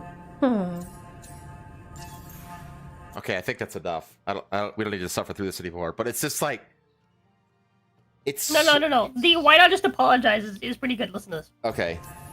It's fucking retarded. Any reason you can't just apologize? Sometimes people say, oops, sorry, and hope that fixes it. But they just want to get the whole thing over with. Trust me, I know. But pulling a barv, you sweat a little. Makes you think about it a little more. Shows the other person you mean it. What if they mean it when they say they're sorry, though? And that's the other reason. Some people mess up and get all dramatic. They make it about them. Oh, I didn't mean it right. I'd never do that on purpose. They feel so bad about it that it's on everyone else to smooth it over and make them feel better. Oh, okay. Yes, some people might do that. Pulling a barv puts it on the person who screwed up. They made the mess, they fix it, done. Jesus Christ. Because doing push-ups I'm the fixes best at it. apologizing. Like, Why would I apologize? I can just, do some push-ups. People apologize want to get it out of the way. I say it's like, oh, I'm just gonna pull a barv. I'm just gonna do a quick 10 and then, get it out of the way. It's so fucking, retarded. Like, it's so on the nose, amateurish, like just it's not even amateur, just childish. It's like activism on a childish level. Which and I went around looking because there's been a lot of like people who have like talked about this and like given like the way they like I've heard like all the dialogue sounds like it's written like HR is in the room at all times.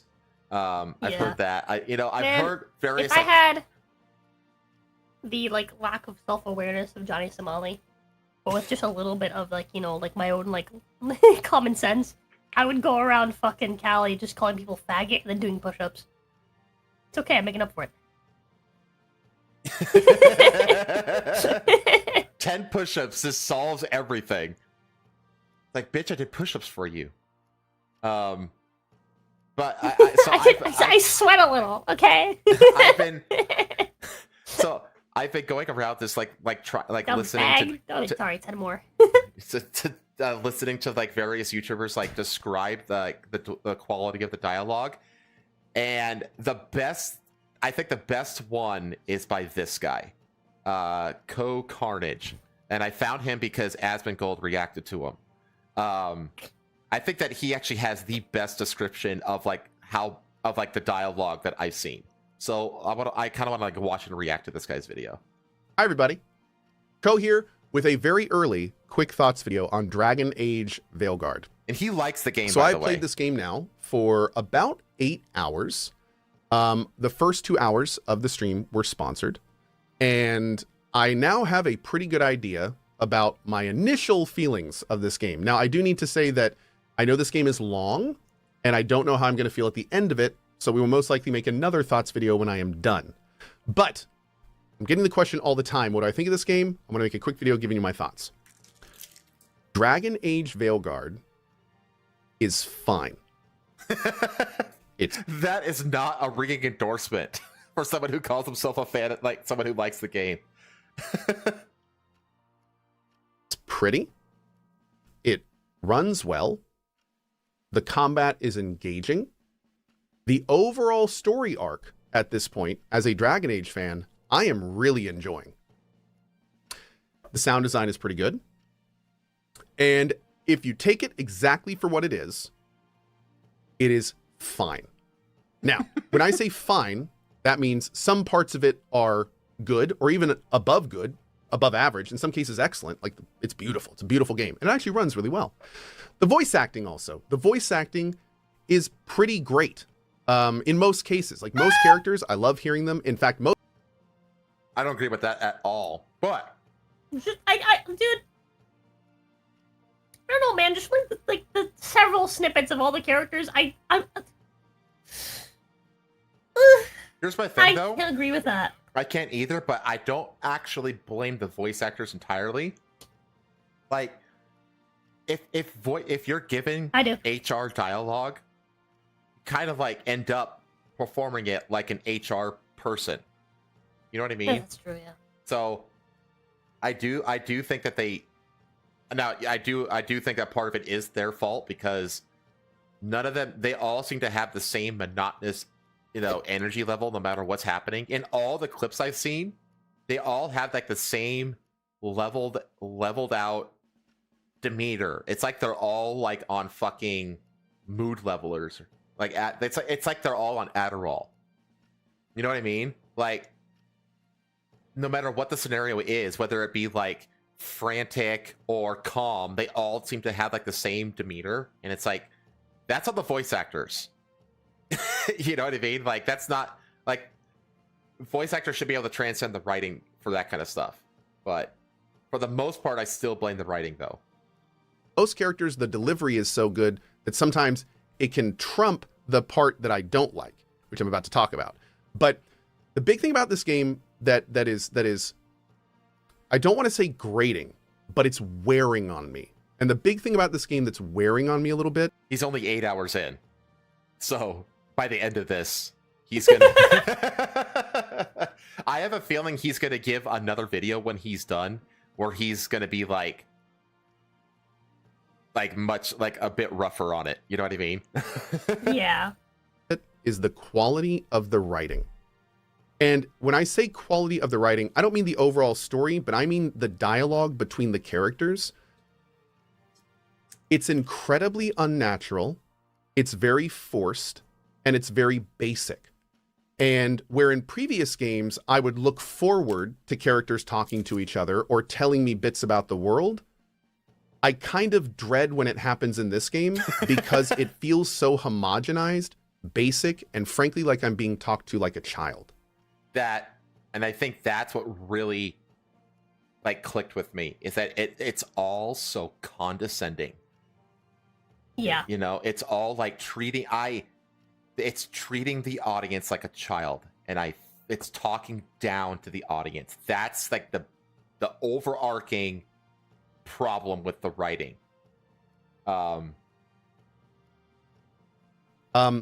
It is, they're constantly just, they're not adding to the scenes when they talk.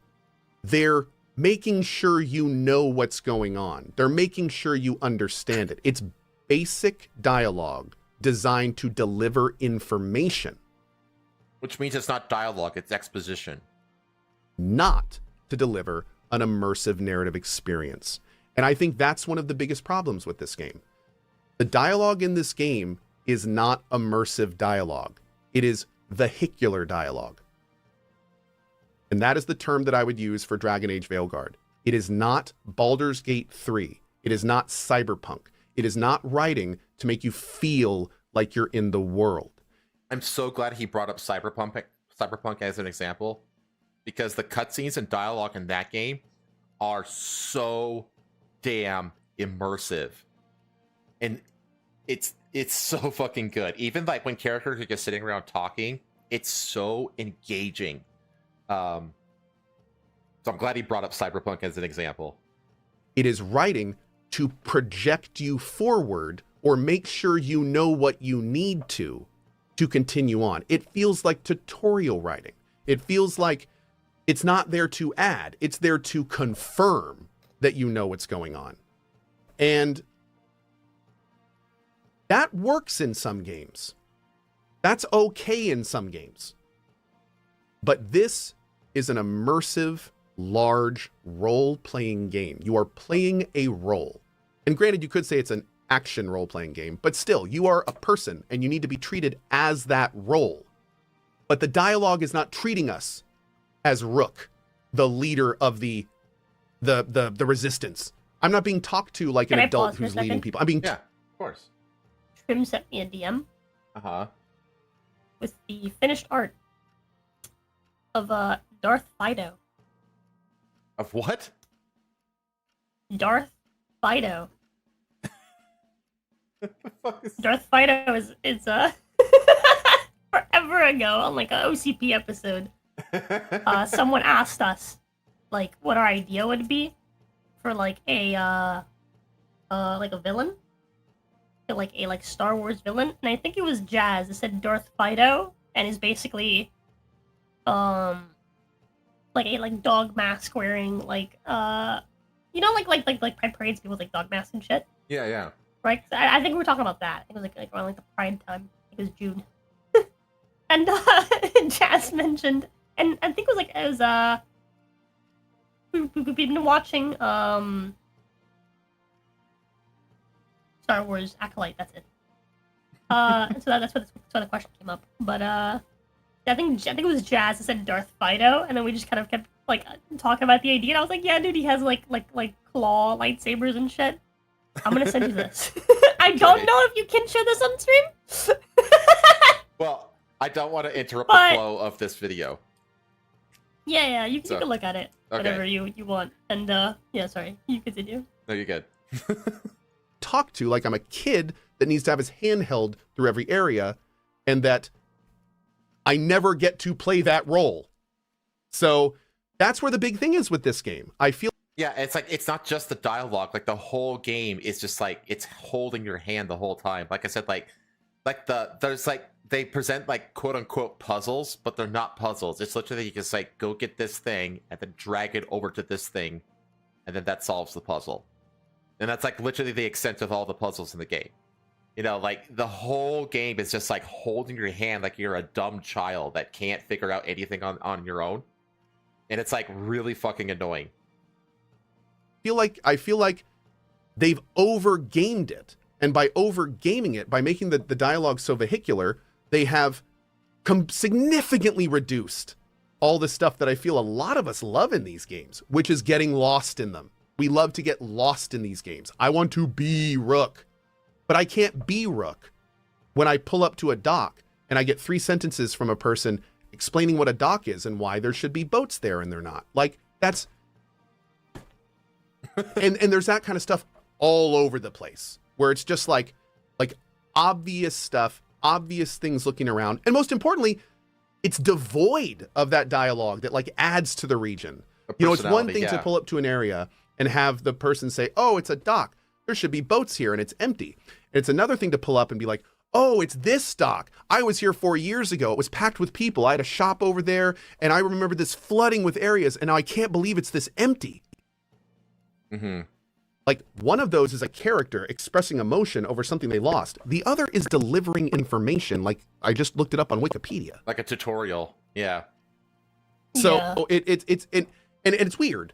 It's weird. So and that happens all the time where I feel like I'm being educated or told. And there's for the record, there's this other scene in the game that I've seen but I haven't encountered yet. And I'm not going to talk about the scene, but what I will say is when I saw that scene, the internet is exploding over the content of the scene. Just watched. I watched that scene and all I could think of is, screw the content of the scene. I feel like I'm watching a Dare commercial in middle school. Like, I felt like I was sitting in the audience at middle school watching a bunch of adults do a performance that was supposed to tell me how to feel about something. Yeah. Say it again? Hmm? Did you say something? No. Oh, okay. But yeah, I just commented on like what he just said. Where it's like, yeah, that's. Oh yeah, fucking like Dare. You totally get the vibe. You it feels like, again, but you know, like if it makes you feel like you're in a classroom, what happens to students in classrooms? Starts with an L. Huh? What do teachers do to students in classrooms? Lecture, exactly. That's the problem. Yeah. Is it sounds like it sounds like a child. It's treating the audience like they're we're children preachy. being lectured to. It's preachy. It's trying to like explain to you like, oh, like I know what he's saying specifically with like the Dare like thing where it's like oh, it feels like a video of like adults or like teens acting in like a scenario of like someone being bullied, right? And it's just like, but that's not what this is. But like this is a weird moment for you to do that. Yeah, like isn't there like this impending gods of death, like about to destroy the world, and we're talking about this shit? Like, what are we doing here? Yeah, it's really, really weird. And again, like in the case of Dare, right, where it's just like the reason why that always fails is because like, oh my god, here's like the scenario, right? Don't be like the bystander. Do something about it. And it's just like, motherfucker, in real life, if I do something about it, I'm gonna get knocked the fuck out. Fuck you. It's not my fucking problem. I'm gonna walk away. It makes people it makes people actually go the other way in what they think and believe. Like if you talk down to them like that they should believe a certain way. It shows like, first off, children are fucking naturally rebellious. One, right? Yeah. Which is why like the drug ones don't work, obviously.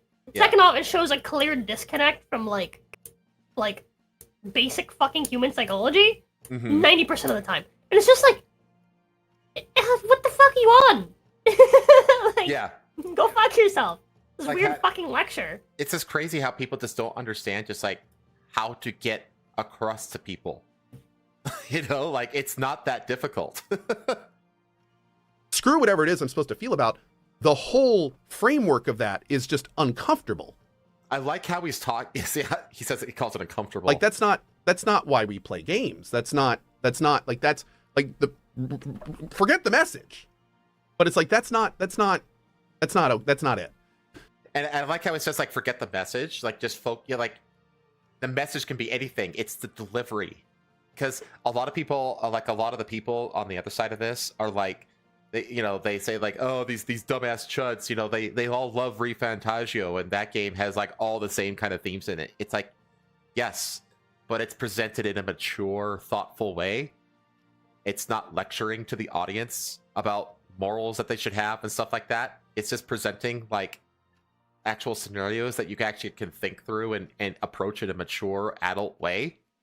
That's the difference. It's not what it's there, it's how it's there. And that's like what he's getting at here. And it's like, yes, like this guy like articulated everything like so very well to me. Like for me at least. So anyway, I know this got a little ranty, but that's pretty much the end of it. But yeah, I just think that he did like a really good job. It's kind of like expressing like the problems with the dialogue. So let me see here. Yeah, I mean, so we've got over the numbers with this thing. I mean, the weekend's not over yet, but I think that this is the highest we're going to get. And again, I think that it'll limp across the finish line to profitability. Probably like sometime next year when you get the first big sale.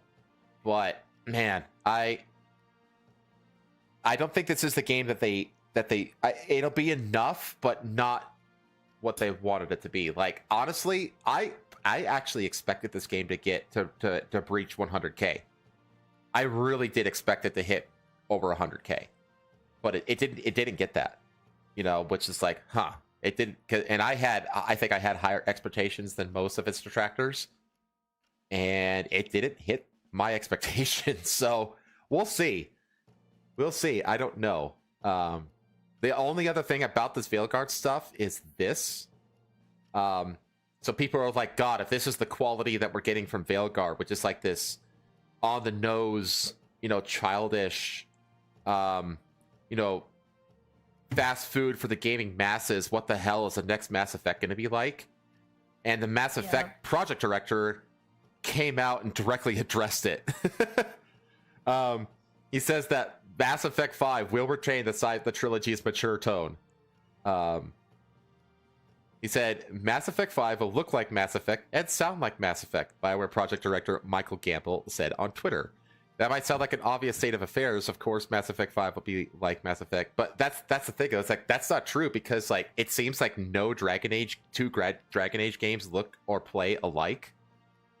Like I've always it's always seemed to be because I'm not like a huge a single fucking one of them. I've never been like a huge Dragon Age fan. I know that I've played all of them once. But none of them felt alike. It always seemed like Dragon Age as a franchise had an identity problem. Like it didn't know what it wanted to be. Whereas Mass Effect didn't. Mass Effect always, it built upon itself, but it maintained its core identity, I feel like, even if it failed to execute. So that's what he's basically saying here, is that like I think he's just kind of addressing it without addressing it, where he's saying it's like Veilguard doesn't really seem to understand like what it should be because the franchise didn't really have its own identity going into Veilguard, so it like didn't know what to do with itself. But Mass Effect absolutely does have like a very distinct, mature, what do you call it? Style? I don't know. You know what I'm talking about though. It has like you can like all of the Mass Effect games, whether they're good or bad, still feel the same. They still feel like Mass Effect games. That's basically what he's saying here. It's like, it's like he's saying that he understands like the criticisms towards Veilguard, and he's directly saying that Mass Effect won't do that. Here's the original tweet. Here he goes. Yeah, he did name drop Veilguard. Lots of people asking me about Mass Effect now that Veilguard reviews are out. And he says, both are from the studio, but Mass Effect is Mass Effect. How you bring a sci-fi RPG to life is different than other genres or IPs and has to have different kinds of love. Regarding tone questions, Mass Effect will maintain the mature tone of the original trilogy. This is all I'm going to say for now. You know what? That's enough.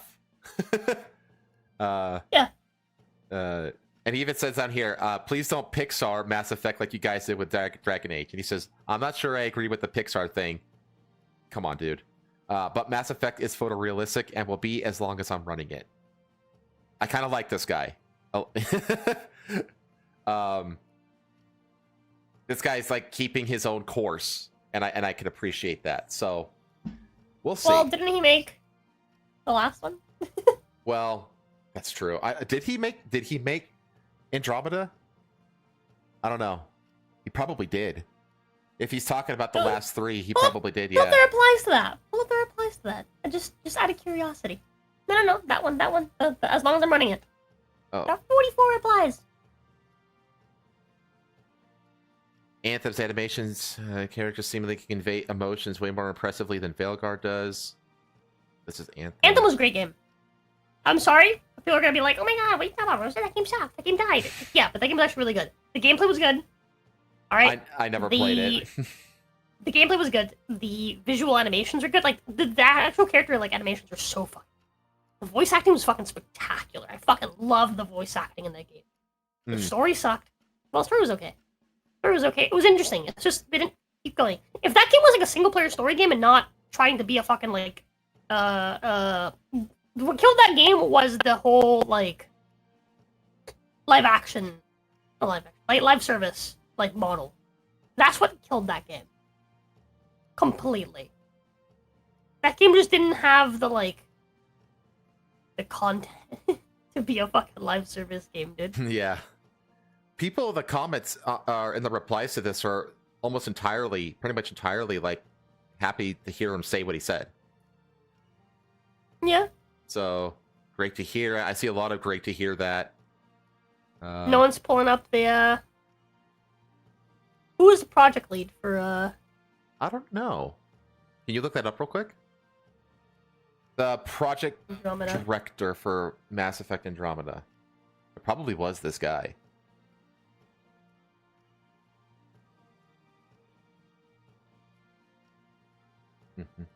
But yeah, most people are mostly like, yeah, good, great to hear that, honestly, you know. We shall see. Mac Walters. So it was a different guy. Okay. So we'll see. Took over the role from Gerard Lathiani. Wait, is his project lead his He is let's see his bio. Project director / executive producer at BioWare. So yeah, we'll see. Mac Walters.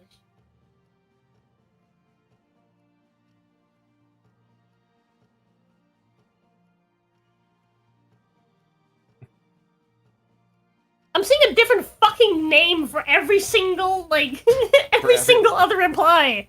Like, what the fuck? The wiki says it's Mac Walters. Someone on Reddit says it's Casey Hudson.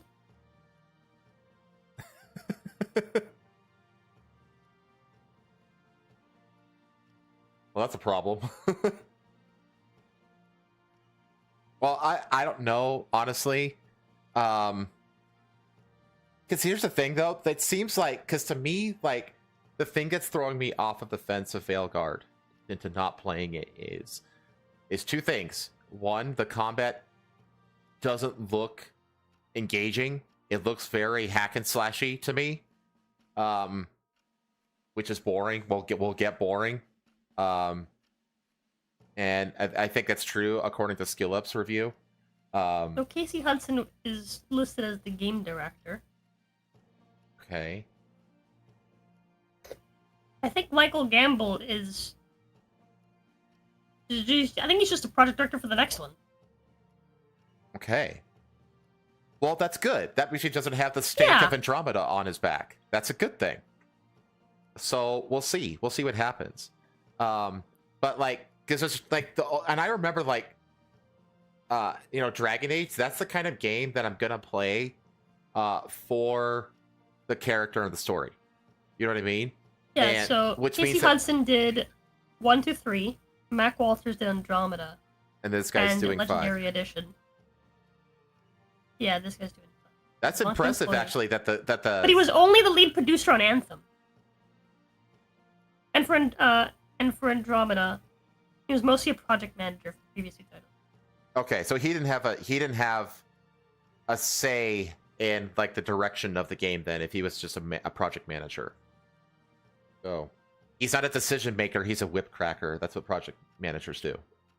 They're basically cat wranglers. They wrangle all the people together to make sure that they're all doing, going in the right direction and synergizing correctly. That's what project managers do, but they don't actually make the decisions in terms of how the game is gonna look and feel and play and that kind of stuff. So okay, well, you know what? I will reserve judgment for Mass Effect 5. But yeah, the reason that I'm not interested in playing Dragon Age is just because the two things that would get me to play it are the two most mediocre or just downright awful parts of the game. Like visual fidelity and performing well. That's not the selling point for me. Like those should be standard. That should be standard for every game. That's not a selling point. So the only two things left are combat and then stories and slash character interaction. And the character interaction looks to be some of the most painfully awful, cringe, technically incompetent in history. And the combat just looks mediocre to me. So, yeah, I will not be playing Veilguard. Okay. Do you have any further comments on this one before I move on to the final story? No, I don't. Okay. All right, last topic. Let me find out the beginning of it here. I have more up, but I'm not going to get to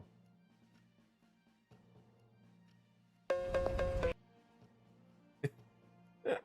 The Kamala Harris campaign decided to do a collab with Fortnite. And they made their own map called Freedom Town, USA. Here's the trailer. Yep, Freedom Town, where you don't have the freedom to use a gun.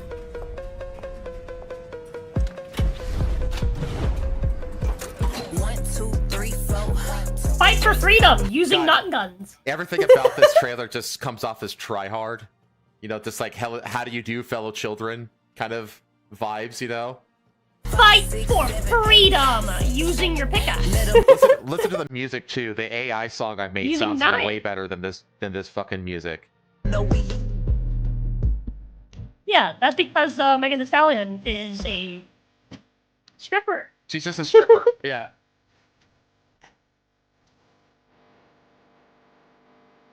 People like her because she likes anime. That means nothing. Cringe. So this thing got memed into oblivion. Even Newsweek kind of kind of tore into it just a little bit. Newsweek is just like a leftist rag. Kamala Harris's Fortnite map bans guns, has less than 400 people playing it. All of which are probably, I bet you, literally all 400 people. How many staffers did she have playing this map for a whole day? You know what I mean? She probably had a dozen volunteer staffers, and outside of that dozen who can vote and who are already voting for this witch, the remainder of them were probably too young to vote anyway. So guns are unavailable on the Fortnite map released by Kamala Harris's presidential campaign on Monday in a bid to appeal to younger voters, sparking some criticism on social media. Literally nothing but. I have not seen any positivity towards this thing. According to the Fortnite GG website, which tracks the popularity of maps of the game, a maximum of 383 players have used the Freedom Town Not USA even 400! map. Not even 400. This place is well behind established maps such as Ranked Reload, which has a peak of 323,000 players during the same period. The Harris campaign's Fortnite map, because young people don't give a fuck about politics, especially how do you do, fellow kids fucking politics. This is this is Pokemon Welcome Go to Freedom Town, where you can't use guns. We ask you to fight for freedom using knives, just like in England. Yeah, this is Pokemon Go to the polls all over again. The Harris campaign's Fortnite map was announced on Monday with an X video showing players running, jumping, and collecting packages, along with captions urging them to fight for freedom and squad up, go vote. This was sent to Never Play by rapper Megan Thee Stallion. Yes, never play this map. god, yeah. Then it just goes into here we go. Players are not armed in the Freedom Town USA Fortnite map, with footage shared on social media showing players taking part in parkour, making buildings, and completing challenges like finding posters for a Harris rally, which have been scattered around the map by the wind. The map references specific pledges from the Harris campaign, starting with a message which says, Kamala Harris's $50,000 small business tax break made it possible to start up our new construction business. Players are then told to go and find tools to use in the construction process. The absence of guns from Harris's map sparked some social media criticism, with one ex-user posting, Kamala Harris took away our guns in Fortnite. Another said, Harris Walt's Fortnite map. The majority of Fortnite players are 13 years old. Freedom Town, but bans guns. It's hard to put this level of failure into words. The video game critic over at the Washington Post, which is an even more far leftist, one of the most far leftist rags. It's so far left that even the owner, Jeff Bezos, had to come out and like reprimand them when they did and he basically forced the paper to not endorse any candidate, and like the whole newsroom at the Post was like fuming at him for not allowing them to endorse Harris. Because even like the owner was like realizing, like, yeah, this whole paper has become like a leftist shithole. But this guy commented, the Kamala Harris Fortnite map is more thoughtfully designed than you'd expect, and it's huge.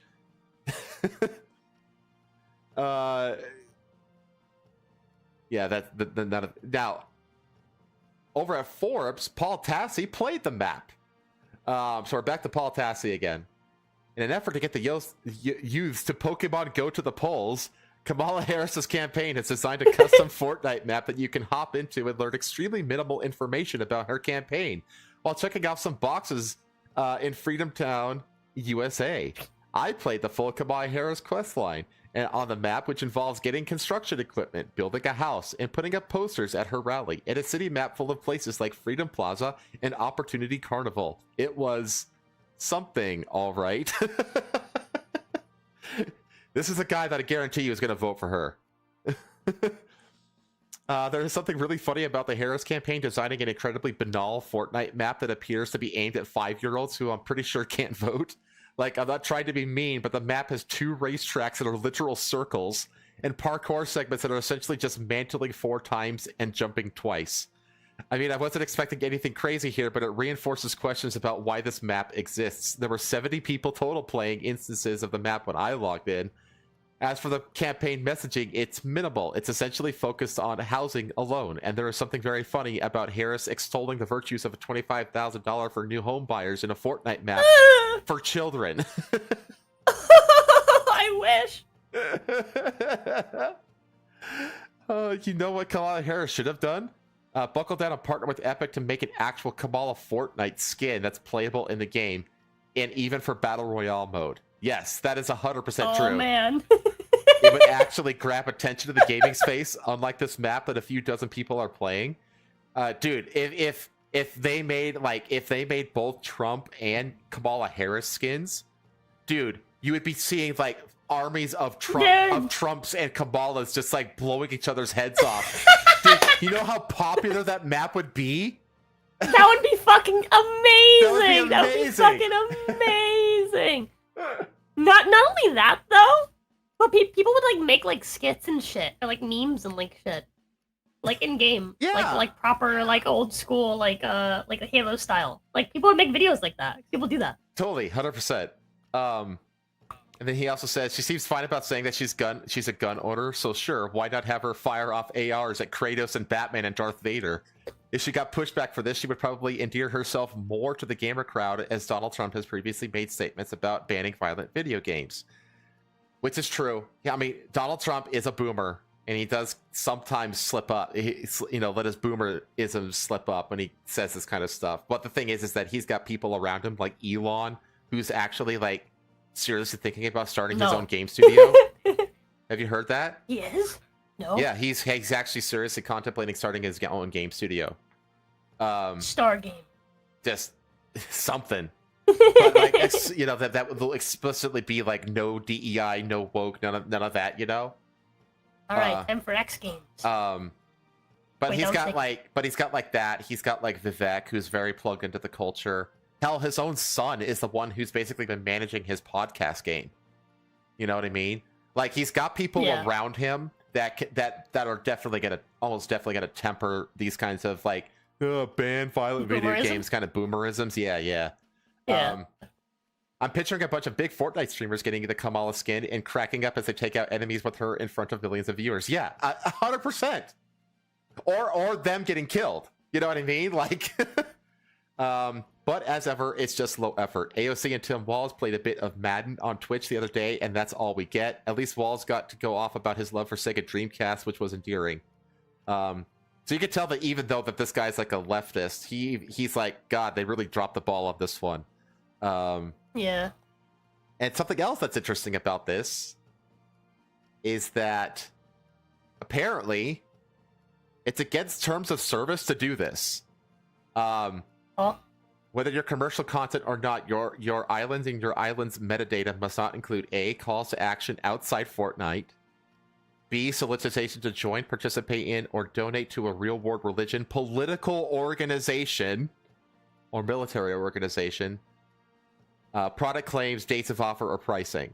So it's like saying, go vote, calls to action outside Fortnite, participate in, political organization. Like, it's like clearly violating their own terms of service to the point where those people on the inside that are like, yeah, this isn't right. We shouldn't be allowing this to happen.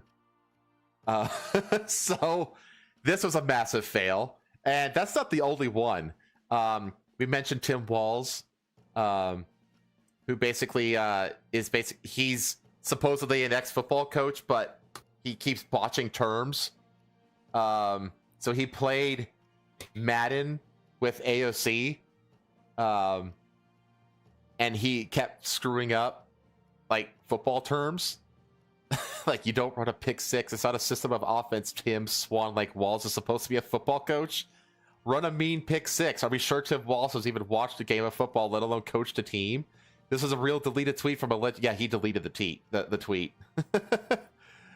So he made this blunder, and then the Trump campaign immediately makes fun, like dunks on him about it. So there was this botch. And then I covered this before, but there was the god awful World of Warcraft thing that they did. Because I thought that came and went. I forgot that happened. Yeah, we covered this, but I remember I thought we covered this on the episode where you were like completely zoned out, I think. But this was everybody thought that it was going to be like Walls playing the game with this World of Warcraft streamer. But that's not what it was. Apparently, it was just this guy playing his usual stream, and then there was just a sidebar that was just basically co-streaming the Walls rally. That's all it was. So it was basically just an ad running over the gameplay. Like, that's all it was. So lame. Yeah, it's so fucking lame. It's so low effort shit. And the thing is, like, going back to Fortnite has a history of cringe, like, political shit. The most famous of which was this. Fortnite's MLK event is a weird way to hear the I Have a Dream speech. So what they did, in Dr. Martin Luther King's famous I Have a Dream speech is now viewable in a Fortnite exhibit. Time Studios has launched a new interactive educational experience inside Fortnite Creative called March Through Time. This event acts as a virtual museum for players to explore Washington circa 1963 at the height of the Civil Rights Movement.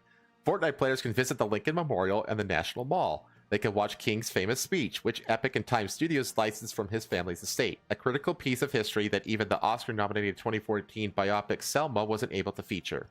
The interactive exhibit is arriving ahead of the 58th anniversary of the I Have a Dream speech, which King delivered from the steps of the Lincoln Memorial on August 28, 1963, during the March on Washington for Jobs and Freedom. How do you think that this event went? I mean, I hope that went well. Well, let's find out.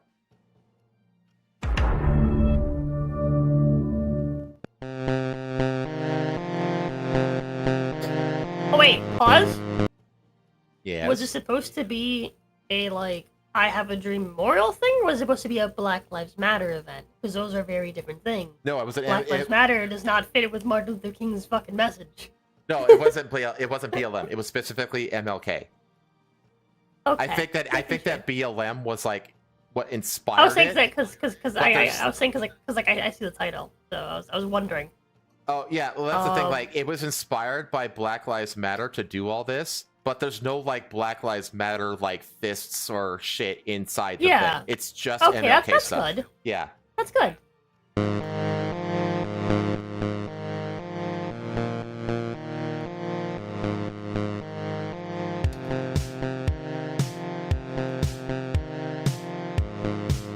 So here's like the panel.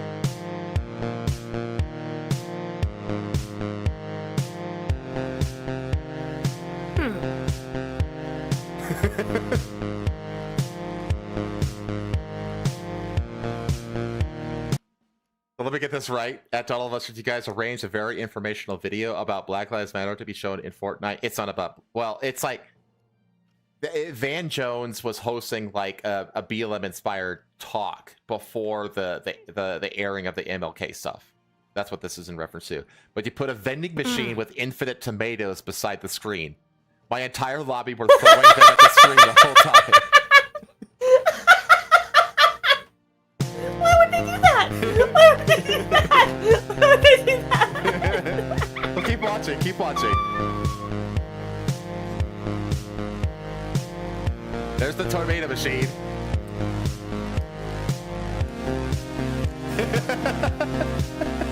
I actually throwing tomatoes.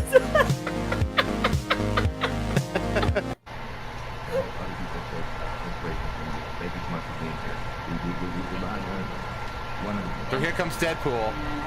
Deadpool wants to watch Van Jones talk about black shit. Such an important voice, and I'm a fan. I keep doing what you're doing too. This is an honor to be interviewed by you, so thank you. Hip hop is a universal sound, but it does a lot more than just entertain. You know, hip hop educates, hip hop motivates. It's the voice of a generation, and every generation finds a voice in hip hop. And this new generation is no different. Atlanta artist Lil Baby has really stepped up to the plate. Got a new song he pinned in the middle of all this. It's called The Bigger Picture, and he put some visuals to it. Check out the video. They training officers, the killers, then shooting protesters with these rubber bullets. They read in the streets. March for a reason, not just on GP. How people die for us to be free. Get off free.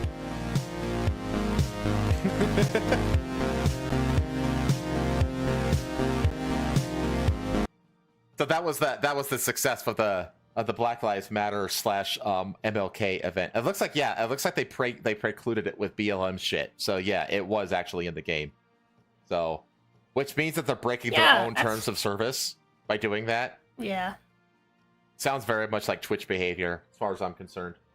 Did they ban guns at the MLK event? I don't know. You can't unite the country, you might as well unite a game lobby. That's the thing. Like, if that was like, dude, try to think. If I was like a Fortnite player and they had like if Donald Trump did a thing in the game like that, I would absolutely be throwing tomatoes at Trump. Are you kidding me? Yeah, it'd be funny. Because it's fucking funny. Yeah, exactly. It's funny. It's like, what the hell do you think Fortnite players are gonna do? You know? So, yeah. So that's the history of the string of failures of Democrat, cringe politicians trying to garner the gamer vote.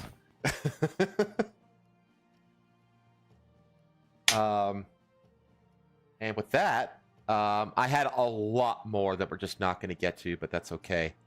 I guess we can close out. We're going to close it out here. Yippee! So what do you got going on next week, Rosa? Not a lot. Literally tomorrow I'm gonna do a little bit of Zenless, and then I'm gonna work on D&D. Then Okay. Monday I do D&D. Then Tuesday I'm doing D&D for members because I didn't do it on Friday. And then you're off. And we're doing that. Yep. Well, not yet. 'Cause I'm doing that from 12 to 7, assuming that the J did get someone to cover for him. And then obviously at 7:30 we're doing the part 2 of Frank's Zone, and then I'm off. That's then I'm right. gone. Okay. I'm gone for a week, chat. Nice. Basically for an entire week. I come back Tuesday. The following week. Yeah. Well, don't be a complete stranger. Are you going to be like active in Discord at all, or are you just going to be gone? Maybe. It's going to be okay.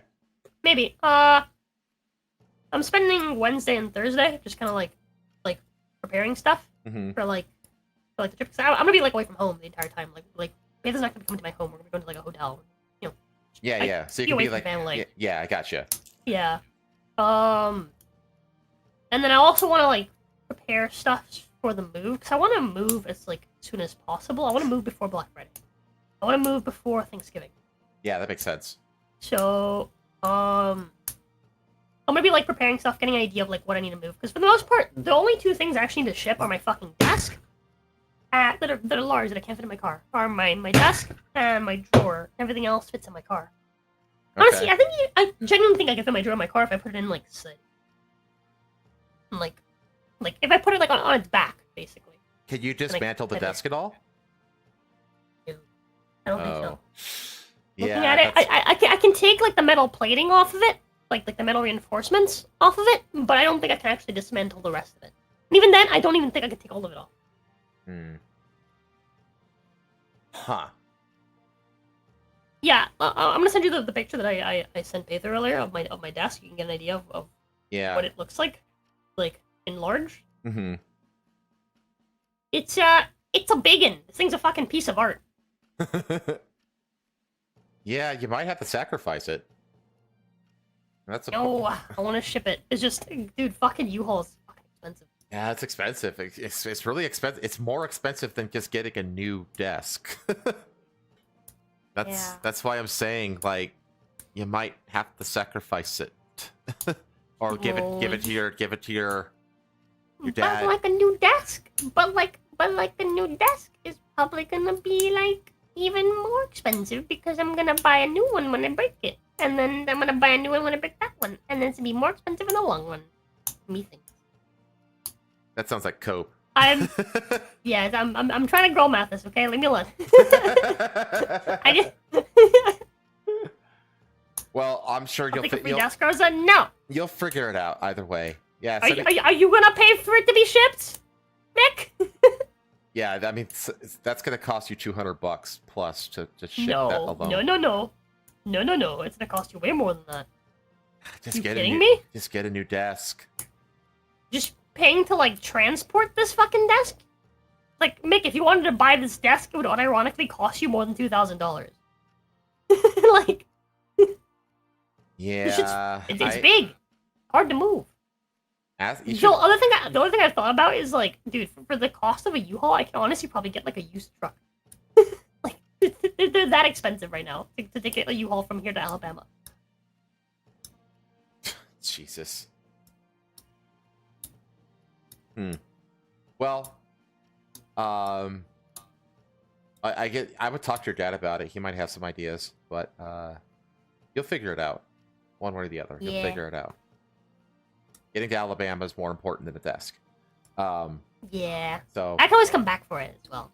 Yeah, that's so I'm coming back from I'm coming back for my cat anyway, like down the road. Mm-hmm. So I'm not bringing my cat with me. Oh, Luna. Yeah. Bella's staying probably forever, but Luna I do want to take with me. Yeah. She's my girl. Yeah, Luna's like your baby. Girl. Yeah, she's your baby. Yeah. Stella's more like sleeps with me. Stella's more your mom's cat, isn't it? She's more like my brother's cat. Brother's cat. Okay.